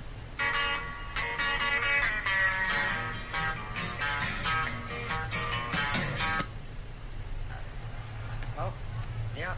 Smells great tonight. Oh, you're sweet. If I'm still at the factory in 5 years, I'd give you permission to shoot me. Okay. No. Seriously. Take that big old gun of yours and shoot me. What would you rather be doing instead? Marry a cop. Be his wife. Have a bunch of his kids. Don't worry, Bunny. We're just having fun. Or So why'd you want to be Popo? Make a difference. Do something for the community. Be a part of the solution. When I was a Want to kid. fuck? Did what? Come on. Okay. I'll leave it. We'll be right back. Your place close? Yeah, but we're not going there. Me and my ex still live together. Randy, guard our drinks. Where are you guys going? Bathroom. Come with? Want to? No. Yes, absolutely. Smell me. And in the naked light I saw Melanose. 10,000 people maybe. People talking without speaking. People hearing without listening. People writing songs. Their voices never share. And no one dares disturb the sound of silence. Fool said, you do not know. Silence like a cancer grows. Hear my words and I might teach you. Play my cards and I might reach you. But my words, like silent raindrops fell. And echoed in the wells of silence.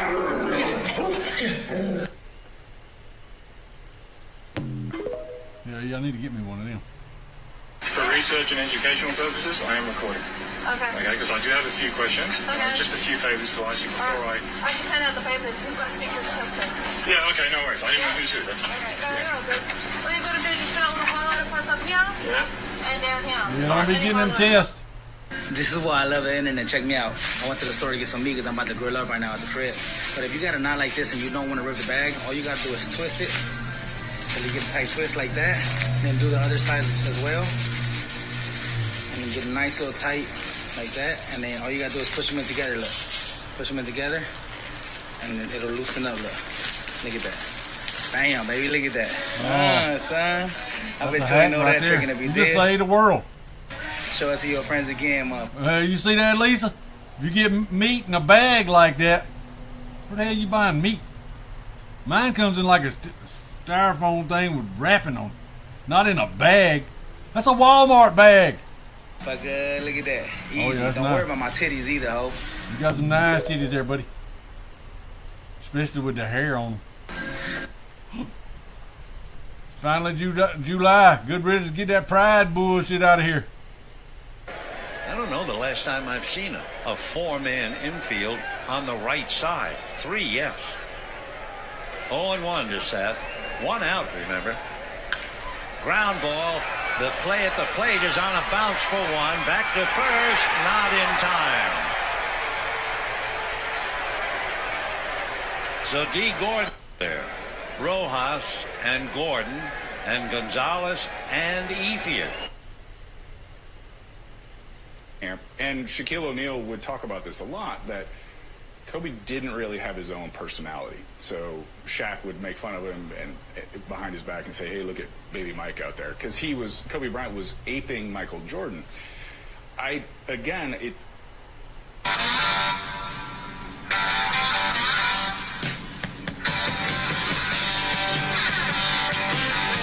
the day I was born, the nurses all gathered round.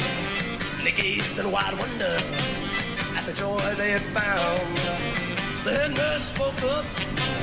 I wonder if they built that thing with illegal aliens. You know, they're in the construction business. Leave this one alone. She could tell.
Oh, he done got him a Chinese girlfriend on the subway. New photo of Halle Berry and her new man. Yo, TDG is popping it.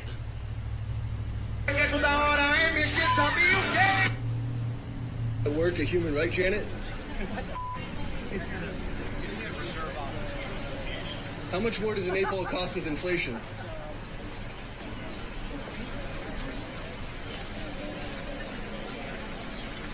Is sniffing cocaine at work a human right, Janet?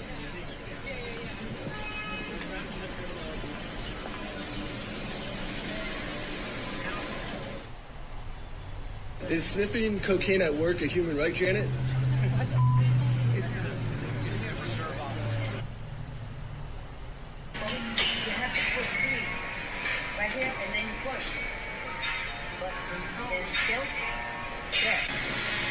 No way. Nah, let's try this.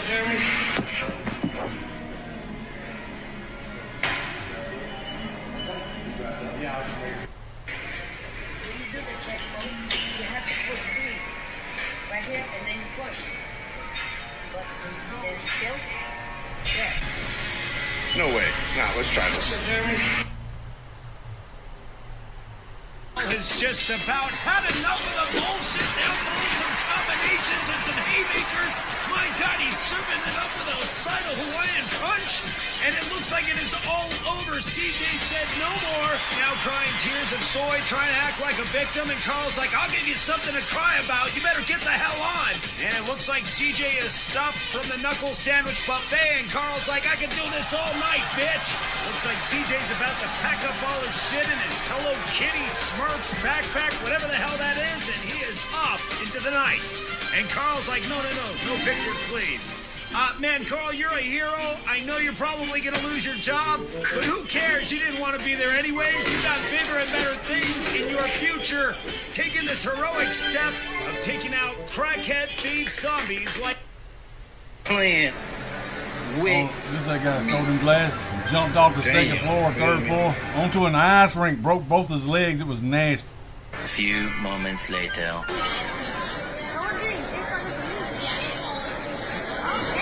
He's getting chased. Ooh!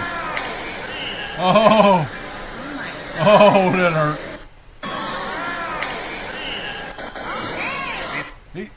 There he is. How far is that? That's a good 20, 30 feet. That's longer than that. He's getting chased. Look. Boom! Look at how they spread out like that. That ankle right there is twisted sideways. This one over here is flopped over the other way. Which way you walking? That's messed You know what's up. crazy? It's so instant. He stole the glasses. Everything snapped up. Filmed himself stealing the I glasses. guess he didn't realize that was a skating rink. I mean, you're not just gonna... You can't be out here with them shoes on, mister. Where's your skates? You gonna do that? Man. Oh. That is low. Well, he's on the phone. Oh, true. He's on the phone. He's calling his own ambulance. Kevin, this is Houston. The Galleria Mall. Crime is through the roof in Houston. True. Oh, just fell from up there. Up there. They keep saying he fell. He jumped. Yeah, he didn't fall. He did that willingly. Oh, shit. He's on the phone. He's FaceTiming with his doctor. Bro, tripping. He tripped. You know what's crazy about this? Whenever you see something crazy, some sub-Saharan doing something in a sub-Saharan neighborhood, the commentary that comes with those videos, if he tripping, he failed. Like CJ. Why hasn't he been arrested yet? Obviously you guys are cleaning up the mess that was made deliberately for the past 4 years, and so people Lock him up. want to count. Others camouflage. Look at that bird.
It's like a pimple popper.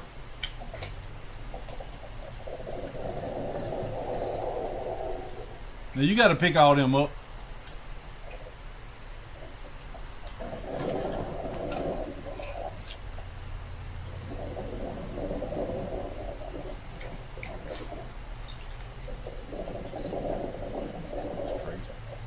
Please move. Let me get this shit on camera. God damn. Move, y'all. Move,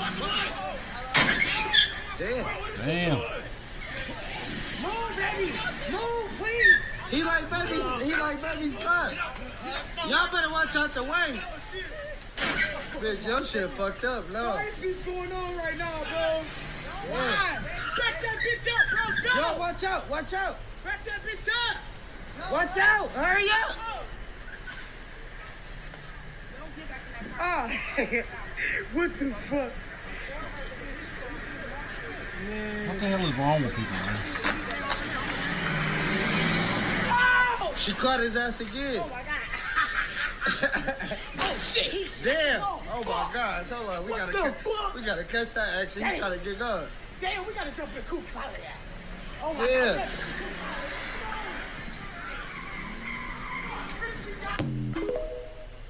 Some crazy woman.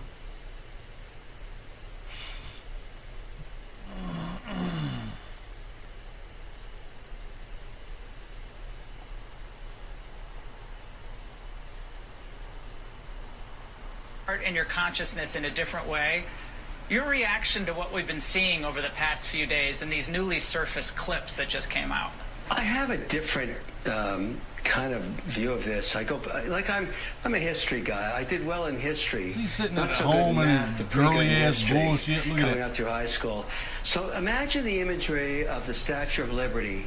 The #1 export of America for decades, hundreds of years, has been the American dream. Here's to nights we don't remember, with friends we won't forget. Yeah, I'd do it all again if I could. So pour me one more drink, bartender. Let's raise a glass to it. Here's to nights we don't. That's pretty good. Here's to nights we don't remember. Work, bro. Central Park pool, bro. Bro, people don't know how to act, bro. Look, you hear my voice, bro. My shit is going, bro. Like, first they got people fighting my coworkers.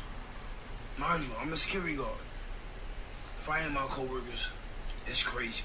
Like, nigga, I didn't even know I could jump that fucking high, nigga. I jumped over the fucking fence, right? Mind you, we deal with that, right? Mind you, we get everybody out the pool. Everybody gotta get out the pool. We go into the cafeteria part, bro. Another fight break out, bro. What the fuck, bro? You know, son, I like being the security guard. Like, now I get to grab niggas up, yoke niggas up, pull niggas apart, all that shit. Nigga, it was 3 fights in the cafeteria. 2 young girls. I ain't gonna lie, Shorty got her shit spanked. She got spanked. I ain't gonna lie, she got spanked. Boom. Then it was another older people, like, bro, come on, bro. Then you got the YNs and the young bitches saying, ooh, I had to go to, like, yo, shut the fuck up, man. Like, shut the fuck up, for real. Like, niggas want to be flipping in the pool. Bro, this is not a hotel, bro. This is not a hotel, bro. Bacon. Muslims calling for a bacon ban. That ain't gonna happen, mister. To talk about this Jews killing Christians and that this happened. this whole what's it called? The Bolshevik genocide? The Bolshevik genocide. They also killed Jews too. No, they didn't. They did. That's They another killed thing you lied religious about. Jews. No, they didn't. They killed anybody How many that did had they kill? anything that had to do with the Torah. There wasn't a lot of Jews over there, Dan. Yeah, there was. You're talking. What's the guy's name? You guys always talk about him. Henry Gagoda? Gagoda, right? Such a common Jewish name, right? He was in charge of Gulag. All those guys changed their names, hiding that they were Jews. You know, Gagoda's never been a Jewish name. But they changed their names. To what? What was it before? Non-Jewish sounding names. What was his name before? So this is about to become like a chat GPT debate where everybody's fact-checking everybody else. Which is kind of stupid, if you ask me. I mean, not really if you want to get the facts. If you have the facts on your side, then it's not stupid. So, how many Jews were killed by the Bolsheviks? There's no evidence that the Bolsheviks ever carried out any systematic campaign to kill Jews because they were Jewish. Shocking. There it is, right there. What was it? Because they were fucking Jewish. I haven't researched the fucking You know how many Jews there were in There was Germany? a lot of Jews in Russia. You know how many Jews Russia was one of the biggest. 2 million, I think, or something. 1939. Now this debate's a 2-on-1. See, if we're gonna go 2-on-1. Guys and gals. So, you know, I've been asking myself, why are Democrats so obsessed with the illegal immigrants and picking fruit? And then I saw this.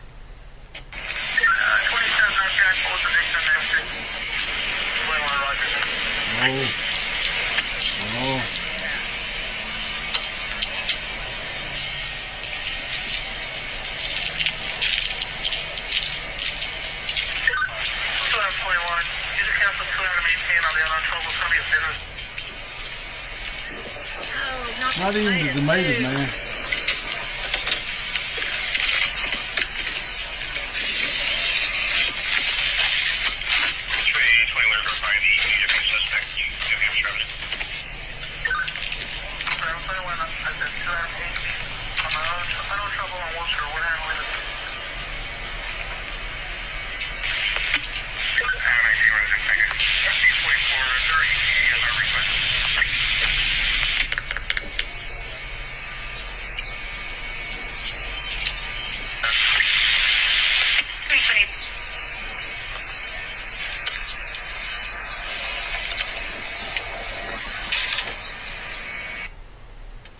$10 an hour, huh? Something tells me they're making a little something extra on the side.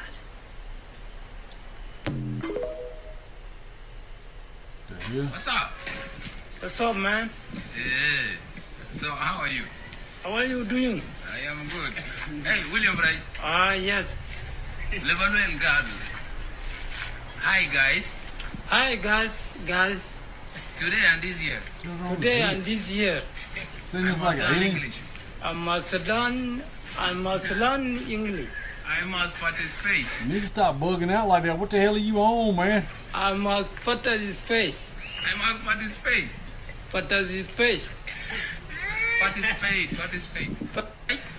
Yes. What's up? What's up, man?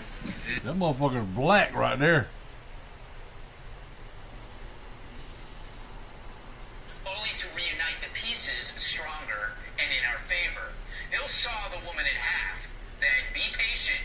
He returns her in one piece, hotter than ever. But it isn't magic at all. It's strength, will, and action. He knows what he's doing. His critics don't. So they resort to fictions. The Maryland dad, Russian collusion, the 4 years that Joe Biden was supposedly not dead. But thanks to Trump, we can see their tricks coming as their Turkey sandwich? dwindling base vanishes like a coin in the palm of his hand. Period.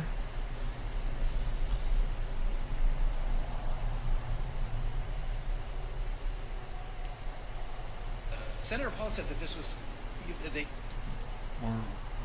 Murkowski stares me down for more than 10 seconds after I ask her to respond to Senator Rand Paul's critique of the deal she struck to get her to a yes and pass the OBB. your vote was a bailout for Alaska at the expense of the rest of the country. That's what Senator Paul said. Remember that lady was yelling, Feinstein was yelling at her in the hallways during Trump's first term? I didn't say it, ma'am. I'm just asking for your response. My response is I have an obligation to the people of the state of Alaska. And I live up to that every single day. I fight for my state's interests, and I make sure that Alaskans are understood. I work hard to take care of a state that has more unique situations, more unique people, and it's just different. And so when people suggest that federal dollars go to one of our 50 states in a quote bailout, I find that offensive. I advocated for my state's interests. I will continue to do that, and I will make no excuses for doing that. Do I like this bill? No, because I tried to take care of Alaska's interests. But I know that in many parts of the country, there are Americans that are not going to be advantaged by this bill. I don't like that. I don't like the fact that we moved through an artificial deadline, an artificial timeline, to produce something, to meet a deadline, rather than to actually try to produce the best bill for the country. But when I saw the direction that this is going, you can either say, I don't like it and not try to help my state, or you can roll up your sleeves. For 4 p.m. on Monday, Justin Guzman got out of an Uber to turn himself in and face murder charges. His attorney, Romy Kaplan, says Guzman was defending himself because Anthony Sanders allegedly walked toward him with a knife. It's a self-defense case, Maya. It's Self-defense. Already out of the gate. Hello. Hi there. How are are you? I'm Candace. Yeah. Nice to meet you. Julian, my pronouns are they, them. Y'all watch It's this. very interesting to think of it when we just think about the gender binary. It's, how do we place value on human beings in general?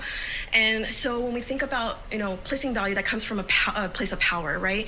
So I think let's select like the Victorian era. You have this dominant group of people coming from white supremacy, just... Here we go. Coming from white supremacy. What the fuck are you talking about? Shut the fuck up, you pig. She literally looks like a pig. Look at her face. Look at her fat face. Look at that retarded haircut. Look at that fat puggy nose. I know I've got a fat nose, but at least it's not a what is that called? A pug nose? Ugh. My computer's about to die. Deciding who gets to have a proper status in the world. And so that is already like taking human beings and devaluing them. And so what the sexual revolution did was to help people seek out empowerment, which increased value no matter the gender. So when it comes to sexual revolution, let's look at one contribution is sex education. I'm actually an educator.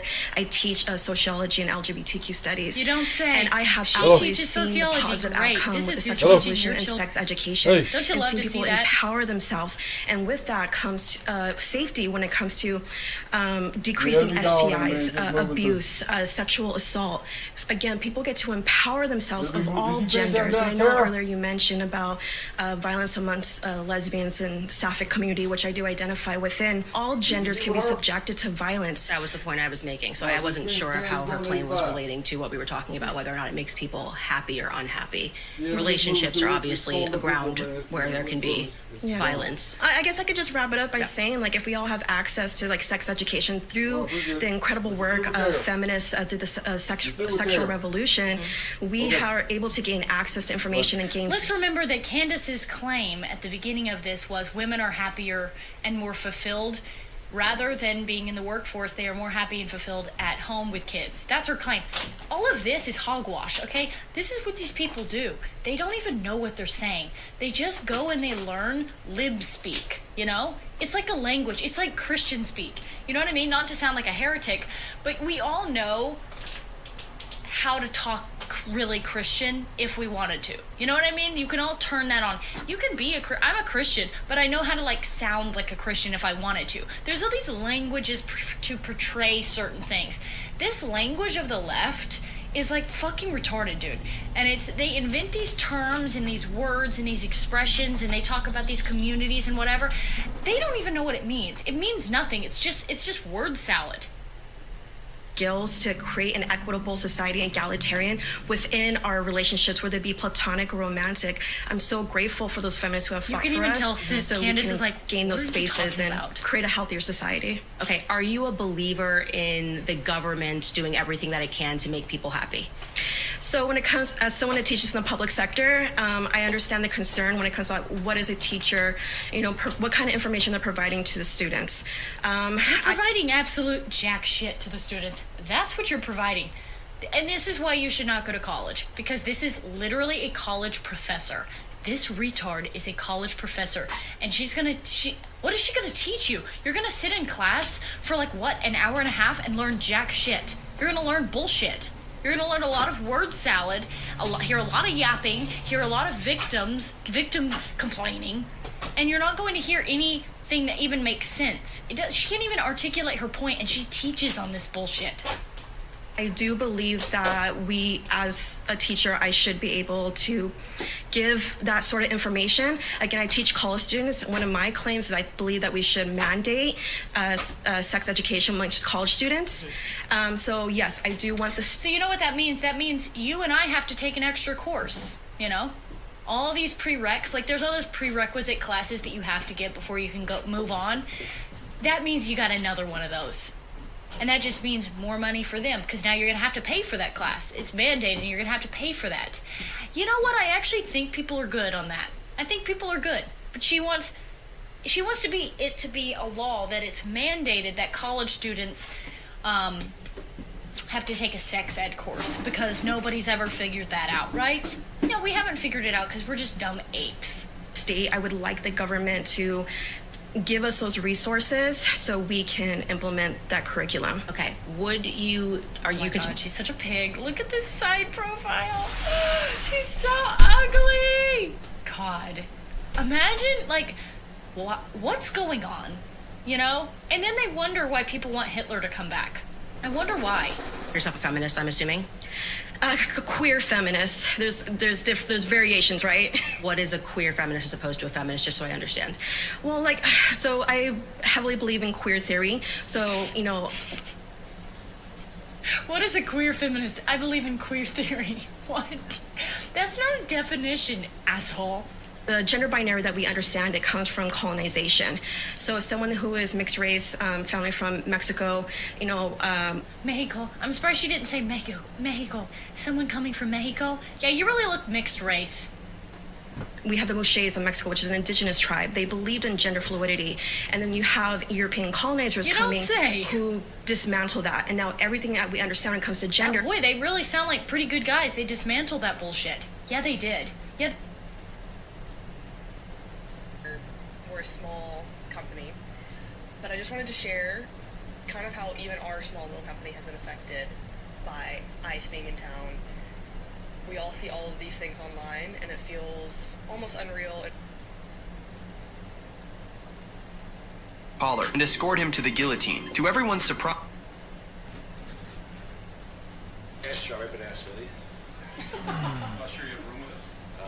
Where about 25 a hand at Resorts World was refused the comp strawberry banana smoothie because he didn't have a hotel room.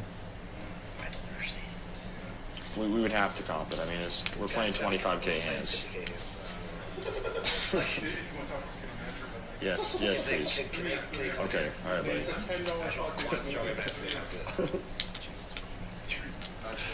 15, 25. This is the difference between Red Rocker and Jiro. They're gonna have to go kill the chicken. Yeah, double down. Come on. Can I get a water and an orange juice? Can I get a strawberry banana smoothie? Graduated for botany. My name is Jessica, and I just graduated for botany. My name's Sam, and just graduated for botany. My name's Alicia, I just graduated for botany. My name is Ariana, I just graduated for botany. My name is Nana, I just graduated for botany. My name is Kendra, I just graduated from botany. My name is Nakiri, and I just graduated from botany. Botany, what is that? Blood My work? name is Diamond, I just graduated from botany. My name is Cheese, and I just graduated from botany. I just graduated from botany. We graduated!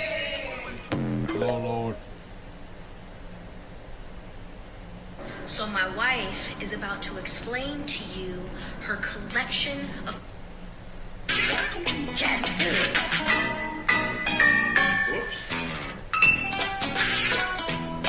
Oh, Lord.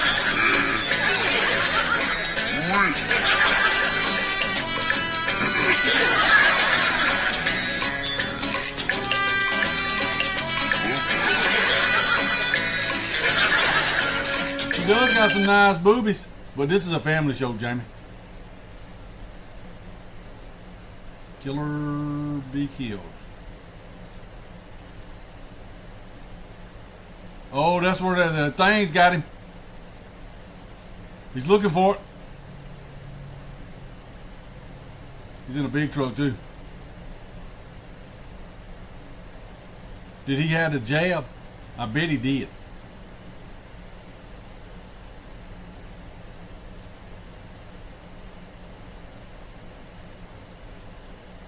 I think about that every time I pass a truck out there.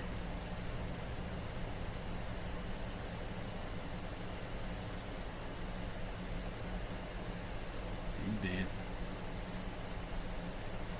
He's dead. He's dead.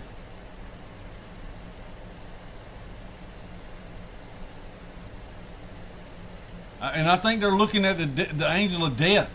When they do that spin, I think they're because they're looking at something.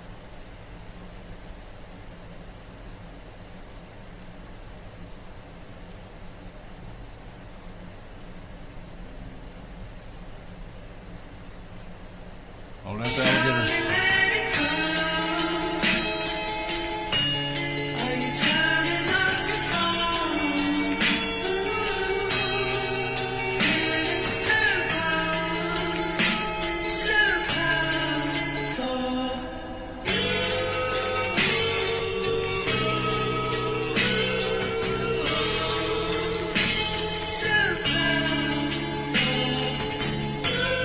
boat. Police standing right there waiting on him to come up.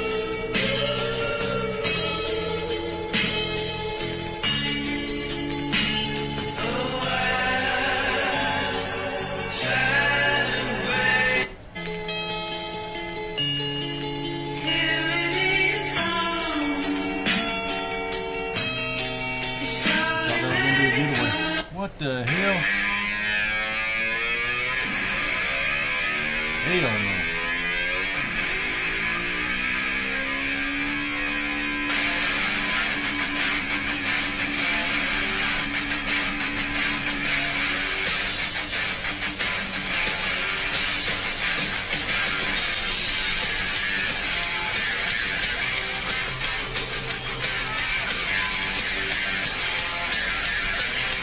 You got some steel, son. And balls of steel.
Crazy.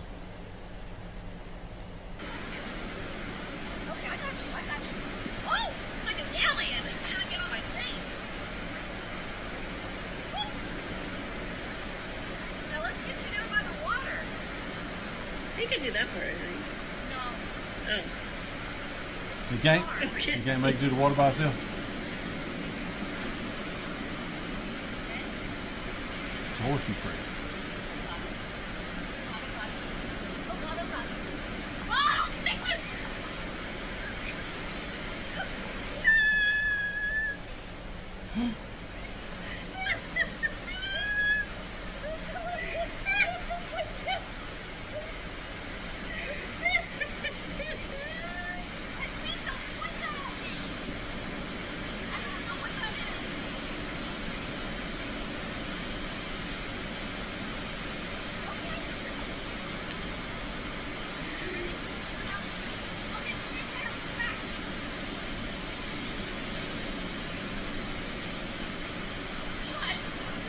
Like she's saving wildlife. Boom!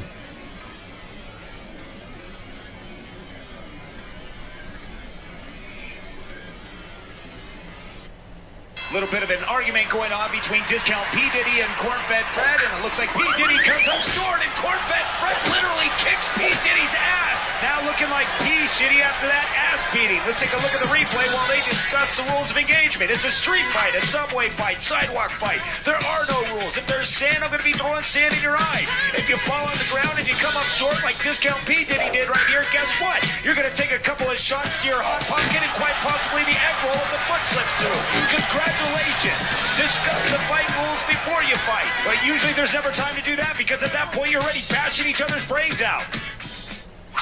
Little bit of an argument going on.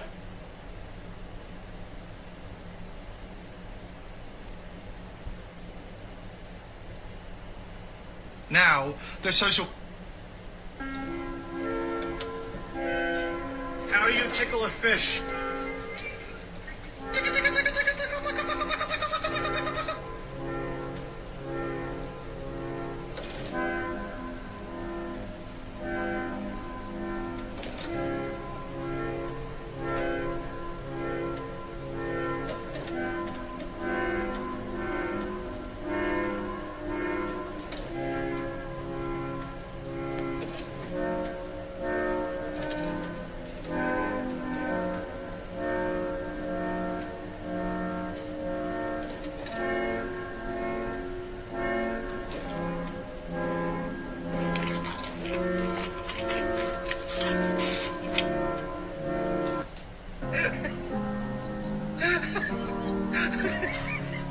Hello, it's me. I was wondering if after all.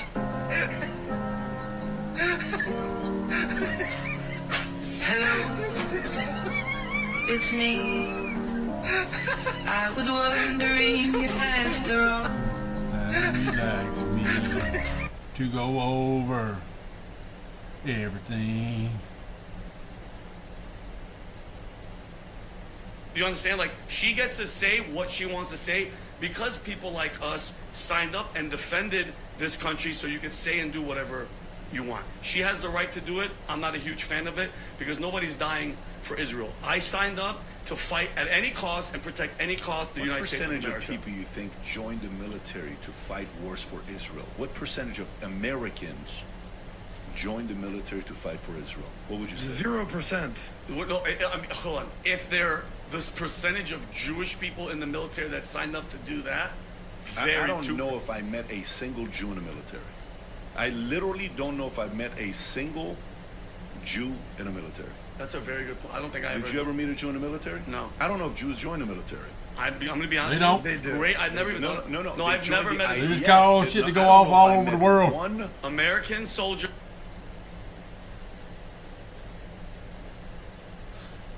Protest called the People's Sick Day, where they plan to skip work and stop spending for 3 days to prove how essential they are. Good. Funny bitch you hate, but they can't get past. Pretty face, no waist, and a big old ass. Bad bitch, I can. Stop trying to be a whore. Quit listening to that garbage.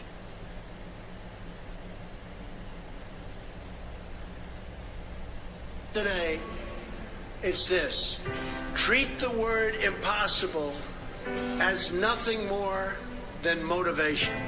Relish the opportunity to be an outsider. U.S. mercenaries from International Foreign Legion go on a failed safari attempt in Risk.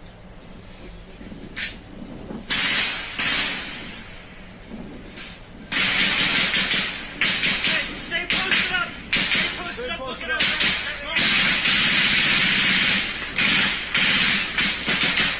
Don't wasting ammo, man.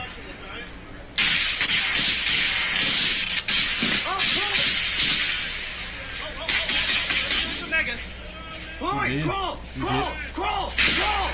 Crawl, man. Crawl with me. He can't crawl, he's good.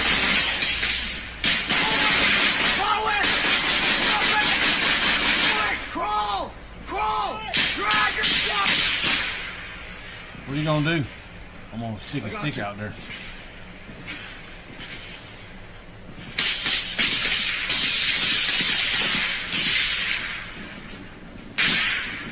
You got 2 down now?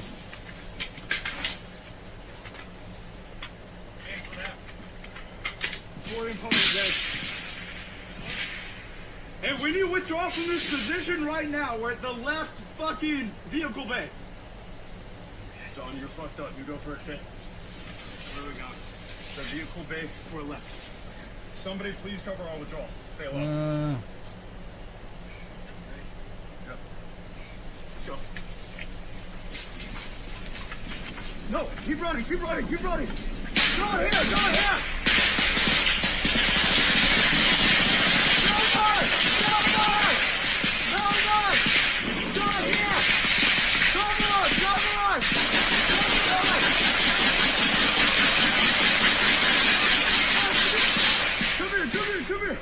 Get inside.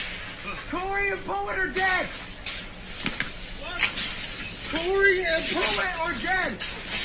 Tidy. He's fucked up. I think he got hit in the head. He's dizzy.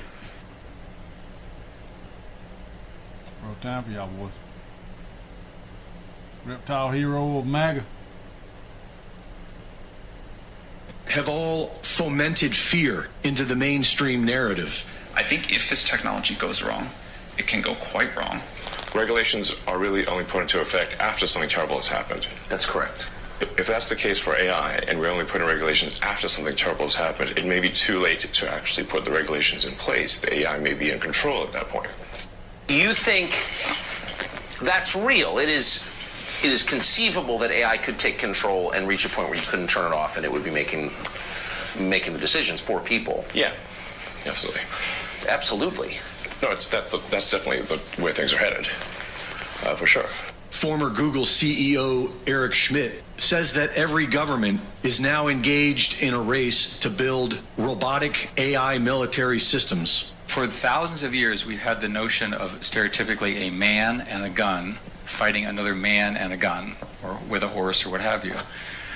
We're now breaking that connection forever. So all of a sudden, the logic of everything that we in our military do just doesn't make any sense, right? You should be building attritable, automated robotic systems for defense and offense. This is what Palantir is developing in the Middle East, a robotic AI human killing machine. And it is what President Trump is developing in the United States with Peter Thiel, a name with a fitting anagram for MAGA's technocratic poster child, the reptile. Peter Thiel shows no sympathy for the genocidal murder he is helping execute with Palantir, and he believes the future.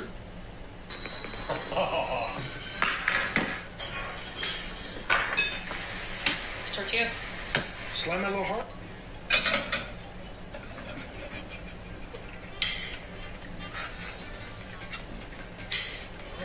Oh, I know. What?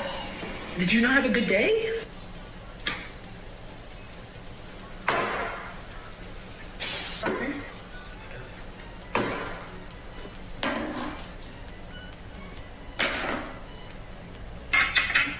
Man? What the? Do you want more? No, I don't want any more. That's good. Spoon would be nice. A fork or a spoon? That's a fork. And he was making some lunch. And you don't see me move the plate because you set it down here rude? Since when are we not? Is everything okay? Them girls need a good ass whooping is what they need. Scientific mind that that humanity has produced. There is no contest. Isaac Newton. Nobody comes close. Explain why.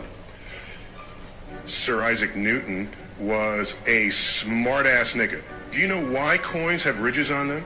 Well, back in the day, coins were made out of precious metals like gold, silver, and alloys of these metals, ensuring that the currency of that nation was backed by their inherent value, durability, and practical qualities for facilitating trade and commerce.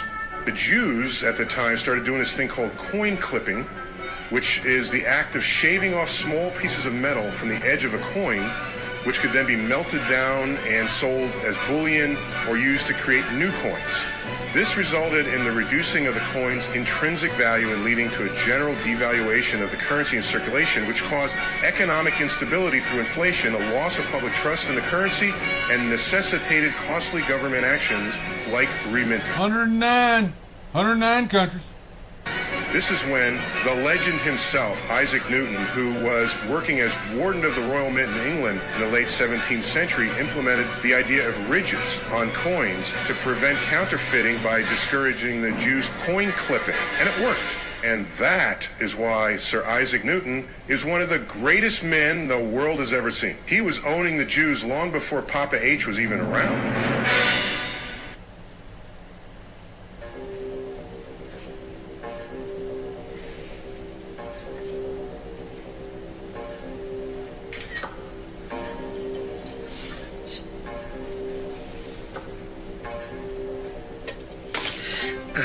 Honey, how was your day? I don't want to talk. I'm tired. Bullshit. Courage potion after he decided to not run for.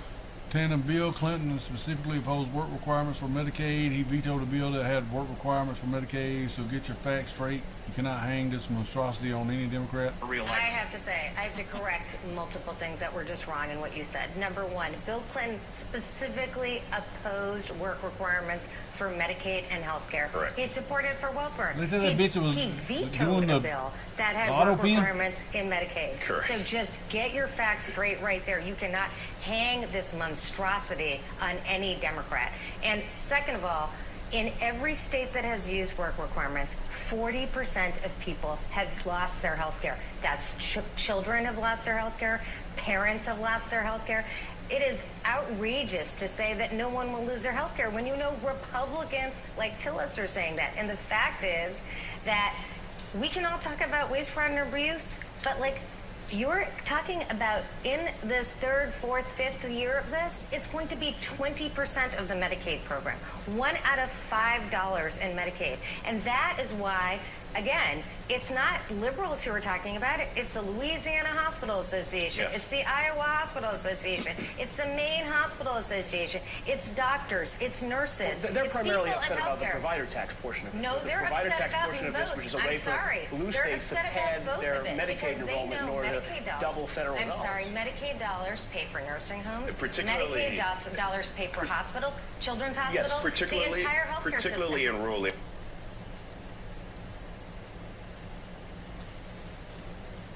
No more freebies for fat cats. The Senate just approved my amendment to end unemployment benefits for millionaires to save taxpayers as much as $100 million.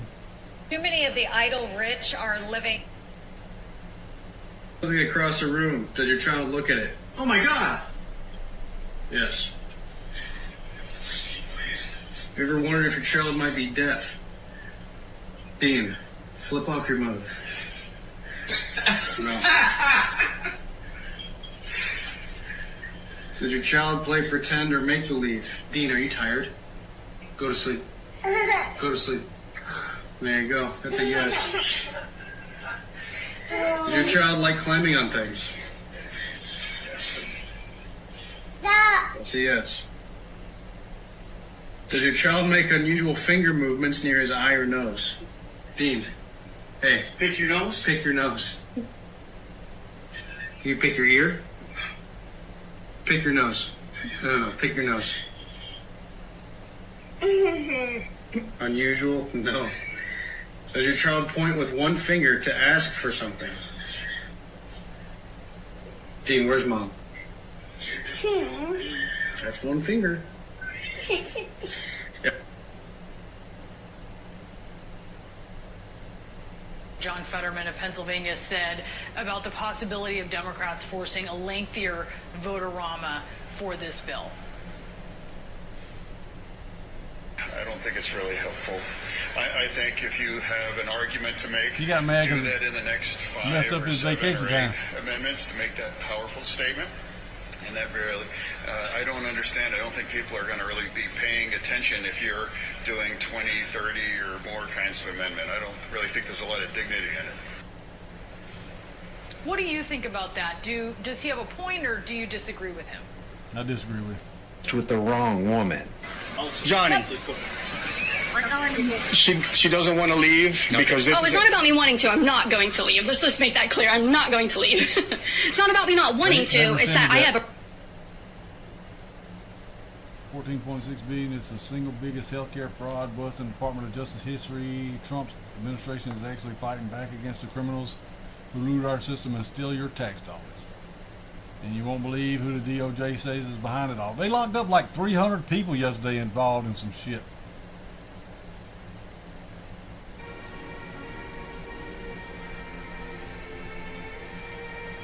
That's that wave machine.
From President Trump himself, I think Robert F. Kennedy Jr. might be the biggest rug pull of the entire Trump 47 administration. This guy was propelled into national prominence by promising to make America healthy.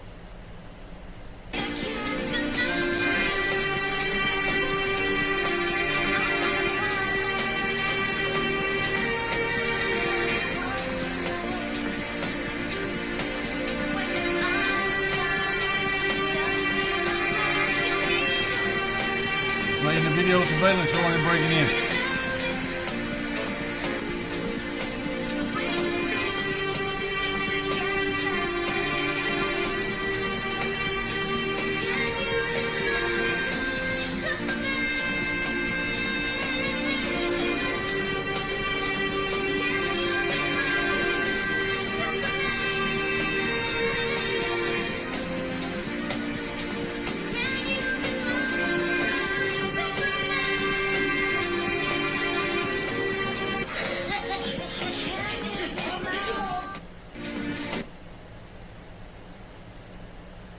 That I know in the press.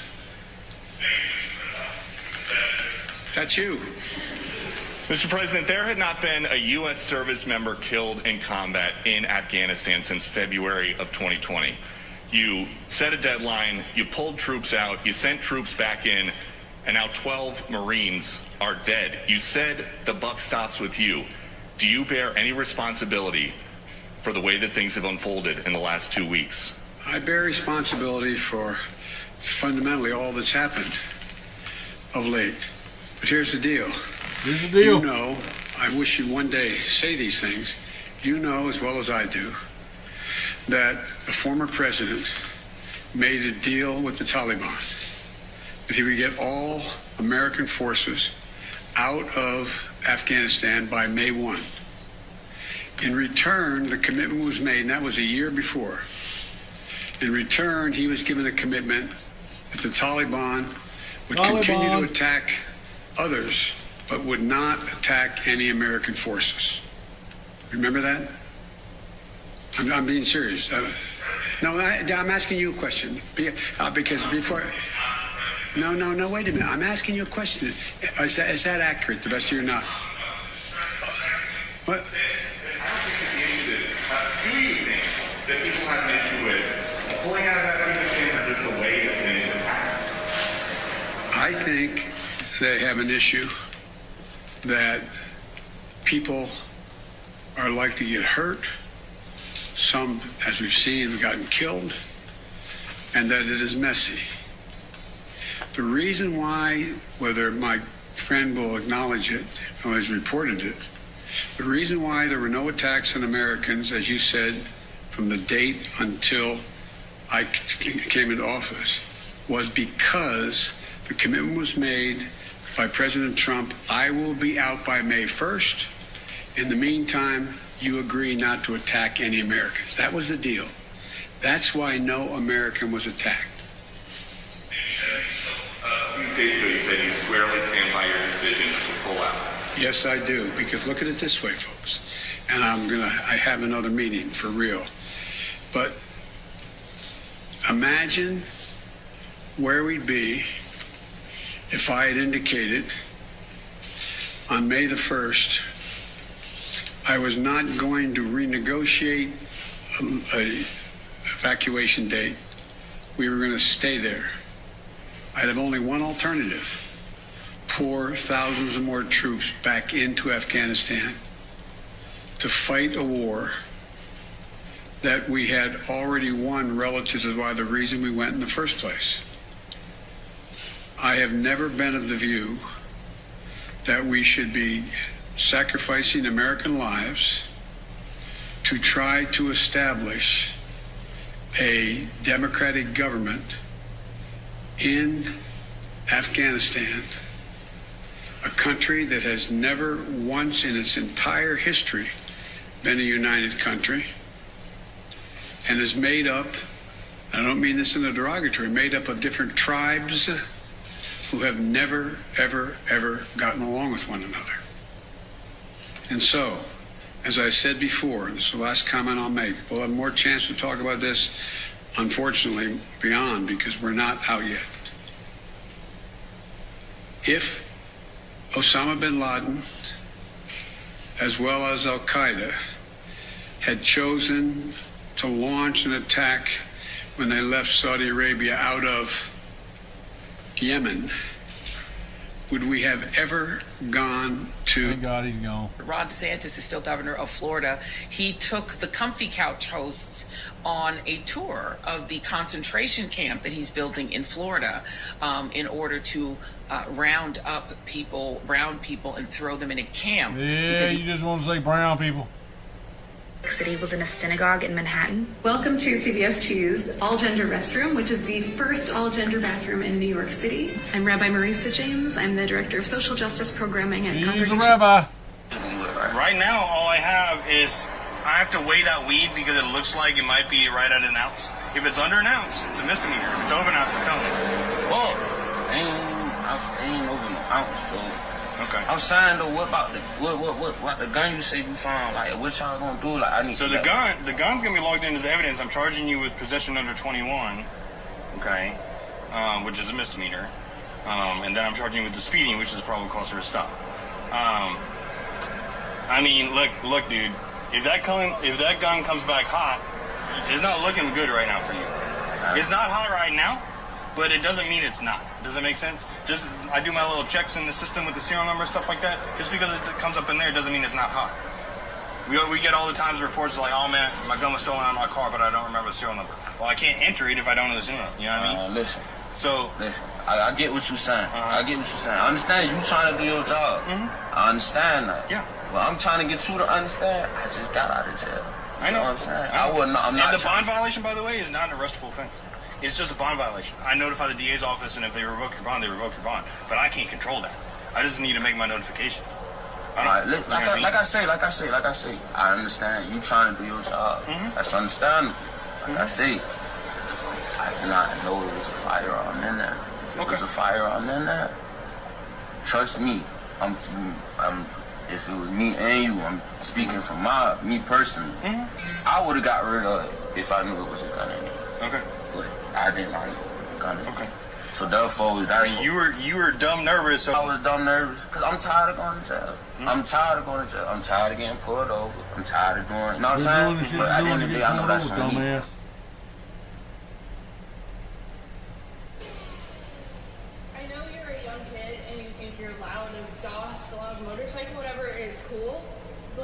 It's 9 p.m. Some of us real adults have jobs, and we are trying to sleep.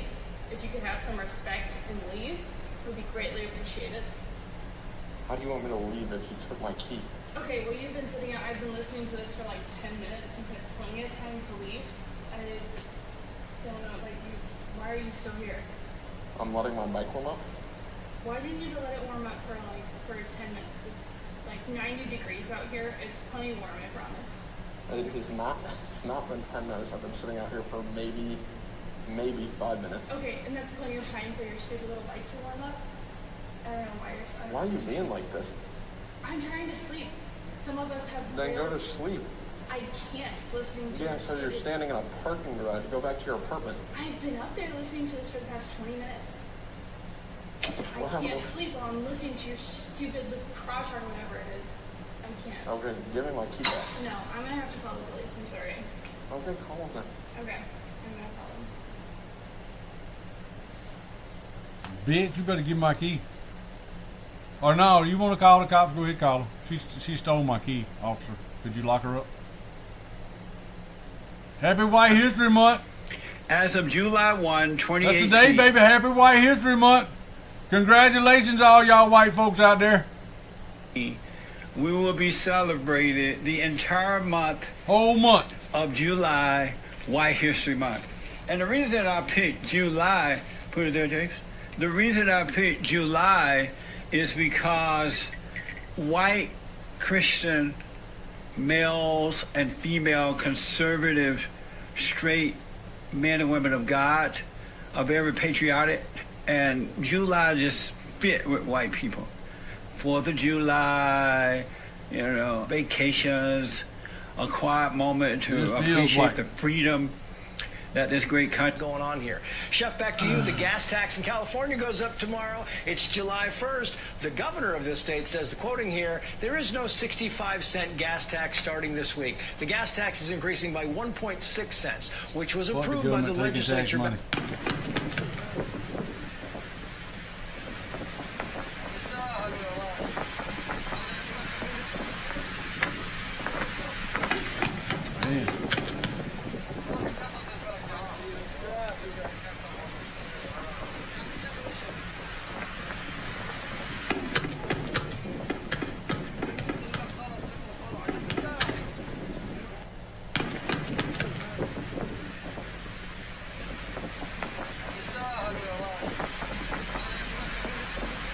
Chapman. So wait, you're saying that no more, are you saying in addition to Mexico produce fentanyl, or it's all moved to Canada?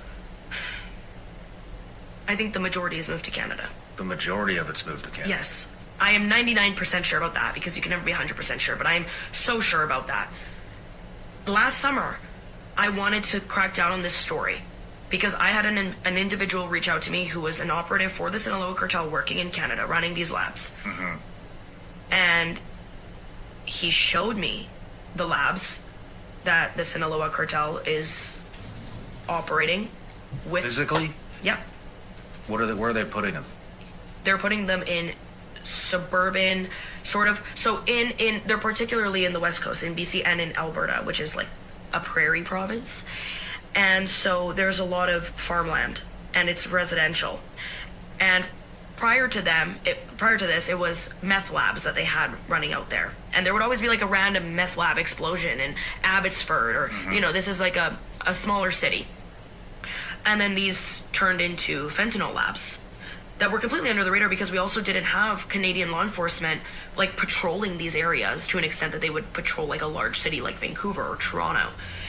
So you're bringing in precursors from the Port of Vancouver easily because less than 1% of cargo that comes into the Port of Vancouver is actually inspected by authorities, or less than how much? Less than 1%. Less than 1%? That is an official number, yes. So the majority of the cargo that's coming into the Port of Vancouver is unmonitored. And you have longshoremen that are on organized crime payroll. Just broke off?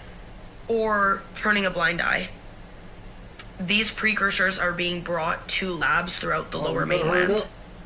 And they are producing fentanyl there. And it started off as distributing this product throughout Canada. Because just like the United States, there has been this insatiable appetite for fentanyl in Canada. During the pandemic, more people at one point were dying of fentanyl overdose deaths than from COVID. So that was a major health crisis. Mm-hmm. And then there's this major crackdown at the southern border. You already have cartel operatives established in the north. You have over 5,000 miles of practically unprotected border. It's Greenland, and you can fly across, you can drive your boat across, you can drive your dirt bike across. And that just left it as open field for these members of organized crime to start to bring their operations to the next level by trafficking everything into the United States. And it's important to keep in mind that Canadian law enforcement knows this is happening. Very aware. Has been aware since around 2017. And they allow the shit to go on. Probably because they're getting kickback from the cartels like our guys were. Okay.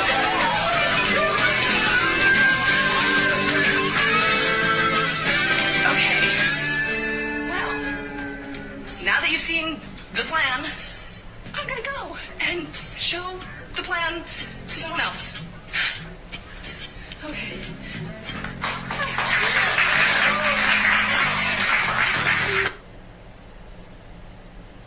In the past 24 hours, Trump threatened Elon Musk, Thomas Massey, Japan, a judge in Israel, the CEO of AT&T, Jerome Powell, Canada, Tom Tillis, Ford reporter, Harvard, and migrants were being eaten by Burmese pythons in the Everglades while releasing a new line of clones. Trump's busy.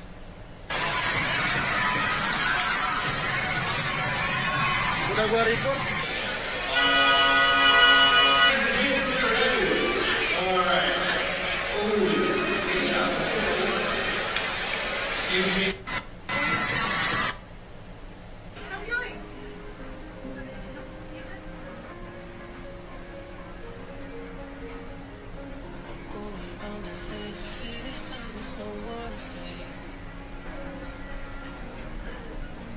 Who's filming this shit? I don't believe it's been... Low? Do you sell... My blood sugar's low. Do you sell apple juice? Yeah. You do? It should be straight back there, I think. You want a large follow or what? Yeah, probably a lot. Yeah, there should be some right back there. Oh, okay. Thank you, sir. And this one here, but we should have some folders, or else there's smaller ones. Okay. Right there. One enough. One will be enough, yeah. Is that all you wanted? Yeah. Have a good day. No. Have a good day. Get out of here. Don't bother. No, take care of yourself. Go ahead. Why, dude? God bless you. What's your name? John. Josh. Josh, okay? Why, John? We gotta take care of each other. Believe in God, you always get it back in the long run. Don't worry about it. Have a good day. John, I actually have something for you. What? No. Why? Because you were nice to help me out, John. Jesus Christ, that's crazy. For you. Well, have a good day, buddy. Take care of yourself. You God too. bless. My blood sugar's low. Do you sell my blood sugar's John's low? giving away. That's there. Durable. They're not.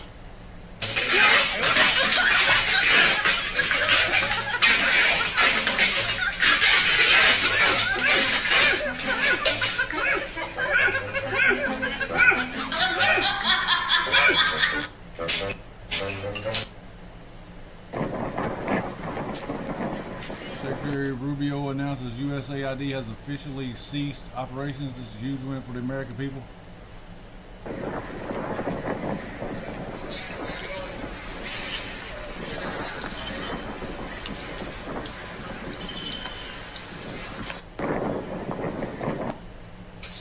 We want this. We love this. We need this.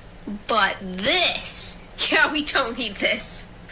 As a member of the African American community, we would like to humbly decline your offer. Since you don't want your own race, maybe the Hispanics will take you instead. So sorry, you have been declined. I can do a referral on that, but the Hispanic community, we're gonna have to pass on that. You can check the Asians though. As a representative of the Asian community, after careful consideration, unfortunately, we cannot take her. She will also be banned from ever taking out Chinese again. Though, we will offer her up to the Indians. After a not so thorough examination as a member of the Indian community, we would also like to humbly deny this offer. Maybe the Egyptians would be interested. Yeah, I'm sorry, but there's no way. Gotta pass this one back to the white boys. No. That was pretty funny. They all turned their fat ass down. Trying to get the levels back to where we were pre-COVID, which I don't think anybody disagrees with. Elon Musk says this. It's obvious with this insane spending bill, increases the debt ceiling by $5 trillion. We live in a one-party country, the Porky Pig Party. Time for a new political party that actually cares about the people. And he's probably going to start one if this passes. What's your reaction? You guys famously tangled in the White House. I admire Elon's leadership on rockets. I will take care of the finances. So do you feel as though he says the $5 trillion added to the deficit? You don't agree? I don't agree at all. Let me tell you why. Because this bill will set off growth like we've never seen before.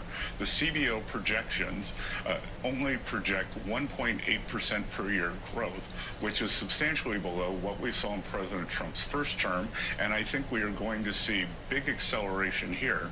And once you see the growth trajectory change to an upward bias, the bill more than pays for itself. You know, we could be in surplus.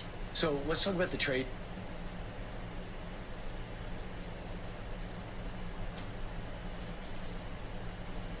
But he wants it too. I will say. He's coming here next week. He wants to end it too. We had a tremendous success with Iran. They won't have me. Somebody said, when are you going to sign? I said, sign? They are so bombed out. Did you see the report issued this morning? The place was decimated. It'll be years before anybody even gets down there. So that's not a priority, but we'll have a report and we'll have whatever we want. We'll get whatever we want from Iran. And I think, and I hope they want to have a good country. You know, they have massive sanctions right now, biting sanctions. It's going to be very hard for them to do anything with those sanctions. And I look forward to maybe there'll be a time when we... All right, fellas, we're going to wrap this up for today. Appreciate y'all being over here hanging out. Thank you. We will holler at y'all later. Cut off, sir. tank consoles like this.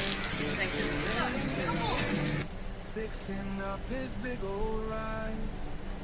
Semi-truck, not slave this year. Needs to make it home by night. Carol's playing on the radio. Fiscally, if we're talking about the fiscal cost, it costs New York City more than $500,000 a year to incarcerate someone on Rikers. And to put someone in a year of supportive housing, it's about $50,000 a year.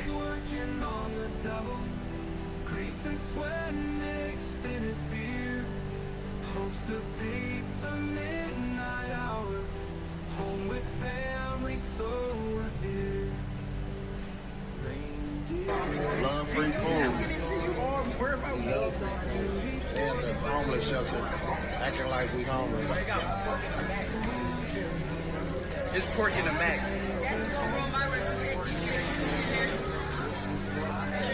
Fire. Snuck into a homeless shelter to eat free. Love free food. They have the homeless shelter acting like we homeless.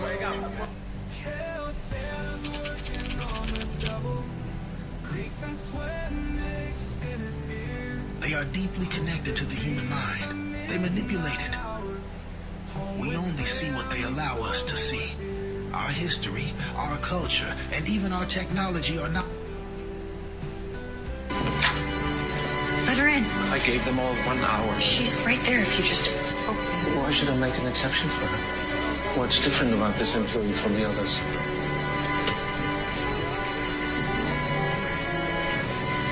Nothing. It's not as if she didn't have transportation.